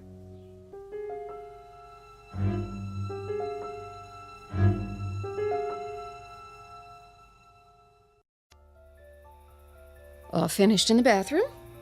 Hmm. Shall I turn out the lamp? What? The light. Do you want it off, or do you want to read for a while? Yes. Yes, which? Whatever you like. Oh, Chris. It's not what I want, it's what you want. I don't care. Please, don't shut me out. Sorry, I was just thinking. I know. Sil, Yes? Sil, I know how hard it was for you. What you went through these last weeks and months, you did more than anyone. But I hope you understand. Understand what? My mother didn't mean any harm. I suppose not. It's the truth. She had 2 other children before me, and she lost them, and she couldn't let go. I was all she had. Except for Billy. Billy was me again. At least as far as she was concerned. A chance to go back, to pretend that none of the years had happened after Dad died. I know it wasn't right or fair to you, but honey, believe me, whatever she did out of love. Love for whom? What does that mean? I'm sorry, I didn't mean it the way it sounds. Really, I didn't, Chris. You're trembling. It's cold. You pull up a blanket. Let's get some sleep. Yes. It's been a long day. The longest.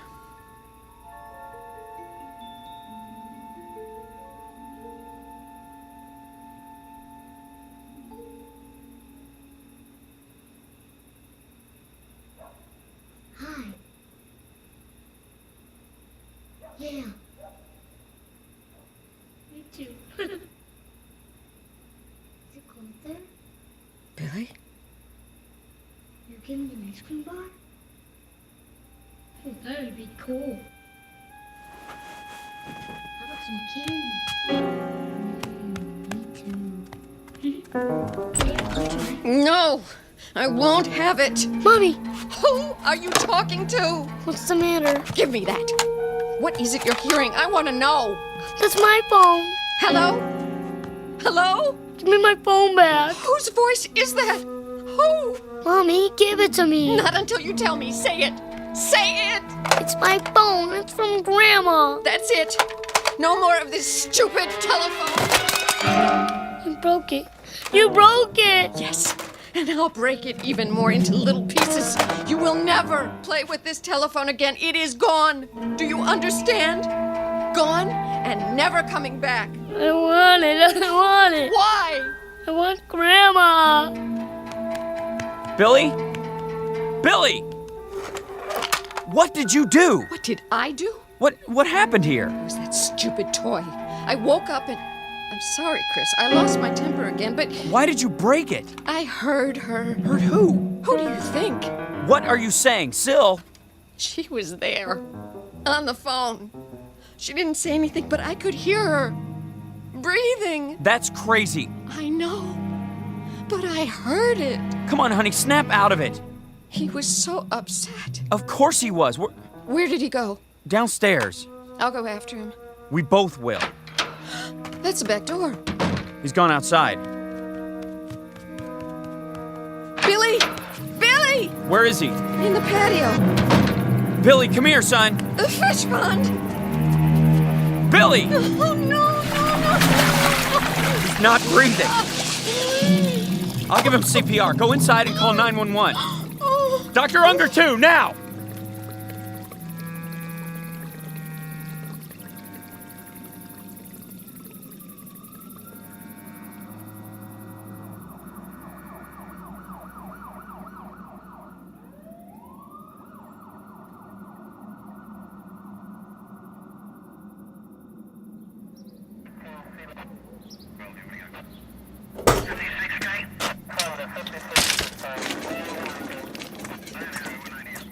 Lifton. Careful. I got him. How is he? He's breathing. Thank God. We'll do everything we can. Put him in the ambulance. If we had gotten here a few minutes earlier... I'm going with you. Billy. Oh, my Billy.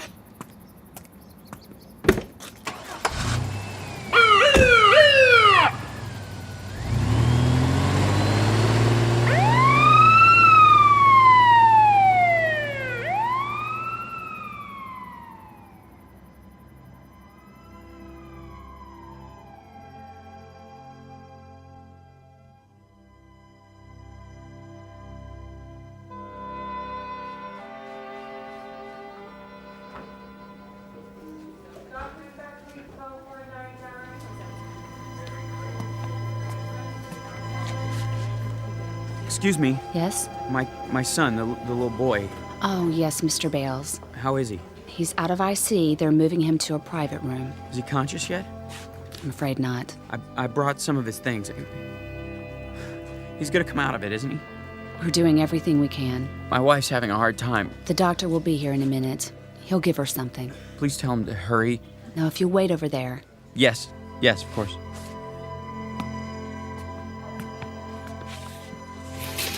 Well? Take it easy, honey, please. He's gonna be all right. Is he? Yes, I promise. You can't promise that. He's getting the best treatment. It doesn't matter. What? It's too late. Don't even think that. No? Why not? We have to face facts. What facts? She's already taken him. That's not true. Yes, it is. She took him away. She has him now. Syl, don't say that! That's what she wants. What they both want. I can't fight her anymore. She's won.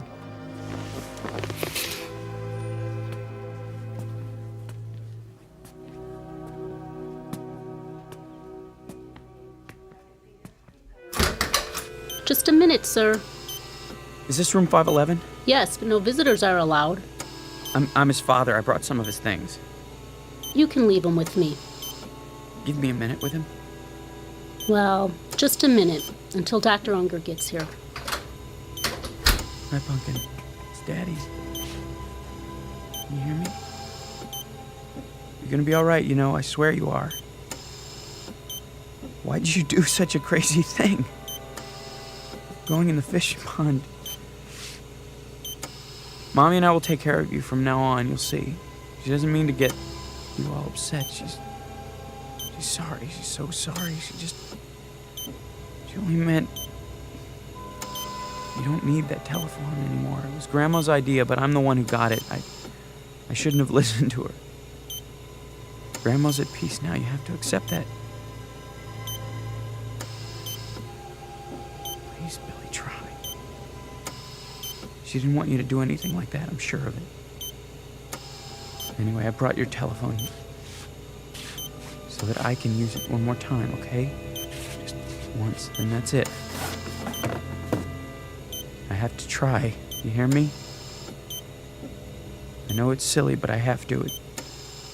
It's the most important call I've ever made.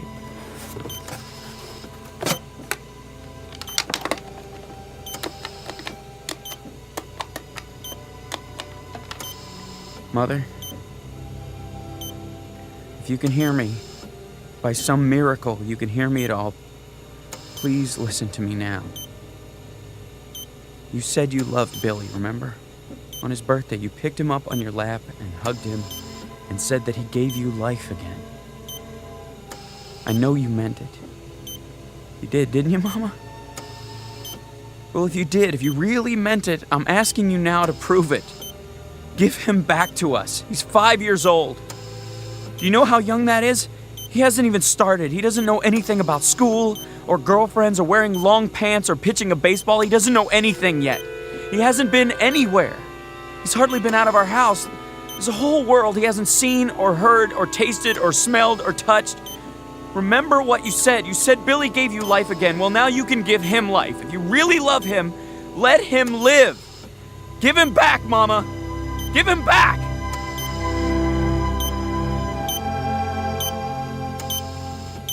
Nurse! Nurse!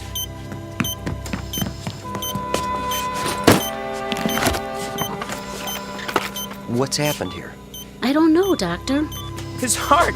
It's not stopping after all. It's stronger. And his breathing. Blood pressure's rising. Heart rate's up. Thank you.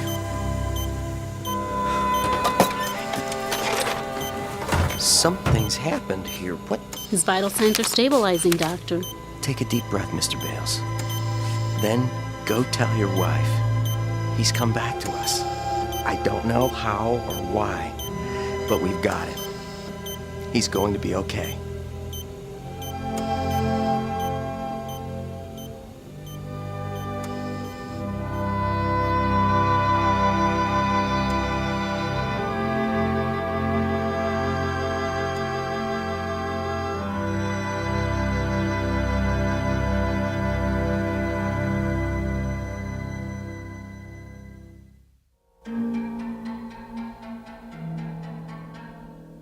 Toy telephone, an act of faith, a set of improbable circumstances, all combine to probe a mystery. To fathom a depth, to send a facet of light into a dark after region. To be believed or disbelieved, depending on your frame of reference, a fact or a fantasy. A substance or a shadow. But all of it very much a part of the Twilight Zone.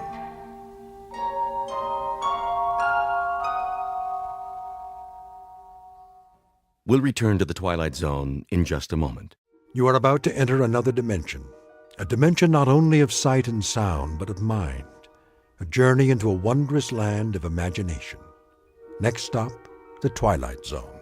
Hi, this is Stacy Keach. I'd like to take a moment to tell you about our Twilight Zone website at twilightzoneradio.com. At twilightzoneradio.com, you'll find the latest information on these Twilight Zone radio dramas, including behind-the-scenes photographs, plus the newest product releases, trivia contests, ways to contact us, other Twilight Zone-related info and merchandise, plus links to other fascinating websites. So make your next stop twilightzoneradio.com.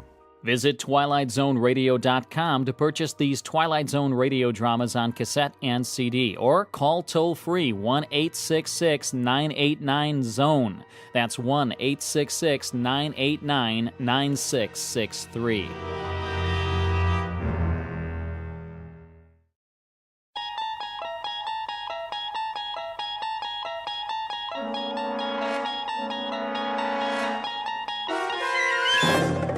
You unlock this door with the key of imagination.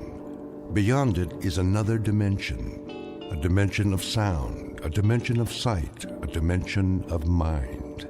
You're moving into a land of both shadow and substance, of things and ideas. You've just crossed over into the Twilight Zone.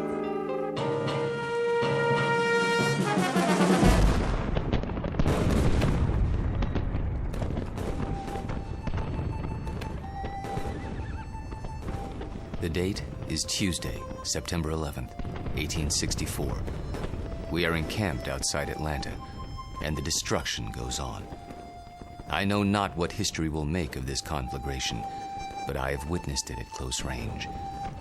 I feel it my duty to set down these observations before the prism of time colors them in a different light.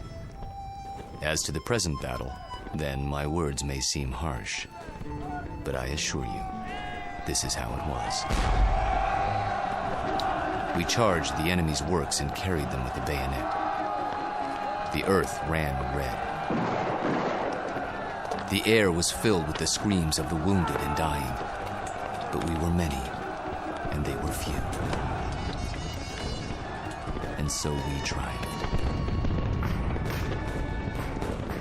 Nonetheless, and despite urgings to the contrary, the battle raged on. The city was ours. There was no need to destroy save that which could be of use in the fight against us, but Sherman was drunk with victory. He himself started the fires, the flames which annihilated that great citadel of grace and beauty. One of us should have sent a ball into Sherman's brain. It would have been so easy. But somehow we couldn't, and that devil knew it. He knew it, and he mocked us for our cowardice. The good die young, I've heard him remark. If you're evil enough, you'll live forever. And with that, the entry from Major Skelton's diary ends. So it was that the Union soldiers burned Atlanta. Questions? Professor Jameson? Yes. The books I've read don't describe the Battle of Atlanta that way. Oh, I know. Confusing, isn't it? But as someone once said, history is bunk. Who was it now? I should know that. Henry Ford. Yes, of course. That's it. Mr. Ford. Thank you, Professor Kittredge. Helps when a Nobel Prize winner sits in on your class. You should drop by more often, Sam. You seem to do quite well without me. I could always use a good teaching assistant. So, to sum up today's lecture, the Union soldiers did indeed burn Atlanta for no good reason after the battle was won. You may have seen a more pictorial version in the motion picture Gone with the Wind, but I assure you, the conquering troops took no pleasure in their work. They were forced to it by a man they hated more than they could ever hate the rebels. An ugly, sullen, appallingly brutal general named William Tecumseh Sherman. The history books have glorified this monster, attributing to him qualities of courage and integrity. Trust me, he had no such qualities. He was just a small, evil man with tiny red eyes and a dirty beard and a way of talking that made you quietly want to slit his throat.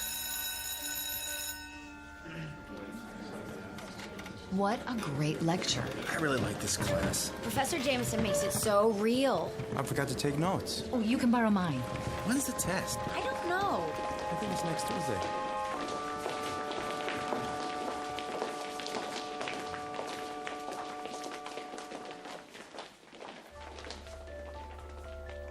It has been said that universities are worlds unto themselves, inhabited by the young. These are the inhabitants of Collins University, a very small world indeed, young people hungering for knowledge, which can be imparted only by age. You have just met Walter Jameson, for 12 years the college's most popular and respected history professor. Students crowd his lecture hall and listen in fascination as he brings the dead past to life for them. It doesn't seem to matter what period of history he's discussing. He makes that period as real as this morning's headlines. Some explain this ability simply as the mark of a consummate actor. However, there are those who don't agree, like Professor Samuel Kittredge, Nobel Prize winner in chemistry, who has another, more disturbing theory about Walter Jameson, and that theory is about to be put to the test. Very soon we will find out whether our star professor received his degree from a major university or from the Twilight Zone. And now, The Twilight Zone and our story, Long Live Walter Jameson, starring Lou Diamond Phillips, with Stacy Keach as your narrator.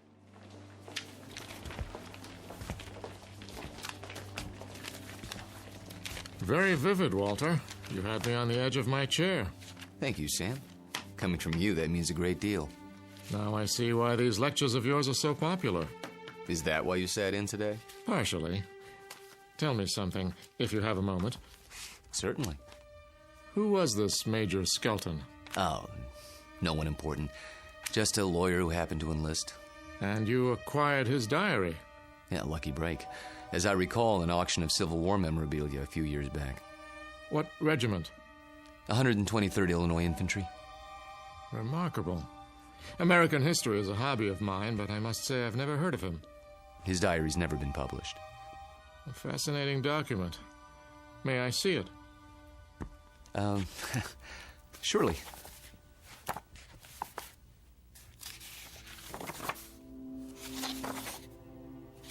Well preserved.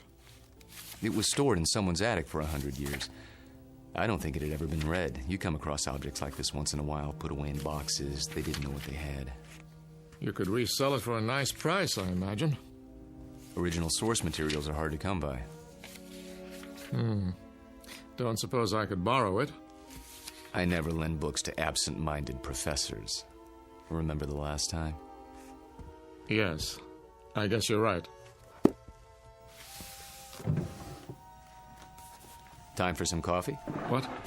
I'm going past the student union on the way to my office. Not today. I have a paper to work on for the conference. Oh, I almost forgot. Can you come by for dinner? Whose invitation? Yours or Susanna's? Mine, this time. Something on your mind? Nothing special, just your company. We have a chess game to finish, if I'm not mistaken. Say 7 o'clock? All right, 7 it is. Good. See you then.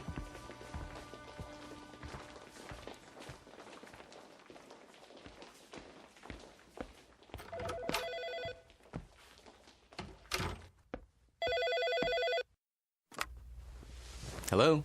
There you are. Where else? I keep regular office hours. I know. A chance to counsel all those co-eds. Oh, please, Mr. Jameson. I just have to talk to you. It's about my term paper. It's Professor Jameson to you, young lady. Excuse me, Professor. I might have an hour this afternoon. Then we'll have to work fast.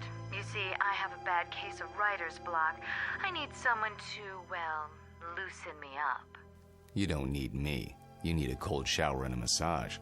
Speak for yourself. Daddy told me he invited you for dinner. He did. You mind? Not if you don't mind my getting some work done afterwards. My thesis is due in 10 days. How's it coming? Oh, it's coming. I'm just not sure I've said enough. Want me to look at it? Absolutely not. I have to know that I can do it on my own without help from you or Daddy. You will. Don't worry about it. I miss you. Me too. Only a few more days. Then we can spend more time together. We'll paint the town red. Oh, there's my 2 o'clock. I gotta go. Let me guess. Female, age 19, about 5'2", with eyes for her handsome professor. Be right there. Actually, this one's a little old lady. Wants to finish her degree before she kicks the bucket. I'll bet. See you in a few hours, darling. It's a date.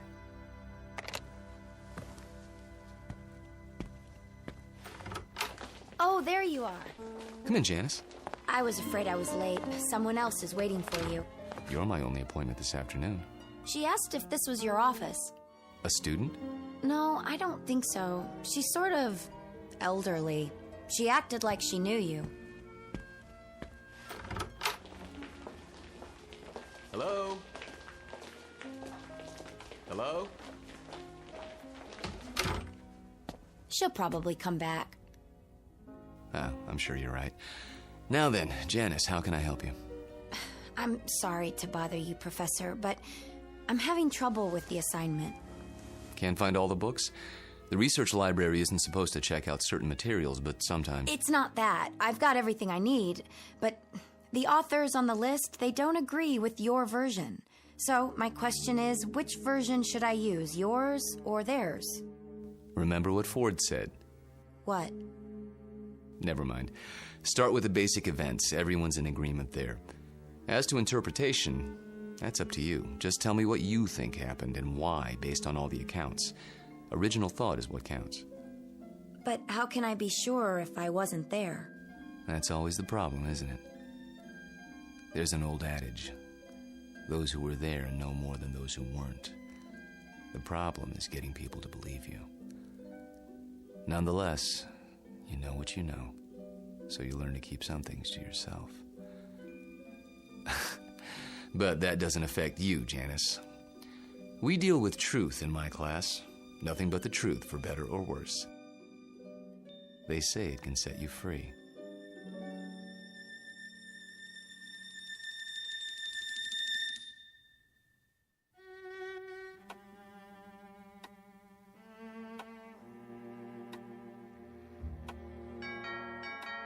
I'll get it, Father.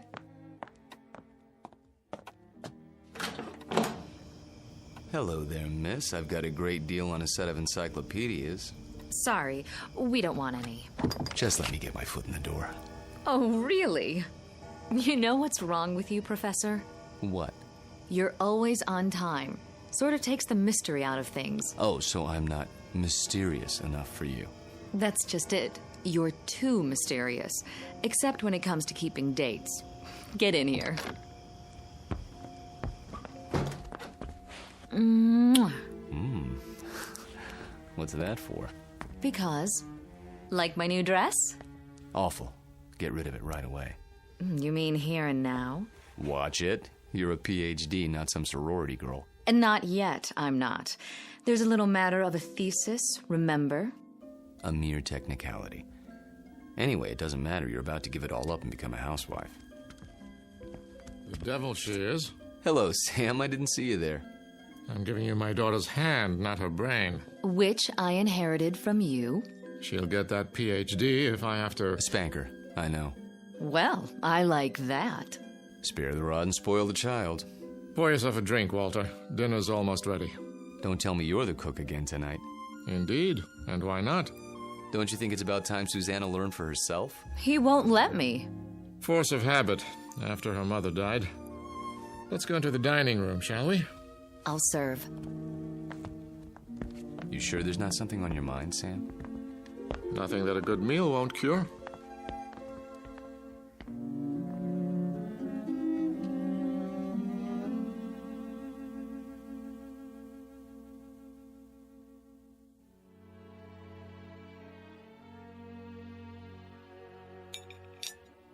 Had enough to eat? I take it all back, Sam. She'll never be the cook you are. I wouldn't even try. Oh, you could try. Who knows? Maybe you've inherited your father's talents. What do you think you're doing in here? I'll do the dishes later, unless this is the men's hour. Cigars and brandy and all that. Not a cigar, a pipe. It's not the dishes I'm worried about. It's a little matter of a doctoral thesis. Upstairs with you. Walter and I have some talking to do. I don't believe this. It is the gentleman's club, right here in my own house. Just for a while, Susie. Then you can have Walter to yourself. You're not going to treat me this way, are you? Worse, you might have to support me. Then the wedding's off. Good night, Daddy. See you before you go? It's a requirement.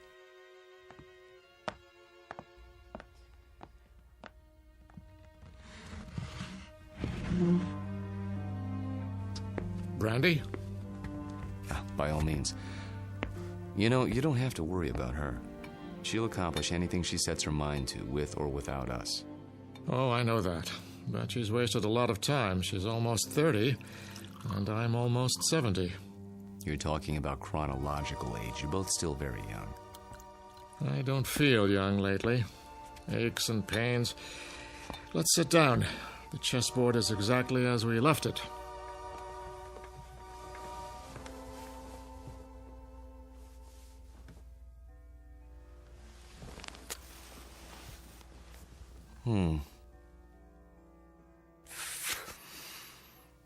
My move, isn't it?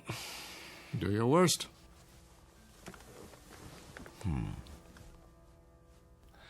How about pawn to king's bishop 4? Look at that. You don't like it? Not the move, your hands. Well, what about them? Extraordinary, isn't it? They looked very much the same when we met, those two hands. Firm, smooth, not the slightest discoloration. Time marches on. For some of us. Walter, tell me something. Of course. How old are you? You know the answer. 44. My move. I seem to recall that when you applied for a position at the university, you listed your age as 39. That was, 12 years ago, which would make you 51 now. Come on, Sam. So I'm 51. Too old for Susanna, is that it? In a sense. What are you getting at? This is between the two of us. It won't go beyond this room. Really, Sam? Walter, when I met you, I was 58.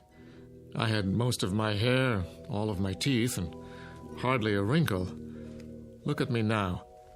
In 12 short years, I've turned into an old man. But you haven't. It happens that way sometimes. I know. But why? Clean living? Don't ask me, Sam. You're the chemist. I'm just a history teacher. Yes, and you teach it very well. Do you know what your students say? They say it's almost as if you witnessed history firsthand. I try to make it interesting. Fake it, you mean? You could call it that. Yes, that's what I thought. But somehow it didn't seem like you. You're such an honest, precise man. Ah, here it is.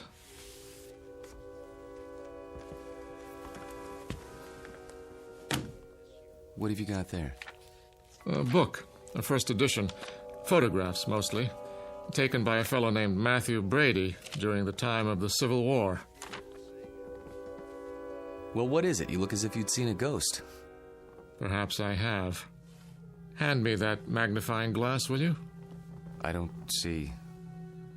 Was your grandfather in the war by any chance? No. In that case, I'd say we have something of a mystery on our hands. How so? You got me interested in your Major Skelton today. Oh, that. I was curious to see what he looked like.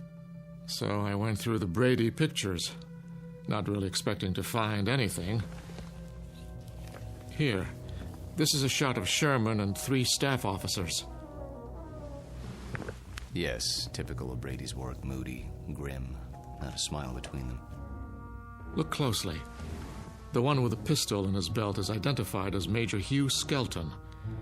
This photograph was taken in the 19th century, and yet it looks exactly like you. I'd know those eyes anywhere. In fact, Walter, I'd have to say, it is you.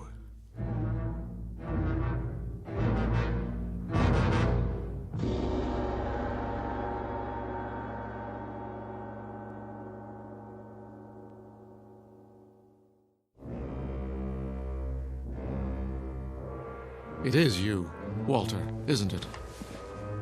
Photographs can be deceptive. Poor lighting, grainy images. You shouldn't have kept the ring, you know. It's a dead giveaway. Ring? It is a bit like mine. Not like it. The same. Sam, really, you can't be saying what I think you're saying. That wouldn't make sense. It wouldn't be rational. It wouldn't... Come now, Walter. We're not children. You know exactly what I'm saying. I've been accused of many things in my time, but never of being inarticulate. Oh, you're joking. Just because a man in a picture happens to look like me. And happens to wear the same ring, and happens to have the same small mole on the left side of his face.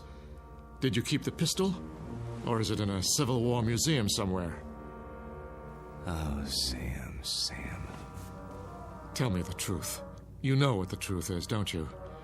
You are the man in the photograph, aren't you? Yes. I knew it. I've suspected for a long time. But, of course, it seemed so fantastic. It is. Yes. So, now we're on equal footing at last. The time for lies is over, Walter.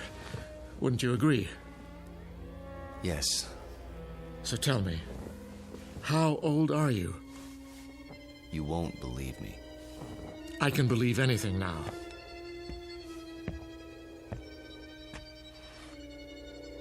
This bust on your mantelpiece? What about it? It's after a Greek statue, as I recall. The head of Cato the Elder. That's right. Let's just say, I'm old enough to have known this gentleman personally. But he lived more than 2,000 years ago. I said you wouldn't believe it. No, it isn't that, but 2,000 years? How, Walter, how? You don't know what you're asking. In heaven's name, this is what mankind has been dreaming of. Sam. To live forever. To go on learning and understanding eternally, without end, without death. Sam. Tell me the secret. I can't. You must. You owe it to the world. I owe the world nothing but contempt and pity. Then tell me, any part of it. I'm almost 70 years old. I have a heart condition. I'm going to die, but I don't want to until I finish my life's work. Walter, listen to me. Do you understand? I'm not ready to die. I can't tell you the secret because I don't know what it is myself. What? I was like you, Sam. Afraid of death. Too afraid to face the concept head on. When I thought of all the things there were to know and the pitifully few years man had to know them, I went cold with fear. And with anger, too, at the impossibility of it all. The combination was paralyzing. Every night I dreamed, as you dream, of more time, of immortality. Only if man lived forever, I thought, could there be any point to living at all.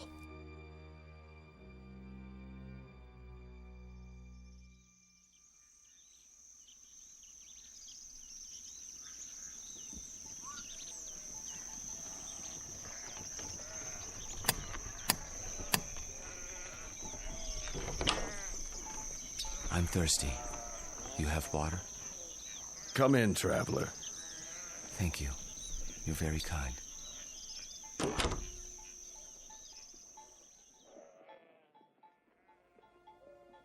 One day, on the road, I met a man. An alchemist. I told him these things and more as I rested with him. He said that he could grant my wish. Only it would cost money. A great deal of money. So I sold everything I had and paid him his money and submitted to his experiments. Drink this, young man. You may remain here until you recover.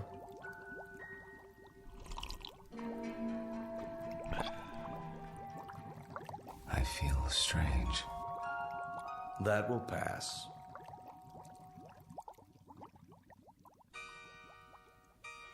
I remember very little of what followed, except that I was in a coma for many weeks. When I revived, I learned that the alchemist had been burned for blasphemy. You're not serious? An alchemist?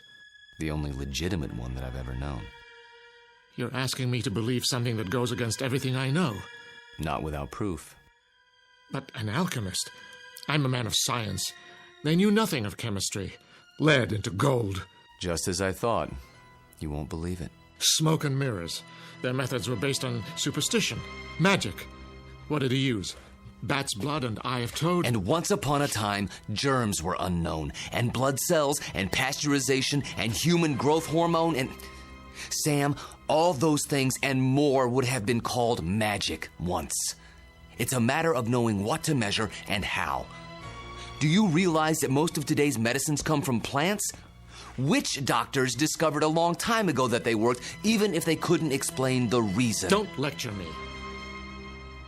All right. But you'll grant that certain phenomena exist before we know why. Science is like history in that respect. A detective story, working backwards from known facts until we understand the cause. And I'm the most undeniable of facts. Unless you can come up with another explanation. Go on. There isn't much more to tell, really. I thought the experiment had failed, of course, because I didn't feel any different. But then, when I saw my wife and my children and my friends aging and growing old, this was a problem I hadn't considered, you see. But surely there's a way to get around that paradox. Such as? There must be. Is there? Think about it. If I tell you that somehow I can stop you from aging, where do you want to be stopped? At 30? Then you watch everyone around you turning old. At 70? Would you want to live forever the way you are now? Sick and weak? It's better than dying. No, Sam. You're wrong. I was wrong. It's death that gives this world its point. We love a rose because we know it will soon be gone. Who ever loved a stone? I'm not a rose, and I'm not a stone. I'm a man. Very old, very frightened. Of what? Death? Yes, of death. You're a fool. I want to die. Then why don't you? Because I'm a coward. Like all men. Because I'm tired of living and scared of dying. That's why. There's a revolver in my desk at home, Sam. The same one you saw in the Civil War photograph. Every night, I hold it in my hand and pray for the courage to pull the trigger. But I can't. You mean to say you've survived all these years without an accident, without being injured or wounded? Some people are lucky that way. They go through life without ever breaking a bone or seeing the inside of a hospital. Oh, I've come close to death plenty of times. But never close enough. Thank you. For what? For reassuring me. I thought that if a man lived forever, he would grow wiser. But that isn't true, is it? You grow tired. That's all. It must be lonely. That's a word that comes to mind. You say it as if you think it's a word I don't know anything about. I suppose you married more than once? Yes. How long with each woman, Walter? 10 years? 15? I take your point. Now you know why I attended your lecture. Why I asked you here tonight. It wasn't idle curiosity. I suspected as much. Sam, this isn't a situation of my choosing, not any longer. I tried to resign 6 months ago, but you talked me out of it. Do you remember? Yes. Do you know why? I knew that Susanna was falling in love with me. And I knew what would happen, because it had happened before. A few years of happiness, and then I warned her. I did everything I could to discourage her. Except tell her the truth. How could I do that? She'd have thought I was mad. Then why didn't you leave?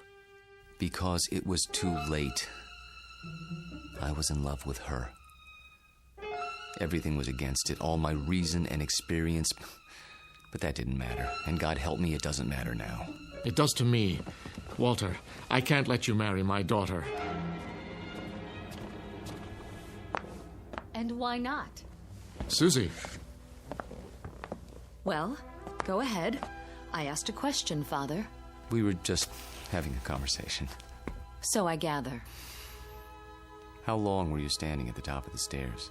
Long enough to hear that there's some sort of disagreement over me. Don't you think it would have been considerate to include me in the negotiation? It's not a negotiation. Please, don't misunderstand. Your father seems to think I'm too old for you, darling. Susanna, let me explain. That's the silliest thing I've ever heard. Good. In that case, you will marry me? I thought that's already been decided. You asked, and I accepted. Unless you're having second thoughts. Nonsense. If I had my way, we'd do it tonight. Are you serious? I've never been more serious in my life. I think you mean it. There's a justice of the peace in the next county. Go upstairs and get your prettiest dress. I'll go back to my place and pick you up in an hour. But... Go. Go. Daddy? I can't very well ground you, can I? You're of legal age. Oh, Walter, I do love you. Though your timing is a bit of a surprise. Life is a surprise. If we're not ready now, when will we be? Next week? Next year? We have to seize happiness when it comes, and it's here now. 1 hour, darling.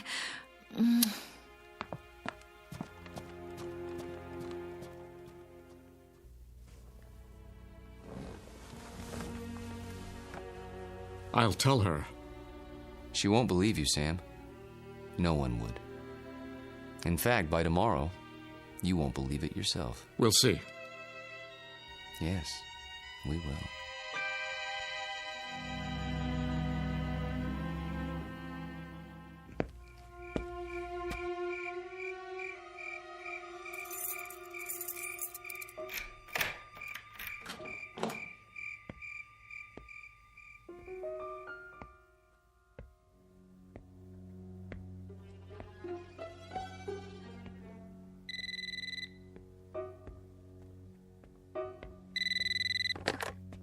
Yes?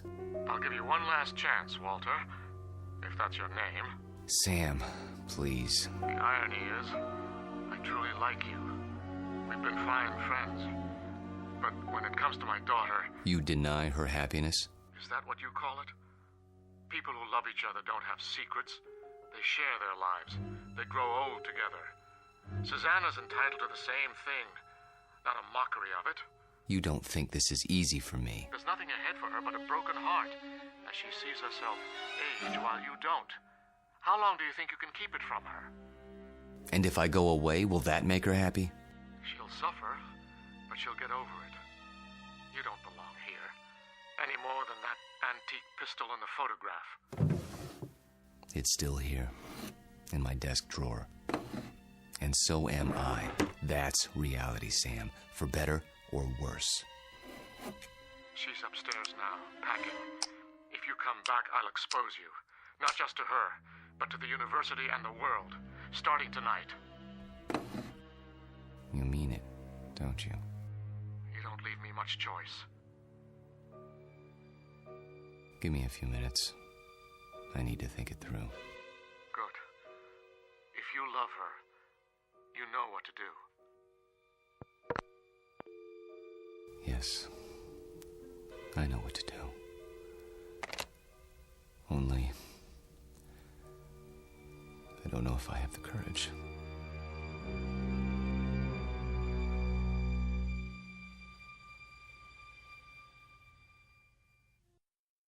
Hello, Tommy. Who are... You needn't stand up. How did you get in? You left the front door open. Who are you? Don't you recognize me, Tommy? No, I don't think I... Look hard into my eyes. You called them the most beautiful you'd ever seen once. A long time ago. I think you've made a mistake. No. It's you, Tommy. My name is Jameson. Professor Jameson. And if you don't leave my house at once, I'll be forced to call campus security. Don't pretend with me. I know who you are. And who is that? Tom Bowen. Tom? My husband. That's impossible. I've never been married. You mean you don't remember? How convenient for you. We married right after the Great Depression. We lost our farm to the drought.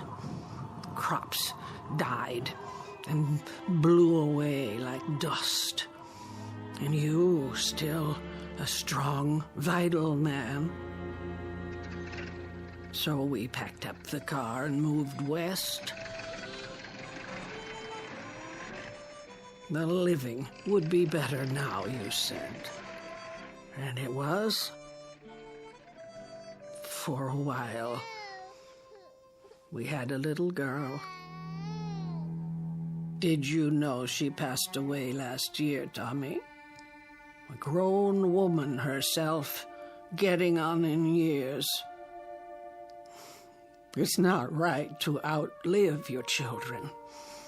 But me, I had to keep going.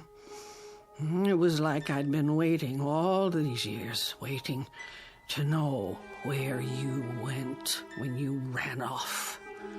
And now, I found you. My dear lady, perhaps if you told me who you're looking for, I could... Oh, stop. Please, stop.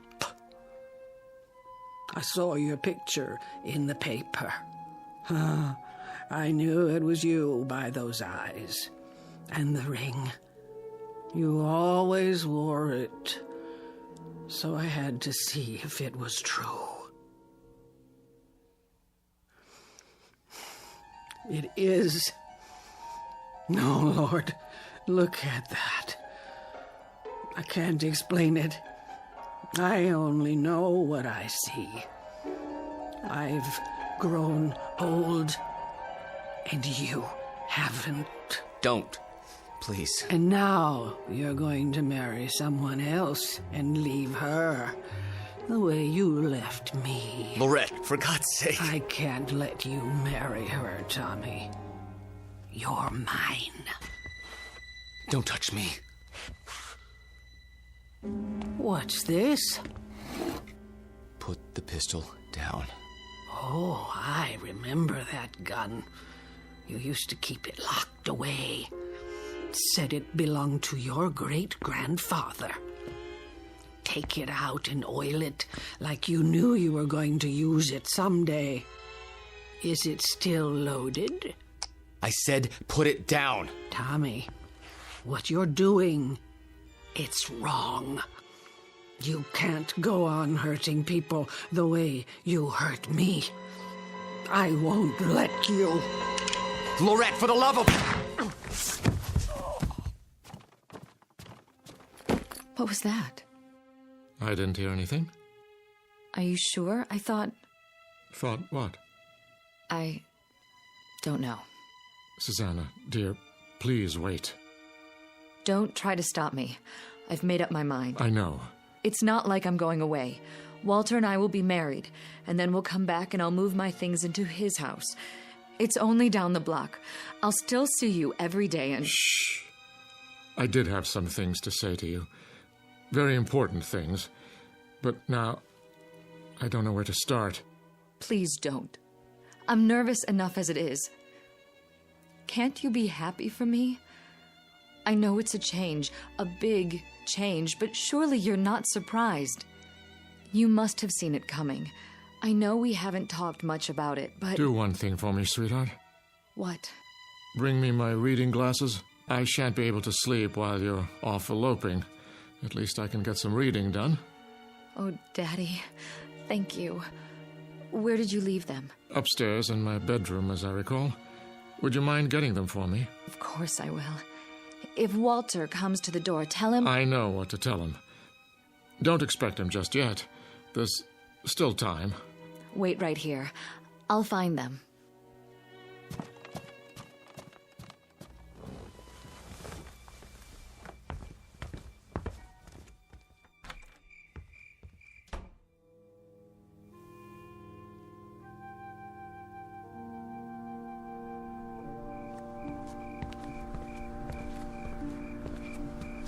Oh, Excuse me, I didn't see you there. I saw my Tommy. He's resting now. Good evening to you, madam.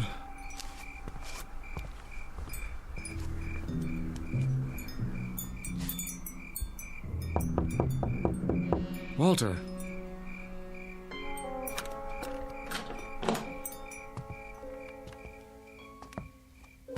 Walter, where the devil are you?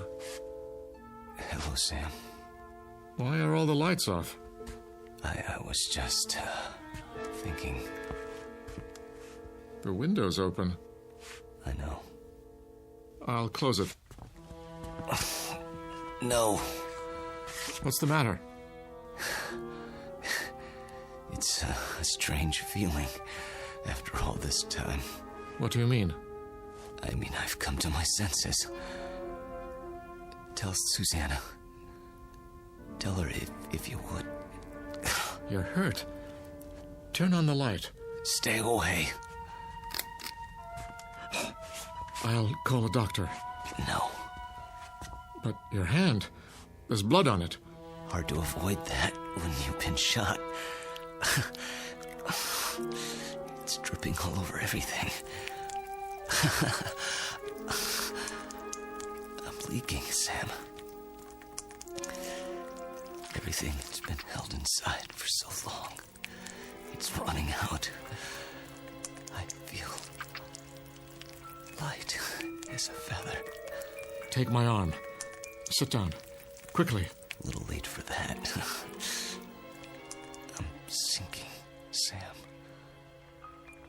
Right into the rug. It'll be quite a mess to clean up. What's happening to you? It's happening. At last. Your hair. Your skin. Sorry to fall apart on you. Oh. But nothing lasts forever. Thank God, Sam. Thank God in His wisdom. Oh, Walter. Walter. Tell her. I'll try to think of something. Don't let her see me like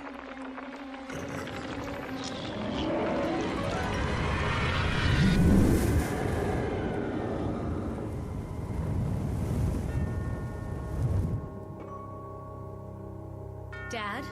Walter? No, Susanna. Stay back. Daddy! Go home. Where's Walter? Susanna, please, go home, now. Walter? He's gone.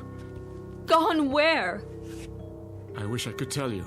But there are his clothes, his shoes. Daddy! Daddy, what else is on the floor? Dust, my dear. Only dust.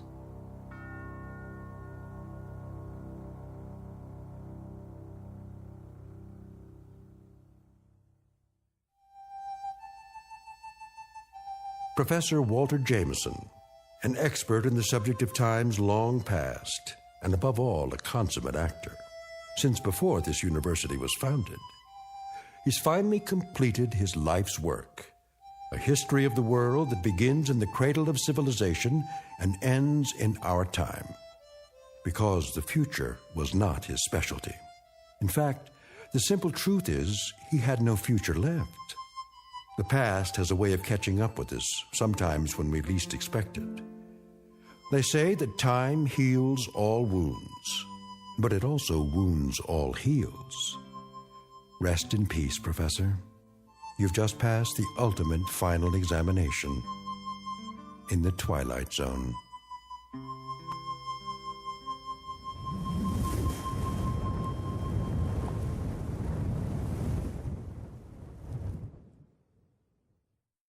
More from the Twilight Zone after this. You are about to enter another dimension, a dimension not only of sight and sound, but of mind, a journey into a wondrous land of imagination. Next stop, the Twilight Zone. Hi, this is Stacy Keach. I'd like to take a moment to tell you about our Twilight Zone website at twilightzoneradio.com. At twilightzoneradio.com, you'll find the latest information on these Twilight Zone radio dramas, including behind-the-scenes photographs, plus the newest product releases, trivia contests, ways to contact us, other Twilight Zone-related info and merchandise, plus links to other fascinating websites. So make your next stop twilightzoneradio.com. Visit TwilightZoneRadio.com to purchase these Twilight Zone radio dramas on cassette and CD, or call toll-free 1-866-989-ZONE. That's 1-866-989-9663.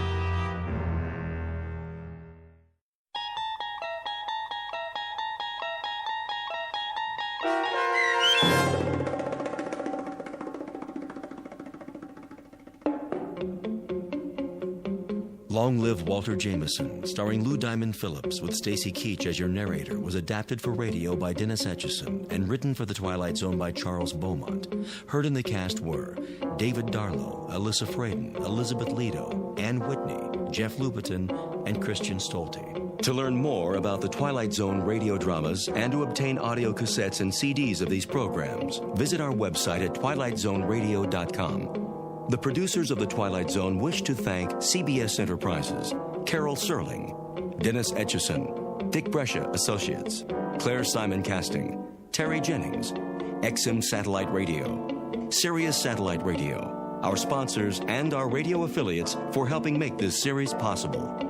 This copyrighted radio series is produced and directed by Carl Amari for Falcon Picture Group. Audio editing, sound design, Foley effects, and mix for the Twilight Zone radio dramas are by Cerny American creatives Craig Lee, Michael Slaybach, Bob Benson, and Jason Rizzo. To learn more about the Twilight Zone radio dramas and to contact us, visit our official website at twilightzoneradio.com. Doug James speaking.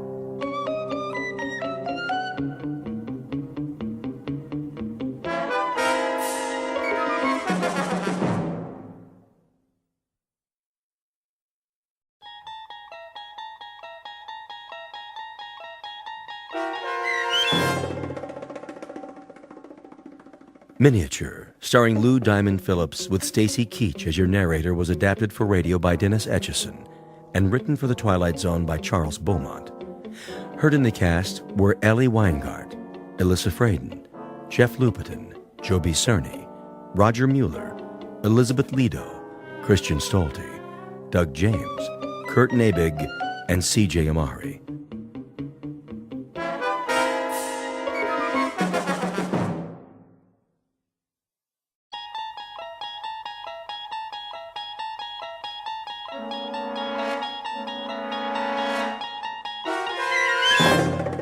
You unlock this door with the key of imagination. Beyond it is another dimension, a dimension of sound, a dimension of sight, a dimension of mind. You're moving into a land of both shadow and substance, of things and ideas. You've just crossed over into the Twilight Zone.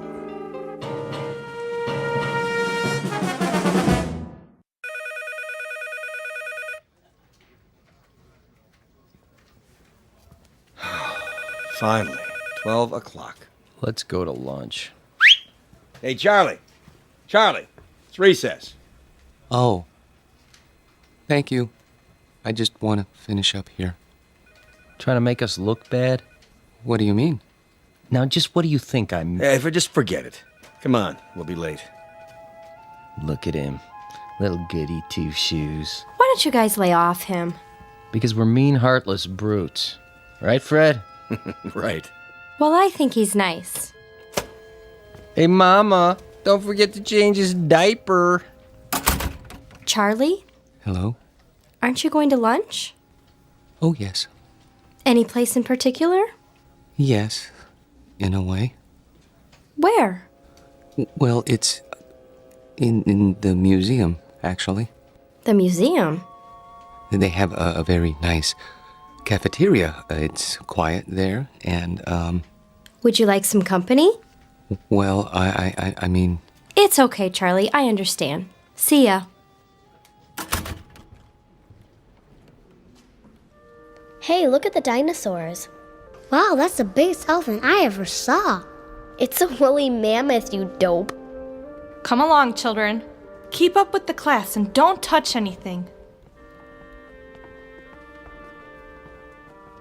Cafeteria closed. Oh, no.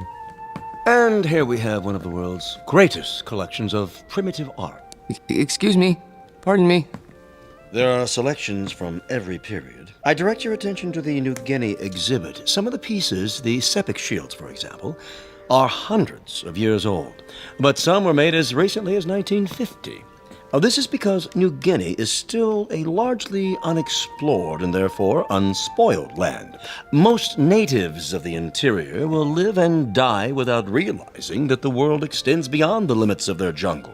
Sorry, I'm not part of the group. Let's stay together, please. Now then, the natives speak over 500 different languages. However, you'll notice that their art has a great unity. Of course, they don't think of their carvings as art, not in our sense of the word. This first piece in the glass case was meant to frighten away evil spirits. This one is a protection against disease. Oh, and this one. If I could just get by, please. I'm on my way out. Help you, sir. What? You look lost. Can I help you find anything? Oh, no, that's all right. I just got turned around. Is the cafeteria closed? For the rest of the week. They're remodeling. Well, I'll be leaving then. Main entrance is that way. Thank you.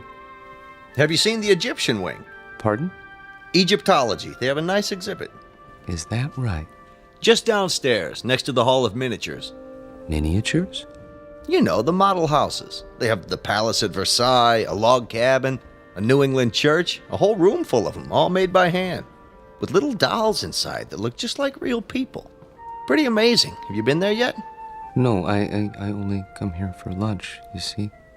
Well, you might as well take it in now that you're here. Not many people go there, but it's really something. All right. I think I will. Turn left at the bottom of the stairs. You can't miss it. Thank you for the suggestion. I'll have a look.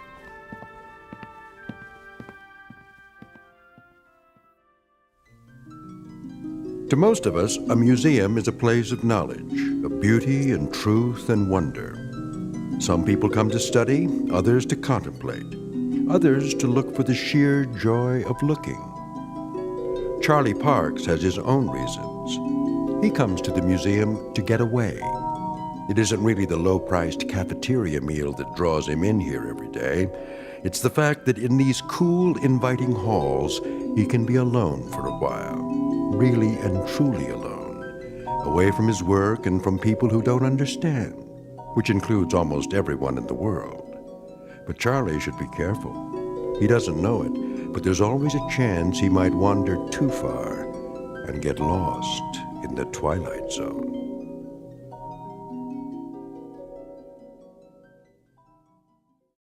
And now, The Twilight Zone and our story, Miniature, starring Lou Diamond Phillips, with Stacy Keach as your narrator. 19th century townhouse. Home of Boston residents, Mr. and Mrs. Copley Summers. The figure represents their daughter, Alice, and was carved in wood taken from the original balcony. Will you look at that? What in the... Found it okay, huh? Excuse me, but... Yes, sir? I guess this will sound silly to you, but how do they manage that? How do they manage what? In there, in the glass case? Oh, well, I couldn't say exactly. I know they use magnifying glasses, little tiny tools, single hair brushes, that kind of thing. Must go blind making them so small. But the girl, she's so realistic. Isn't she, though? Long black hair, lace dress. Look at her fingers. They didn't miss a thing. Little rug, chair's got teeny tiny doilies on it. But how do they get the girl to move? Servo motors? Microchips? How's that? The girl playing the piano, it's stopped now. I don't think I... There, see her sitting at the piano? She was playing just a few seconds ago. It was, I don't know, something like this?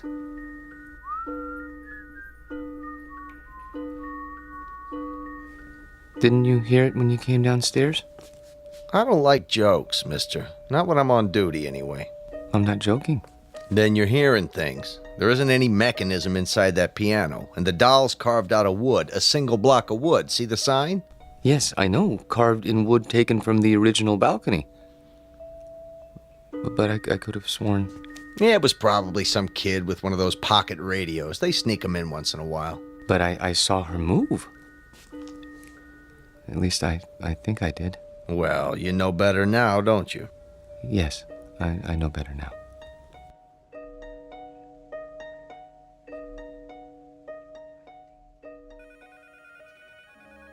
Here he comes. Finally. Where do you think he's been? At the zoo. Visiting his relatives. Charlie, Yes? there's a note on your desk. Mr. Demo wants to see you. How do you do, Mr. Dimmel? Yeah, sit down, Parks. I'm sorry I'm late getting back from lunch, sir. Well, I'm sure you have a good excuse. No, sir, I don't. I just let the time slip away. I don't know how it happened. You know, Parks, that's the first sign of humanity you've shown in almost 4 years. I beg pardon? Up to now, you've come and gone like some kind of wind-up toy. Never early, never late, always keeping to yourself.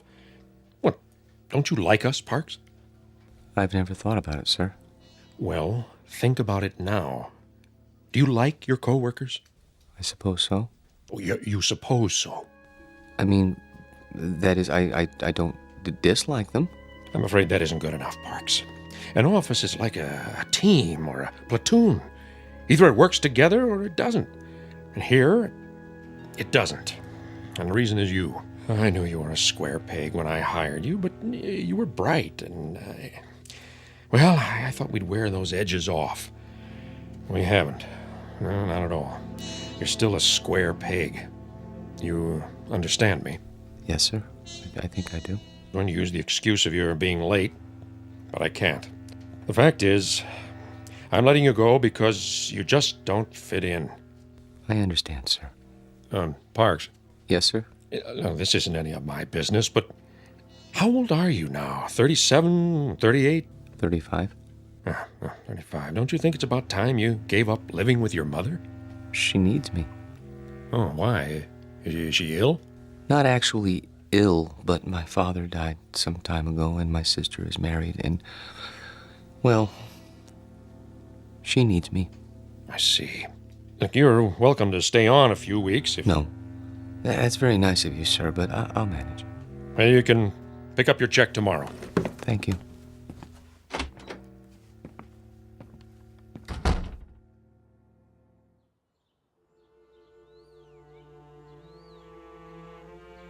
He had no right. He had every right, Mother. Hiring and firing people is his job. But why you? He doesn't think I fit in. That's ridiculous. What are you doing? I'm going to phone that man and find out why you're being persecuted. Mother, please, it won't do any good. Oh, Charlie, what's going to become of you? I've worked so hard to bring you up right. Maybe if I'd let your father punish you the way he wanted to. It's all right, Mother. This is just a minor setback. You say that every time. Why can't you keep a job, son? Why do you always end up making people uncomfortable? I don't know. I suppose they blame me. Well, I'm not keeping you here. I know that, Mother. Nothing in the world would make me happier than to see you settle down with a nice girl, raise a family, live a normal life. Please, don't cry. I can't help it. I hate to see you hurt, son. I'm not hurt. Well, you should be. Getting fired. It would have killed your father. It would have absolutely killed him. I'll go to the Employment Bureau tomorrow. Here, take my handkerchief. Where are you going? To my room? Get me my heart medicine before you do. Yes, Mother. Charlie? Why were you late getting back to the office? I was detained. What's that supposed to mean? Nothing. I was detained. That's all. Open your mouth. Charlie, do you feel all right? Yes, Mother. I'll go to my room now.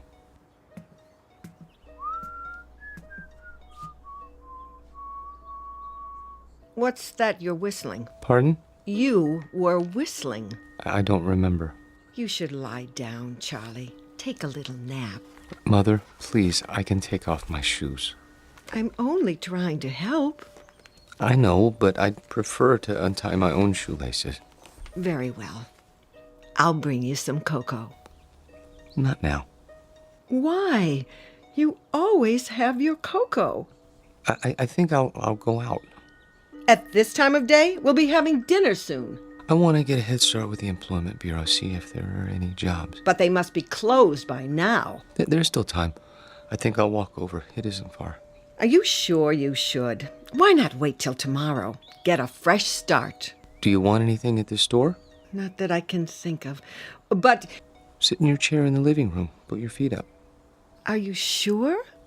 Try not to worry, Mother. I'll be back in an hour.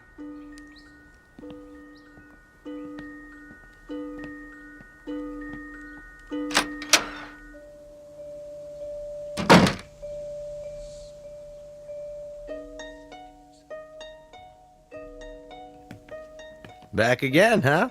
Yes. Anything in particular? Is it still open? What's that, sir? The miniature room? You know, downstairs next to Egyptology? Oh, sure. Thank you.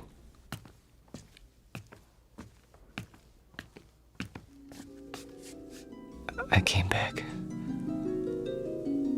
Wait. Where? Hello? Hello? There. I was afraid you wouldn't be here. Oh, yeah, you've changed your dress. That's a lovely gown. Very lovely. Are you going out? Who's that? Oh, you are going out. That's why he's wearing a cape and a top hat. Your gentleman caller. Oh. Does he have a carriage waiting? I hope so. I wonder where you're going. To dinner? No, something grand. The opera, that must be it. Hi. Oh, hi. Be closing soon. I see. What time do you open in the morning? 9 o'clock, Monday through Saturday. I'll be here. What's that? Nothing. I'll be along in a moment. I want to study this dollhouse a while longer, if you don't mind. Okay, sir. Just a few minutes, though. It's almost time. I see. Thank you. Have a nice evening. I have to go now. I won't be here when you come back. But I hope you have a nice evening, Alice.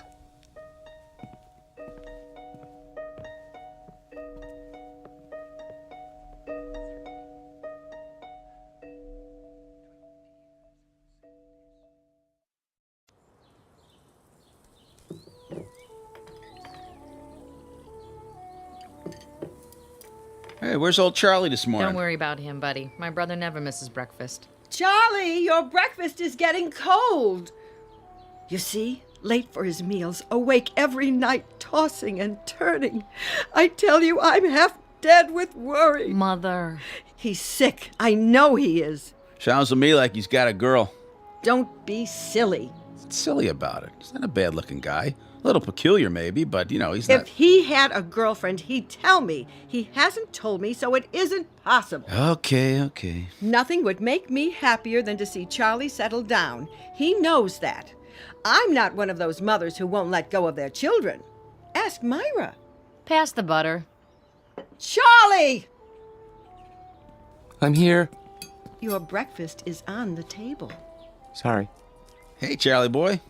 Hello, buddy. How are you? Couldn't be better, Charlie boy. Couldn't be better. Good morning, Myra. You're looking nice. I wish I could say the same for you. I haven't been sleeping very well. Because of the job? Yes, I suppose so. It's been terribly hard on him, pounding the pavement every day. Boy, that can get you down. Charlie, Yes? we've got a surprise for you. Tell him, bud. Well, it's like this. I heard they gave you the pink slip, and see, I know the dispatcher pretty well over where I work, and I told him about you, and he said He said he'd give you a job. yeah. Isn't that wonderful? Oh. Yes, I guess so. Charlie! It's very nice of you, buddy. Really. You have experience in billing, don't you? Yes. Then what? Well, you see, I don't know if I'd want to travel that far. It's out of the city, isn't it? Nobody could pick you up. Sure, till you get yourself a car. Charlie, for heaven's sake, Buddy's offering you a job. I'm sorry. I appreciate it, really. But I'm afraid. You got something better, Charlie? Excuse me, I have an appointment. Charlie! Charlie! Oh, I don't recognize him anymore. My own son. Does he have something better, Mother? No, he doesn't have anything. He isn't even looking. How do you know? The employment agency called. They sent him on 2 interviews, and he never showed up. Well, then where does he go? I don't know. Like I said, he's got himself a girl. Oh, shut up, will you?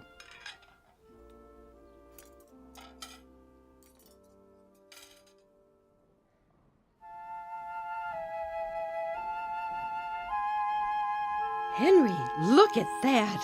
A real log cabin. Isn't it wonderful? Uh-huh. See, there's a little spinning wheel. Your grandmother had one of those, remember? How did they make it so small? Uh-huh. Oh, 19th century townhouse, Boston. Isn't that something? I've never seen anything so perfect, have you? Just look at the miniature piano and the doll there in her little handmade dress. Come on, let's go. Oh, I'd love to live in a house like that. Sure you would. No air conditioning, no central heating, no television, no phone. Sure you would. Excuse me? Are you finished here? I mean... Yep, on our way to see the mummies. Come along, May. If we must. Oh, I'm sorry. I didn't know you were still in bed. I wouldn't be here so early, but my sister and her husband came over and... Oh, I understand. Of course you need to get dressed. I'll turn my eyes away so you can have your privacy.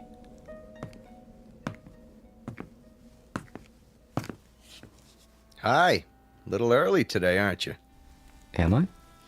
I guess you must get a real kick out of these displays. Yes. This one in particular. What do you see in there, mister? Nothing. Man doesn't stand for 4 and 5 hours at a stretch looking at nothing. I'm not breaking any rules, am I? No. Then leave me alone, please. Suit yourself. Forgive me, it won't happen again. Oh, I see you're having breakfast. It isn't any of my business, but I really do think you should eat more than toast. Mother says breakfast is the most important meal of the day. Have I told you about my mother? She's very nice. Of course, she still treats me like a child, but you can't blame her. I'm all she has. I suppose that isn't very much. I have a sister about your age. Her name is Myra. She's nice too, but she's not as pretty as you are. I think you're about the prettiest girl in the world. I don't mind saying that because I know you can't hear me through the glass. But I think I'd say it even if you could, because I hope it's all right, but I have to go now. Just for a while. I didn't get much to eat this morning myself. I'd better have something. But I'll be back soon. I promise.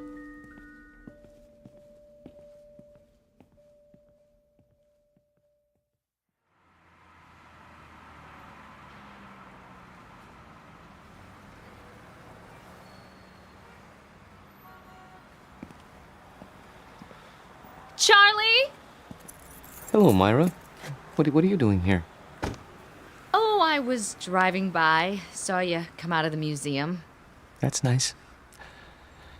Well, Buy me a cup of coffee? the cafeteria's closed. Then we'll go somewhere else. All right.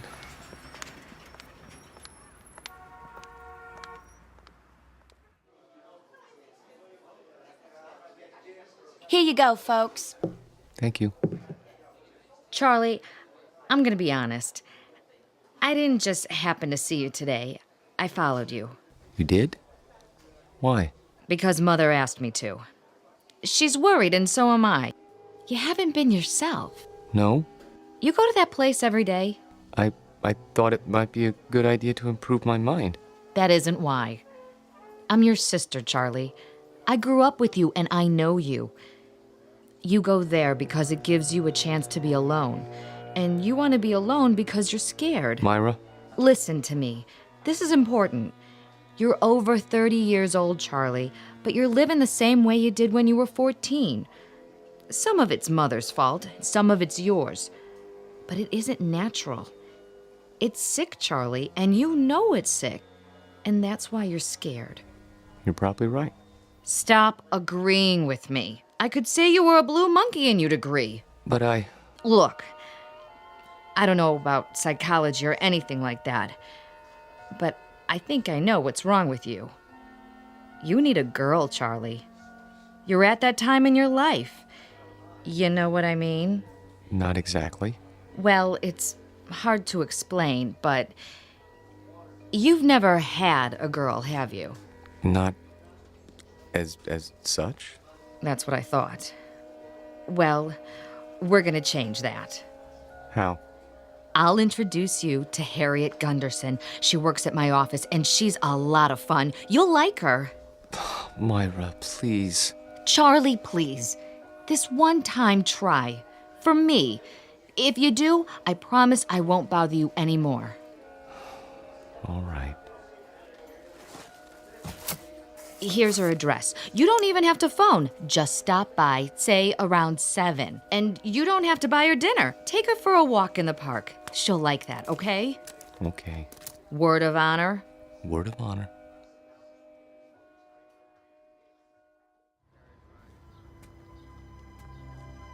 Charlie, Hmm? what you thinking about? Nothing in particular. You sure are quiet. That means you're the dangerous kind. You can't trust the quiet ones. You can trust me. Who said I wanted to? I only meant... Look, why don't you relax? Come on, let's sit on the bench. If you like. Lean back. Take it easy. There. That's better. You like me, Charlie? Very much. Then why don't you show it? How? Well, you could try kissing me. But we only met this evening. Oh, come here.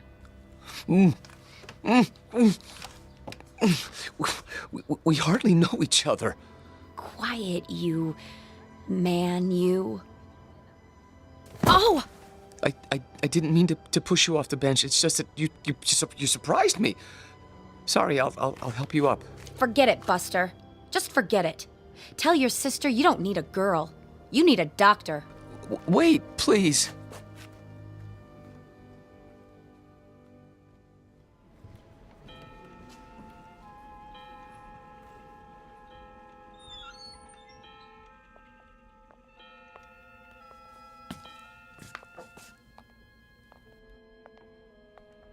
Of course, I realized she was doing it as a favor to Myra, but even so, I didn't mean to be rude to her. It must be hard for you to believe, but that's the way things are these days. Who's at the door? Oh, it must be your gentleman caller. Wait! Tell the maid not to let him in. You mustn't. Why, he's drunk! Look at him! Run! Run! Don't touch her! Don't lay a hand on her! Stop! He's got to stop! No, let go. Let go, please. I can't help you! The glass is too thick! I need something to break it! Hold on! No! There's a fire extinguisher on the wall!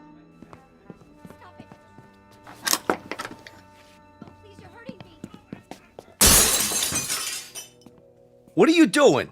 I had to. He was trying to harm her. Hold it right there. He tried to kiss her last night, but she wouldn't let him, so he came back. Don't move. I'm calling for backup. But I had to. He grabbed her and she got away and he went after her. She fainted and he carried her to the bedroom. I had to stop him. You can see that, can't you? Sure, buddy, sure. Put your hands where I can see them. This is museum security. I need a unit over here right away by the miniatures. Better bring a butterfly net and a straitjacket. This one's a doozy.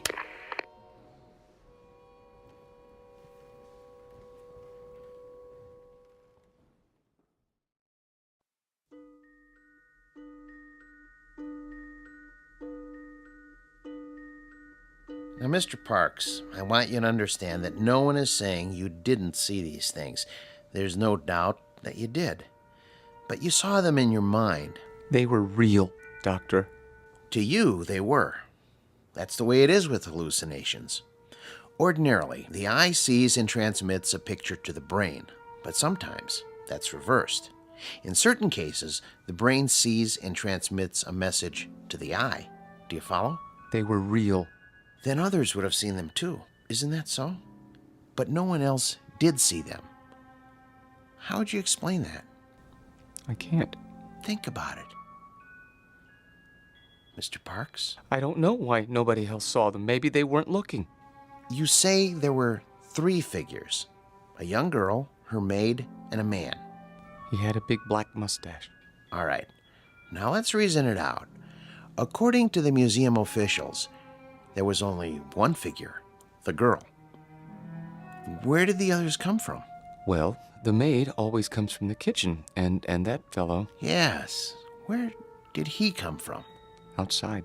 Outside the case? No, outside the house.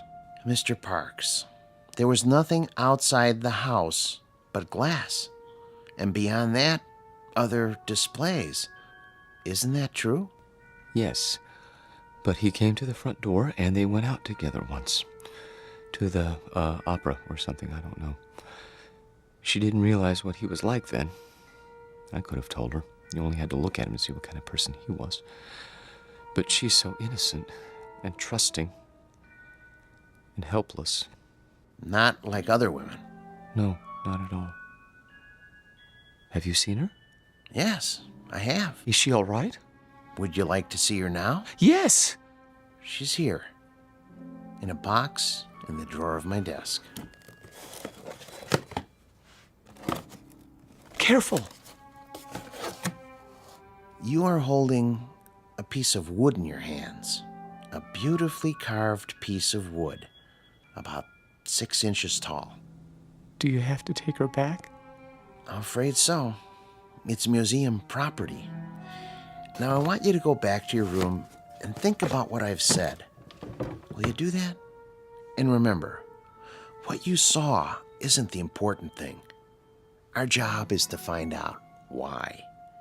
Once we accomplish that, you won't have any more hallucinations.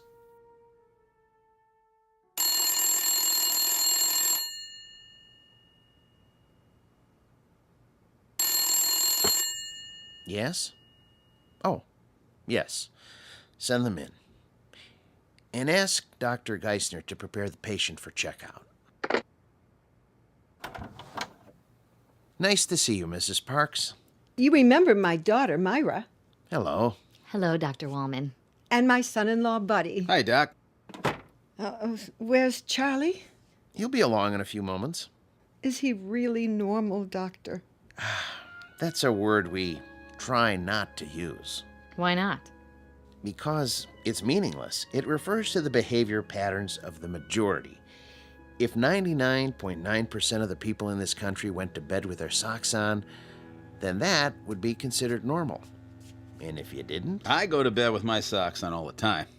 Well, what I'm trying to say is don't judge Charlie's emotional health by the degree to which he conforms to other people's standards. Don't expect him to be like everybody else. Then you don't think he's sick? Not now. No. he was when he came here. The constant pressure to be something he wasn't, to act and think and feel the way you wanted him to, instead of the way he wanted to, he was unable to cope with this world. So he created another world. But he knew it was false, so he destroyed it, and with that act, he made his first step toward mental health. Of course, he insisted it was real for a long time, but that's standard with hallucinations. Charlie! Hello, Mother. Myra? Buddy? How are you feeling, Charlie? Wonderful, Doctor. Really, wonderful. No more dreams? I've been sleeping like a baby. Not worried about the girl in the glass case? There was no girl. Just a doll. I know that. And I know what made me think I saw what I saw. Thanks to you. Thanks to you, Charlie. You figured it out, remember? I didn't tell you anything after that first day a few weeks ago. Oh, Charlie, I was so worried. No, Mother. I know you were, but I'm fine now. I'll find a job and everything will be the way it was. You'll see.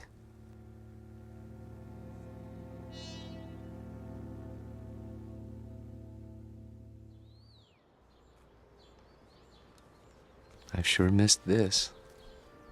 Did they hurt you, Charlie? Well, they were going to use shock treatment, but they decided not to when I got well. A lot of nuts in that place, I bet. Buddy. It's all right. I don't mind. May I have some more cocoa? Charlie, we have a couple of surprises for you. Oh?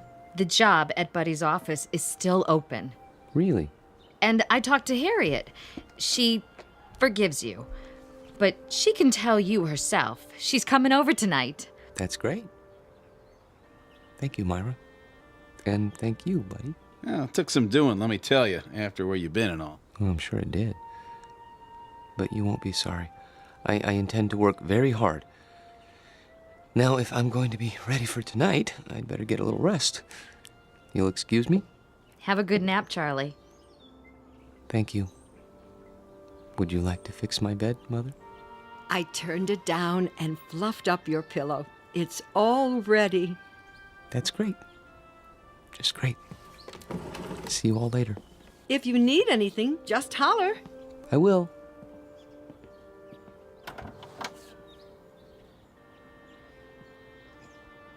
All right, I gotta go by the house. Be back in a while. Okay, honey. You want me to pick up some chow? That's not necessary. We're all going out tonight. We are. Okay, then. See ya. Take your time. Drive carefully, buddy. Sure. No problem.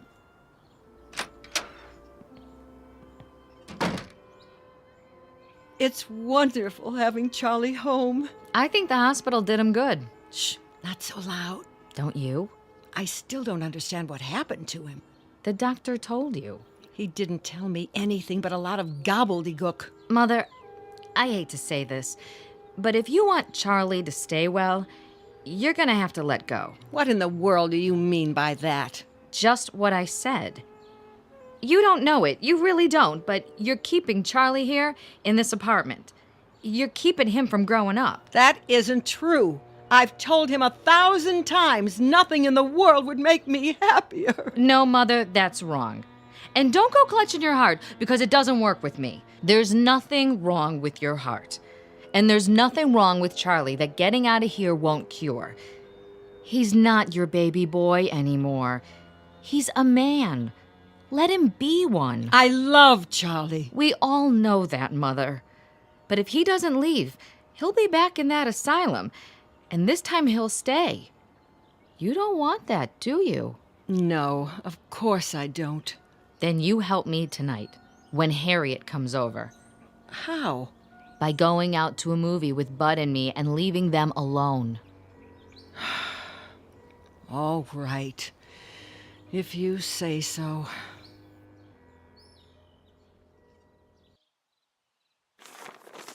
Pass the sports page, would you? Here. You should check the movies. Oh, yeah, sure. There's Harriet. Already? You better tell Charlie to get ready.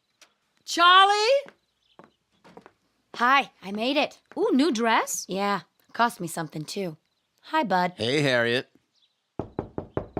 Charlie, your company is here. Charlie? Charlie! What's the matter? Can't wake him up? He must be tired. It's locked. Charlie never locks his door. Hey, Charlie boy. Up and at him, pal. Maybe he doesn't want to be disturbed. Nobody could sleep through that. Break it down, bud. Gee, I don't know. Break it down. Okay. The window's open! Take it easy, Mother. He must have crawled out. Why would he do a thing like that? I don't know. He's your son. Oh, what did I ever do? Mother, be quiet. Hello, operator? Could you give me the number of the City Museum? The main one downtown. Thank you. He couldn't have gone there. The doctor said he was well. Hello? Yes, could you tell me, please, are you open tonight? I see. Thank you. Well? Well, they close earlier tonight. Thank God. But they were open until a little while ago.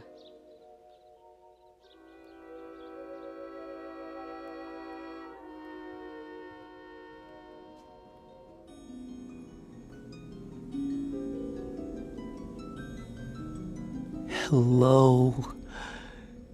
I see they got your glass case repaired. I'm so glad. They tried to tell me you weren't real. Of course I knew better. But I had to pretend.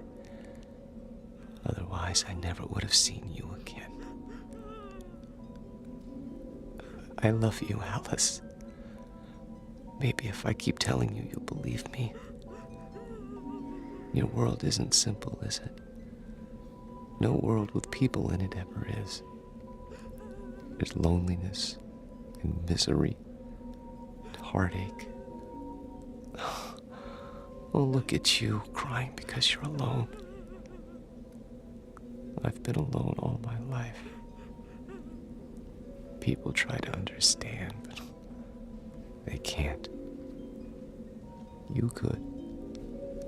We could understand each other and help each other and love each other, if only. Wait! Someone's here. I have to hide. But where?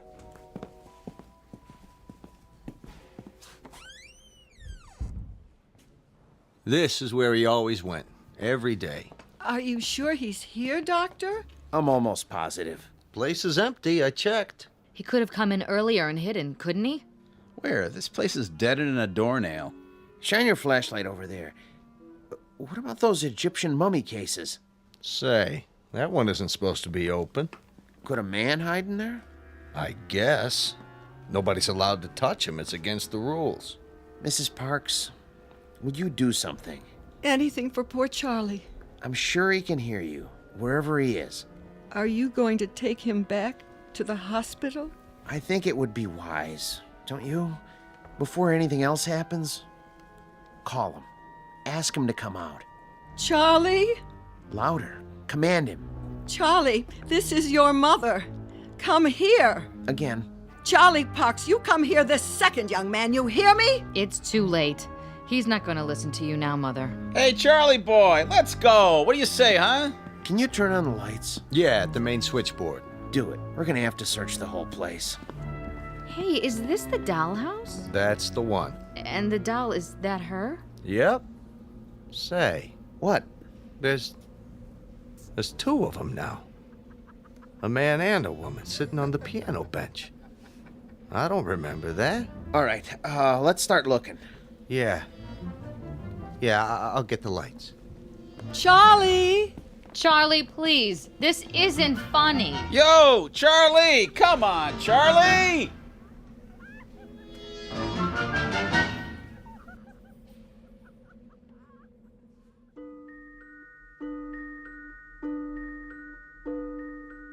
They never found Charlie Parks because they didn't look closely enough at the house in the glass case.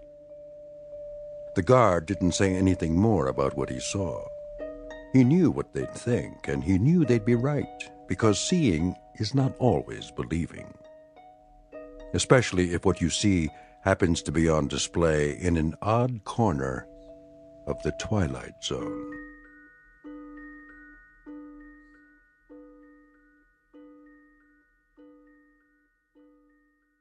We'll return to the Twilight Zone in just a moment. You are about to enter another dimension, a dimension not only of sight and sound, but of mind, a journey into a wondrous land of imagination. Next stop, the Twilight Zone. Hi, this is Stacy Keach. I'd like to take a moment to tell you about our Twilight Zone website at twilightzoneradio.com. At twilightzoneradio.com, you'll find the latest information on these Twilight Zone radio dramas, including behind-the-scenes photographs, plus the newest product releases, trivia contests, ways to contact us, other Twilight Zone-related info and merchandise, plus links to other fascinating websites. So make your next stop twilightzoneradio.com. Visit twilightzoneradio.com to purchase these Twilight Zone radio dramas on cassette and CD, or call toll-free 1-866-989-ZONE. That's 1-866-989-9663.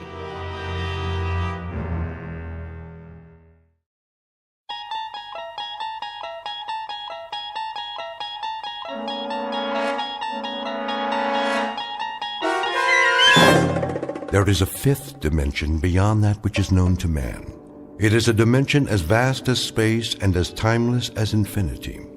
It is the middle ground between light and shadow, and it lies between the pit of man's fears and the summit of his knowledge. This is the dimension of imagination. It is an area which we call the Twilight Zone.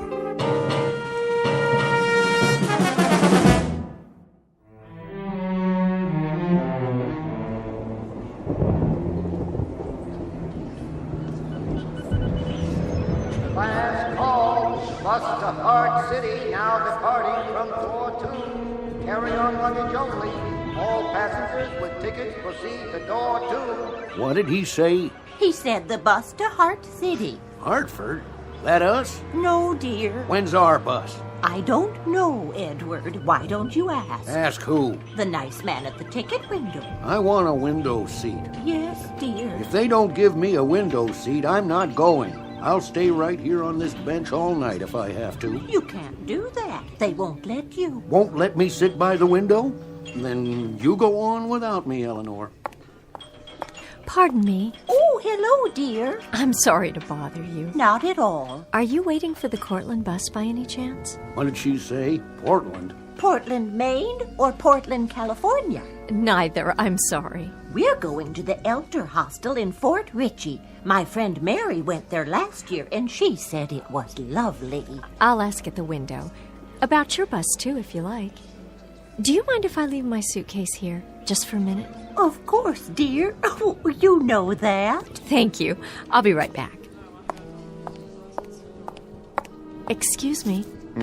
The bus to Cortland. What about her? It was due a half hour ago. Yep, a half hour ago. When will it be in? It's kind of hard to say. Road slick, maybe a bridge or two out. That's bound to screw up the schedule. Well, do you have any idea when it'll be in? She'll be in when she'll be in, that's all. I told you that the last time you asked, miss. The last time? The last time I asked you was right now. Look, all I want is a civil answer from you. You're getting a civil answer, miss. Trouble is, every 10 minutes, you're up here requiring one. The situation just doesn't change that rapidly. You want to know about the Cortland bus? It's late. It was late when you first asked me a half hour ago, late when you came back 15 minutes later, and it's late now. All the asking in the world ain't gonna push it none. This is the first time I've been at this window to ask. Either your eyes are bad, mister, or... My eyes are fine. I don't have any trouble reading the timetables, now do I? Maybe you're the one with the problem. Maybe you don't hear very well. Or maybe you don't remember things. Maybe you'd best see a doctor about that memory of yours. I don't need to see any doctor. Now, I've had just about enough of this conversation. Goodbye. And you needn't worry, I won't bother you any further. Here she comes again. Are you all right, dear? Yes, I'm fine. Oh, I forgot to ask for you. Ask about what? Your bus. You wanted to know about the one to Fort Ritchie. Oh, we don't need to know. You don't? I found that schedule you brought us before. That's nice. I'm glad, but I didn't bring it to you. What did she say? Oh, but you did. The first time you came over. You didn't ask us to watch your bag then. My bag? Yes, here it is. You were going to the window, but you didn't want to leave your bag here. Not the first time. And you're saying I spoke to you on 2 different occasions? That's right, about your bus. Is something the matter? No, nothing's the matter.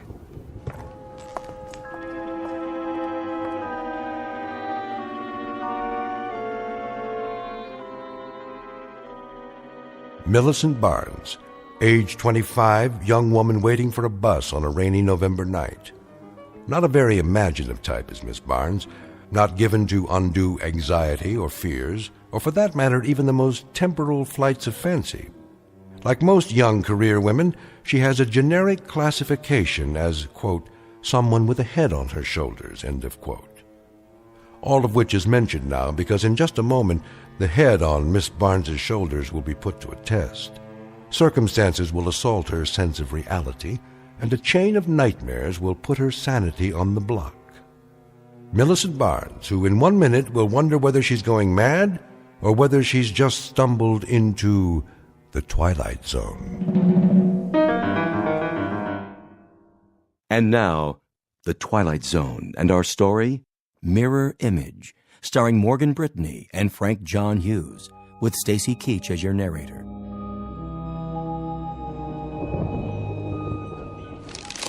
Well, shall we run through it again?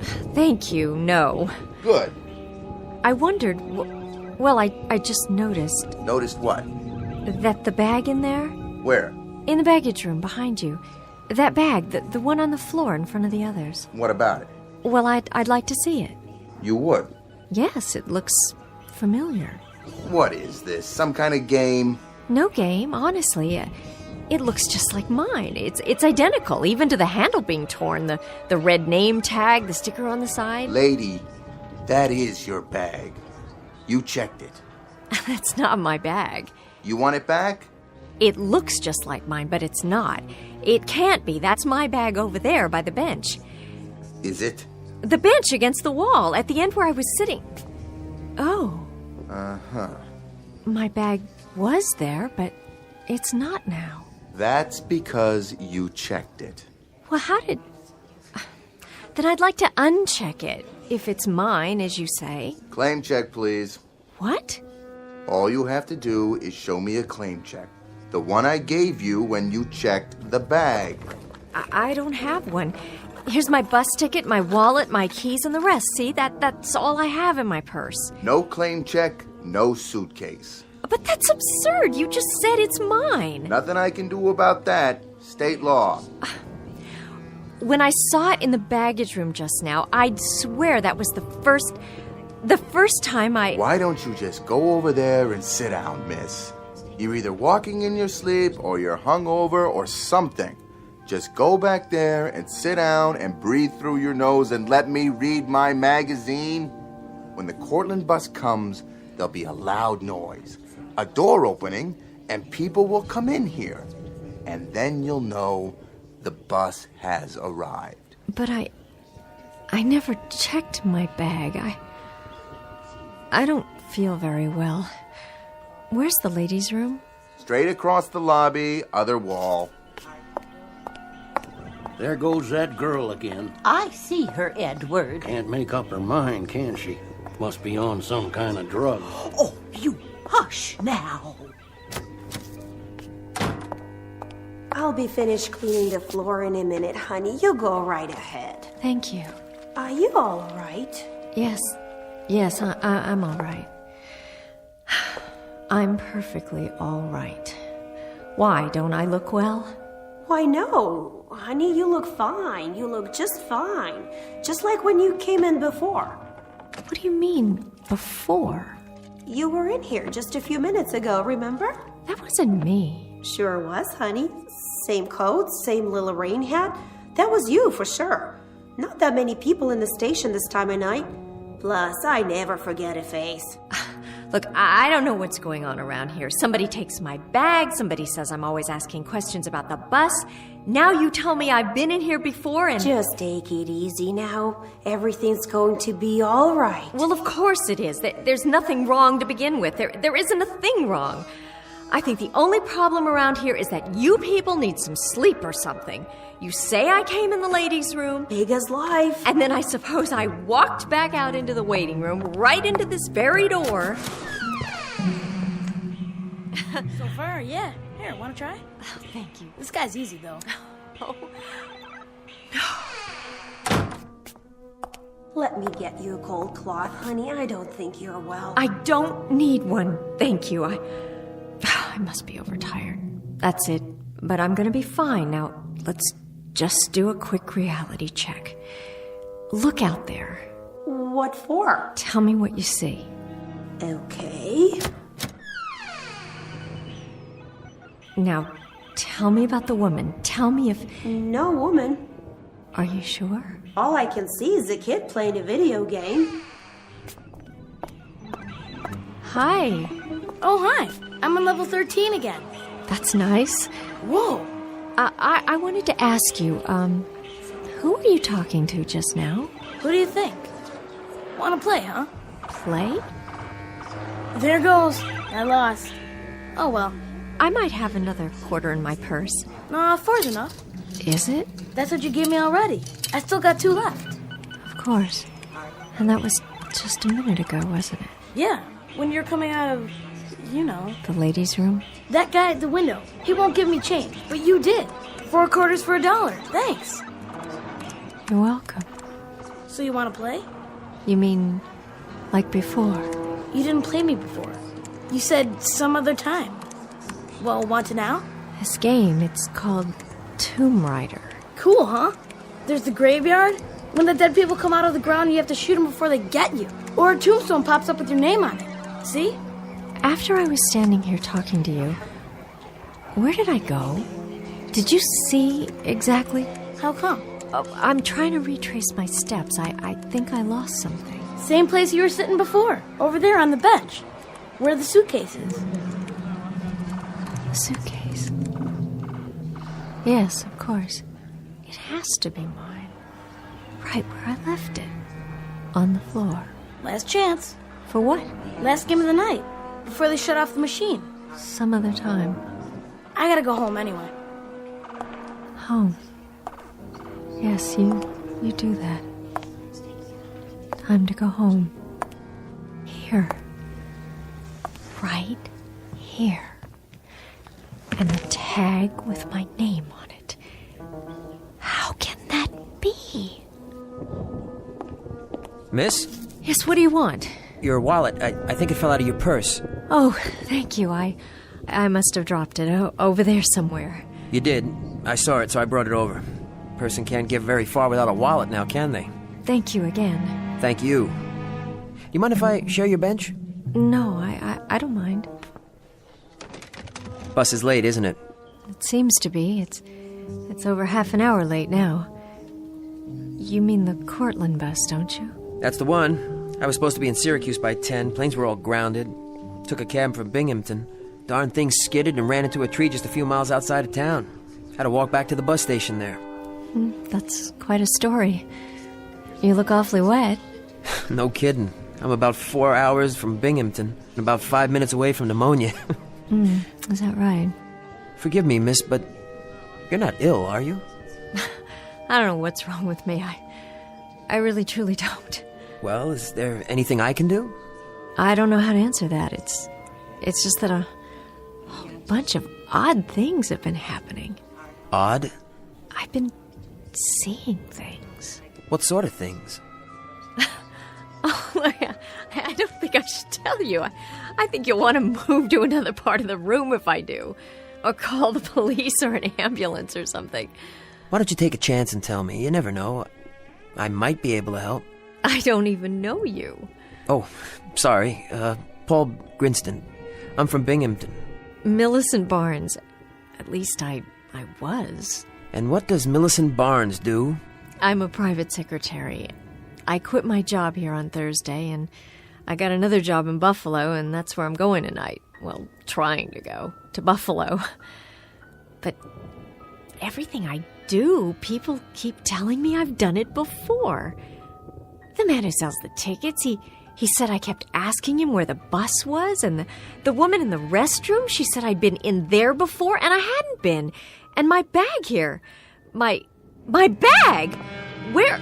Right there, by the edge of the bench. Oh, for a second there, I thought it was starting all over again.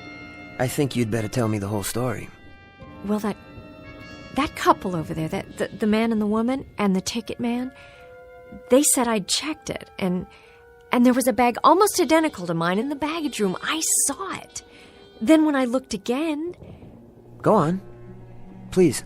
Well, it doesn't make any sense, but when I was in the ladies' room, there was a voice from out here, and I thought I heard... What did you hear? My own voice. I thought I heard myself talking to someone. Who? That boy. Where?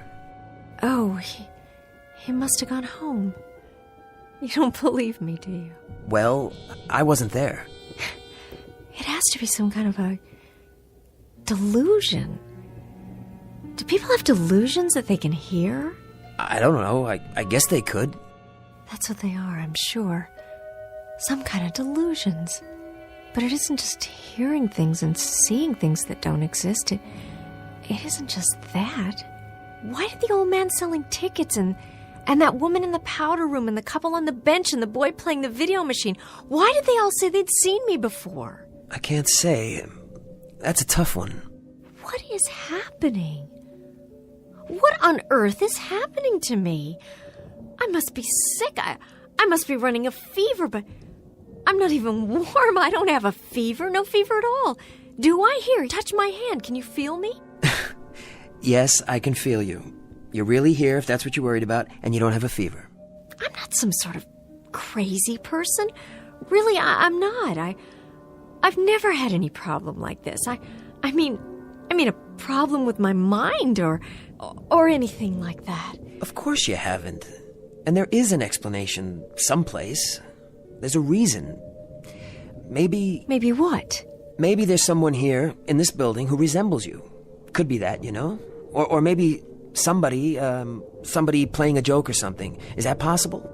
No, that's too fantastic, and that doesn't explain the bags or anything.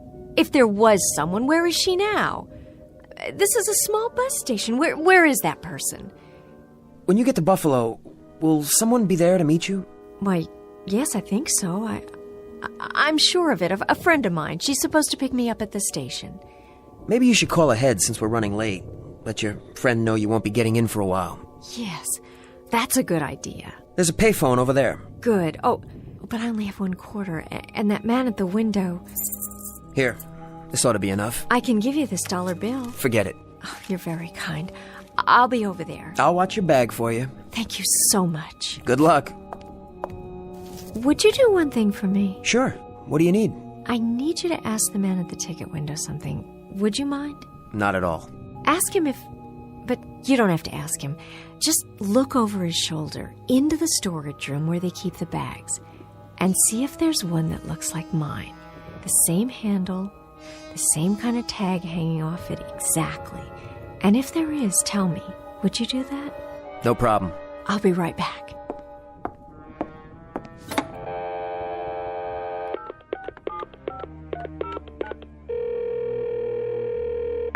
Please deposit $1.70 for the first 3 minutes. $150, $160. Oh, I don't have that much. Would you like to call collect? Yes, that would be wonderful. One moment, please, while I get your party on the line. Hello? Judy? It's me. Where are you? Did you make your bus all right? Yes, I made it, but now the connection is late, the one to Cortland. Good thing you caught me. I was just on my way out the door. It'll be a while yet. I guess it's the rain. So when should I meet you? That's just it. I don't know. Tell you what, I'll call the bus station here and ask them what time it's due. As soon as I find out, I'll get in the car. I'm so sorry to do this to you. It's not your fault. Don't worry about it. I'll be there. Thank you so much. See you in a little bit. Number 17 to Cortland, Syracuse, and Buffalo. Now arriving at Gate 2. All passengers, Gate 2. That's it. Judy, are you still there? Judy?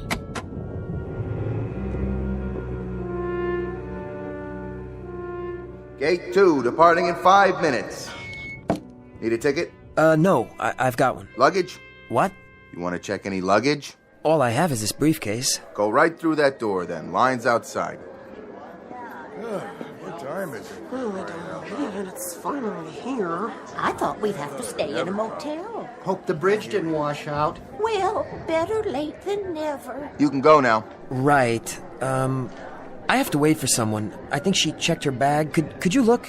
Medium size, leather handle with a red tag on it, and a sticker on the side? You mean the young ladies? I don't see it. That's because she picked it up already. Took it through. No, I don't think so. I don't see it back there, but it's possible she didn't check it at all. Oh, she did all right. Picked it up as soon as I made the announcement, just before you walked up. Wait a minute. That's not true. No? She went to use the phone. Phone's over there. Nobody's using it now, see? How can that be? Glad to have her out of my hair, if you want to know. Real nervous type. Couldn't make up her mind. Number 17, Cortland, Syracuse, and Buffalo. Boarding now.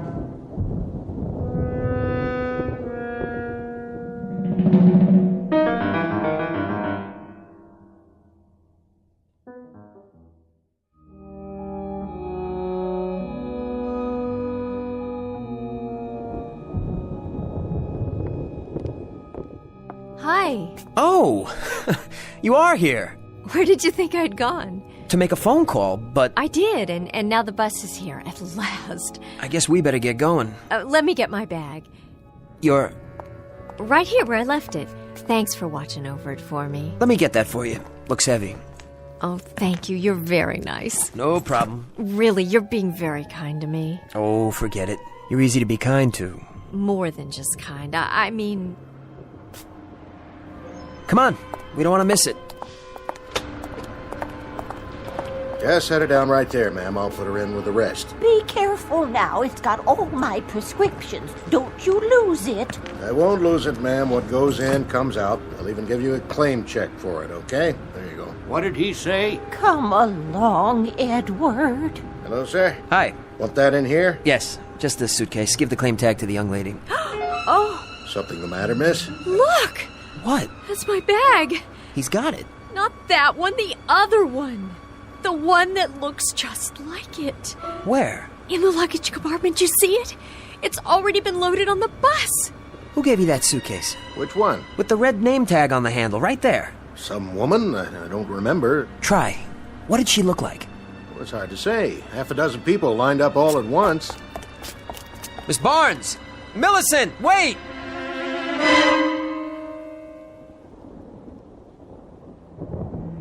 You just lie there for a while. But I can't. Yes, you can. I'll put my coat under your head. On my way. You and the lady coming, or aren't you? We'll wait for the next one. Next one ain't due till 7 in the morning. That's all right. Got a long wait. Okay, we're on our way. You want another wet towel for your forehead, honey? What? Oh, no. I'm shutting off some of the lights. When not in use, turn off the juice. That's what I always say. Well, I'd better get home. I hope she feels better. Thanks for your help. It's all right, but offhand, mister, I'd say she needs some looking after. More than a towel for her head. You know what I mean? Good night.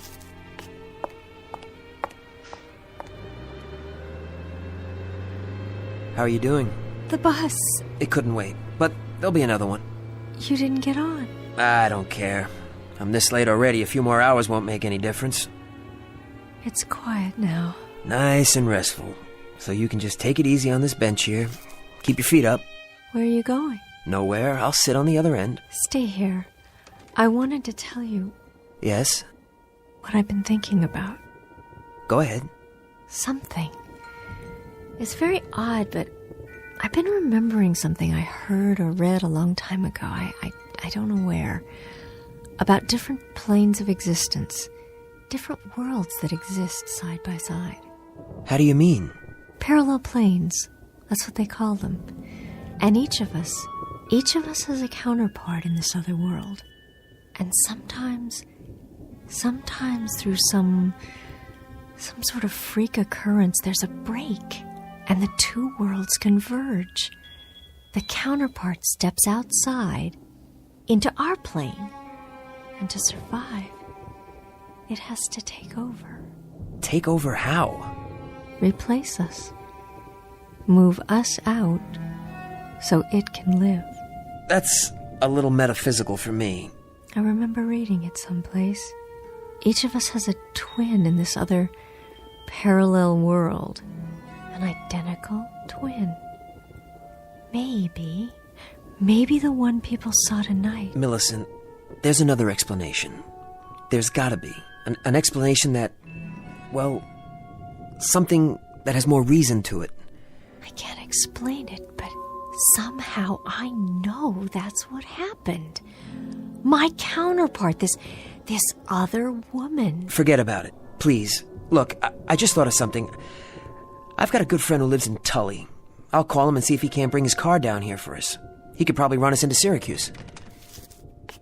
I'll call him, all right, Millicent? Shall I call my friend? I guess so. Excuse me. I'll tell you what I think. I think she's got a leak in her attic. Parallel planes, counterparts in another life. You got a thing for sick people? Is that it? Poor kid. I don't know what's gonna happen to her. You gonna call your friend? What? Your friend in Tully. The one with the car. I don't have a friend in Tully. But she needs help, medical help. I figured it would be easier that way. I figured she'd come along if I told her that.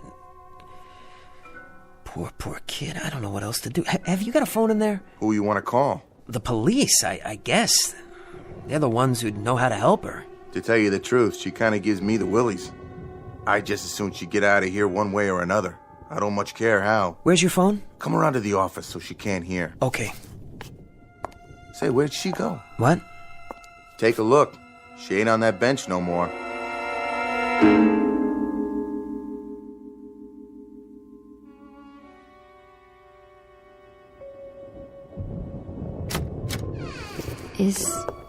Is anybody in there?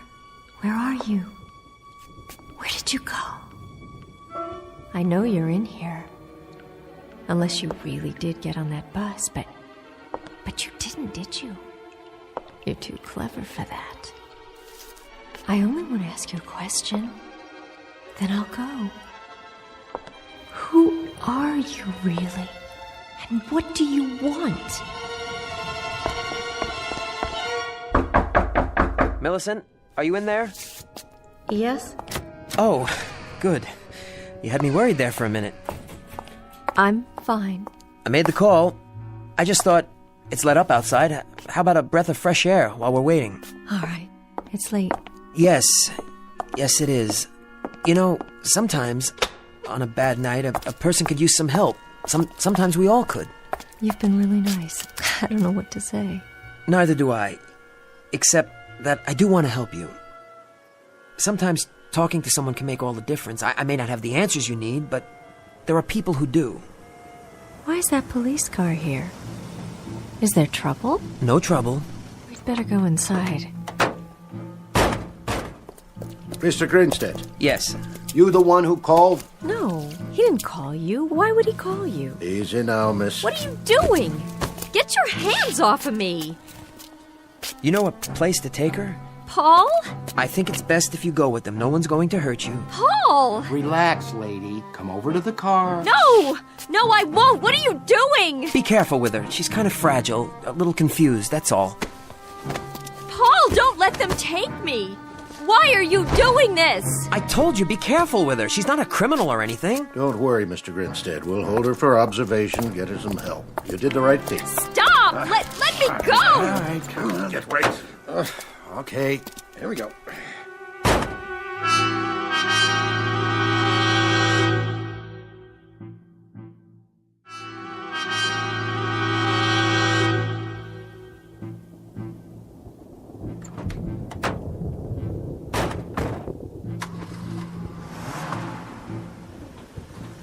Millicent.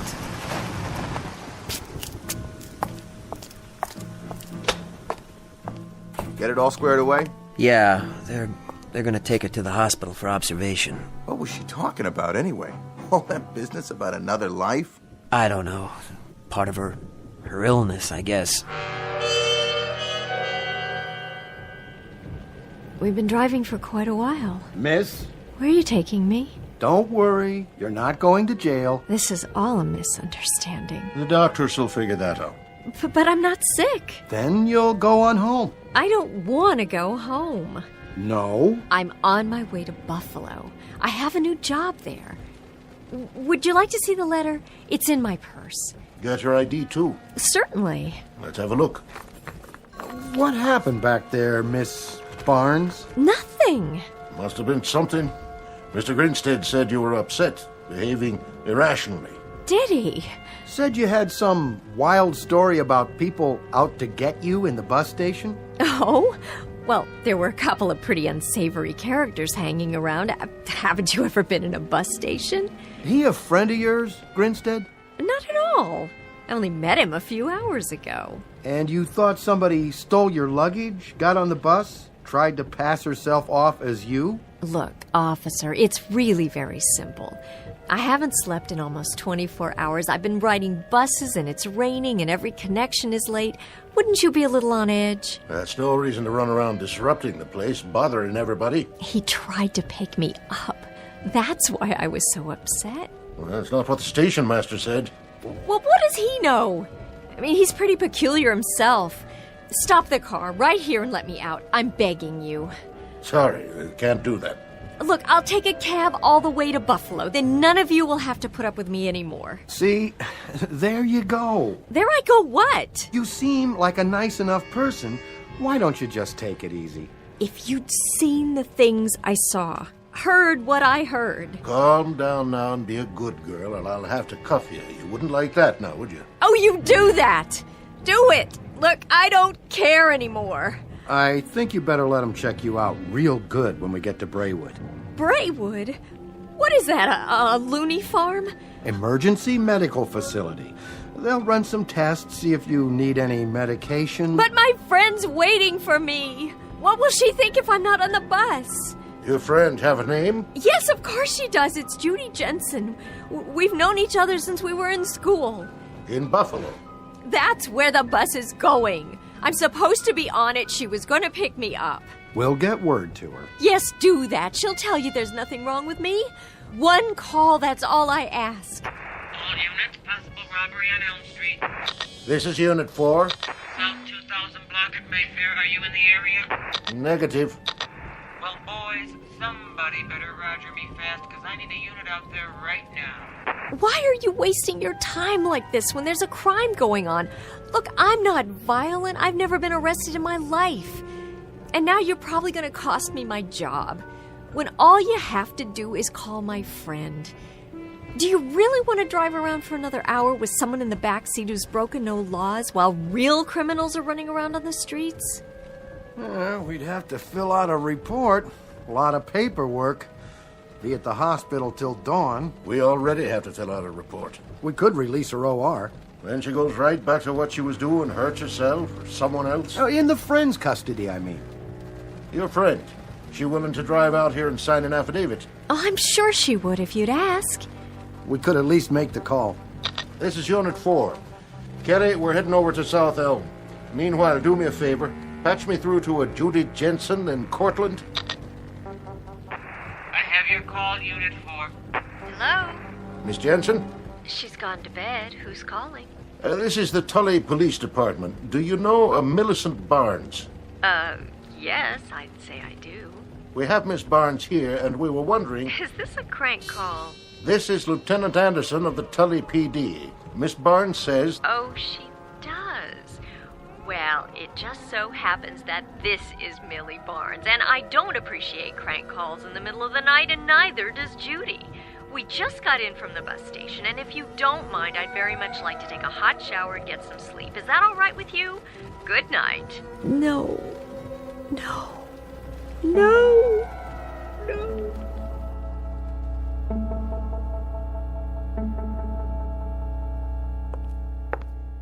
You have any coffee? Vending machine, other side. When's the next bus? 7 o'clock? You got 4.5 hours.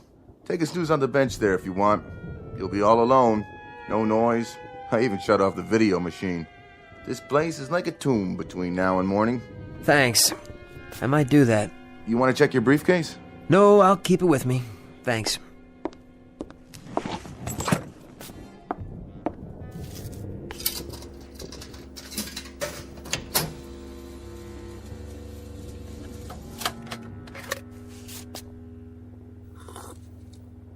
What the... Hey! What's going on? Nothing's going on. Thought you were going to take a nap. I was about to, but I walk a few feet to the machine, turn around, and my briefcase is gone. Well, sure it is. What does that mean? Oh, dear Lord, she was right. And you're the one. It was you all along. Hey, simmer down. You're playing tricks, aren't you? Stupid, hick-town tricks. Does that keep you from getting bored? Stealing people's luggage, moving it around, putting it back when they're looking the other way? Is that what all this is about? The briefcase isn't there because you picked it up and brought it over here and walked out onto the platform. I did that? You saw me? Sure did. Same coat, same shoes, same everything. Didn't say a word. Only question is, how did you get back through that door without me seeing you? Of course, I was reading my magazine, so I guess I wouldn't have noticed. Hey, who's out there? Hey, that's my briefcase! You! Stop! Who are you? Where are you going? Please! What are you doing here? Tell me, I have to know! What do you want?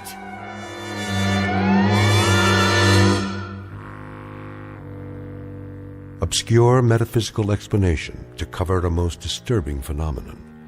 Reasons dredged out of the shadows to explain away that which cannot be explained. Call it parallel planes, the myth of the doppelganger, or just plain old-fashioned insanity. But whatever you call it, you'll probably find more where that came from if you take a good look around the next time you're forced to spend a cold, wet, particularly inhospitable night at a bus station or some similar out-of-the-way place, one that's located just over the borderlines of the Twilight Zone.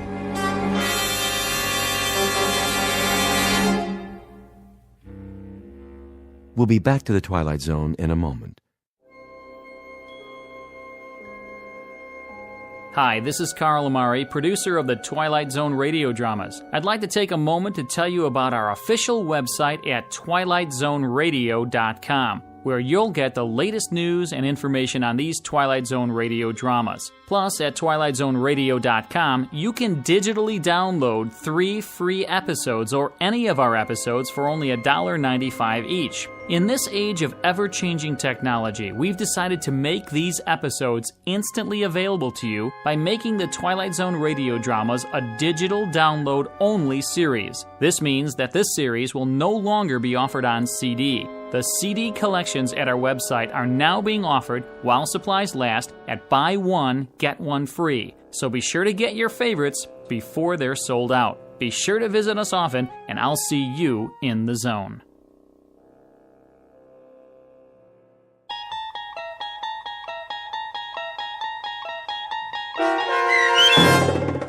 Mirror Image, starring Morgan Brittany and Frank John Hughes with Stacy Keach as your narrator, was adapted for radio by Dennis Etchison and based on a script by Rod Serling.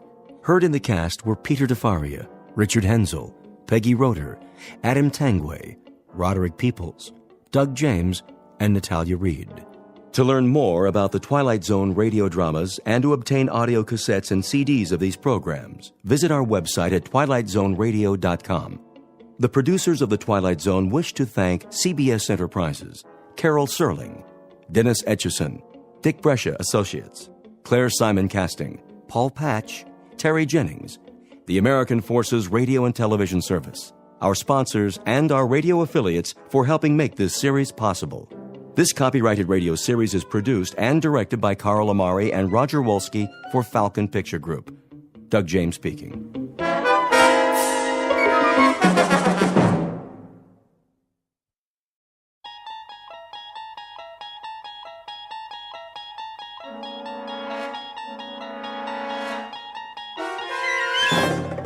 You're entering another dimension, beyond any limits known to man.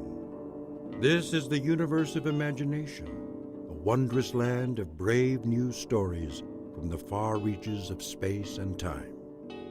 So fasten your seatbelt. There's the signpost up ahead. Your next stop, the Twilight Zone.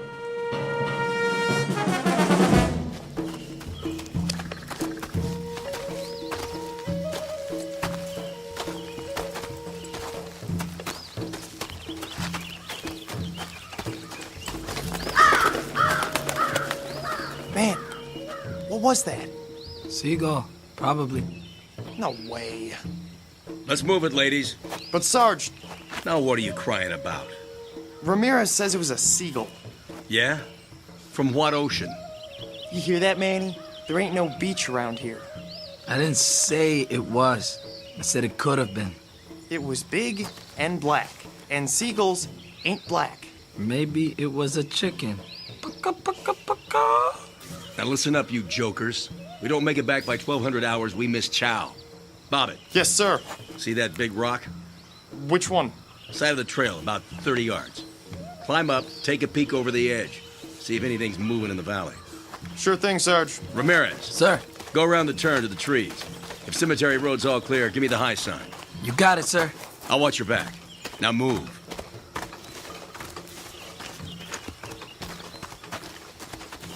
Sarge wants to take a break. What about us? This ain't no democracy.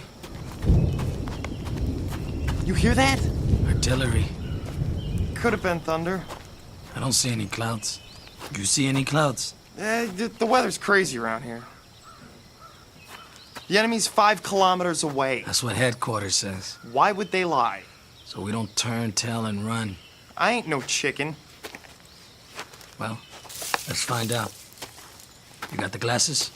Right here. There's the rock. Go over and take a look-see. And keep your head down. Here goes nothing.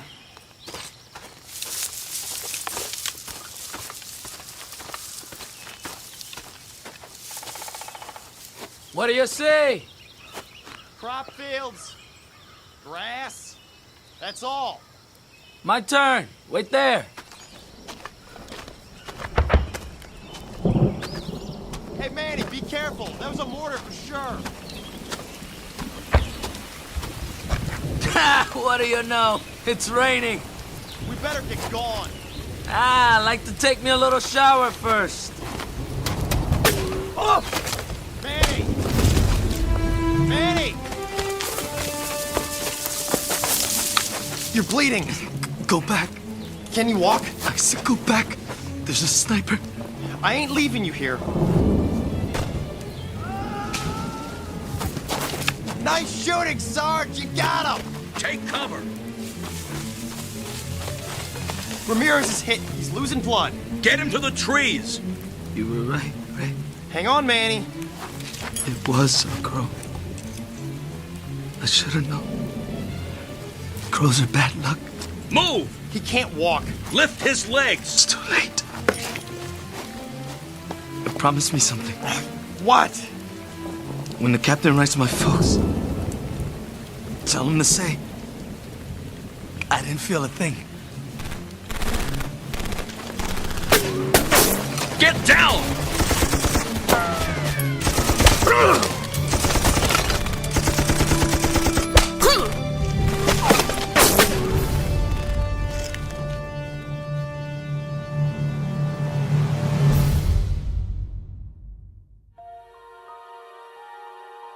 3 men on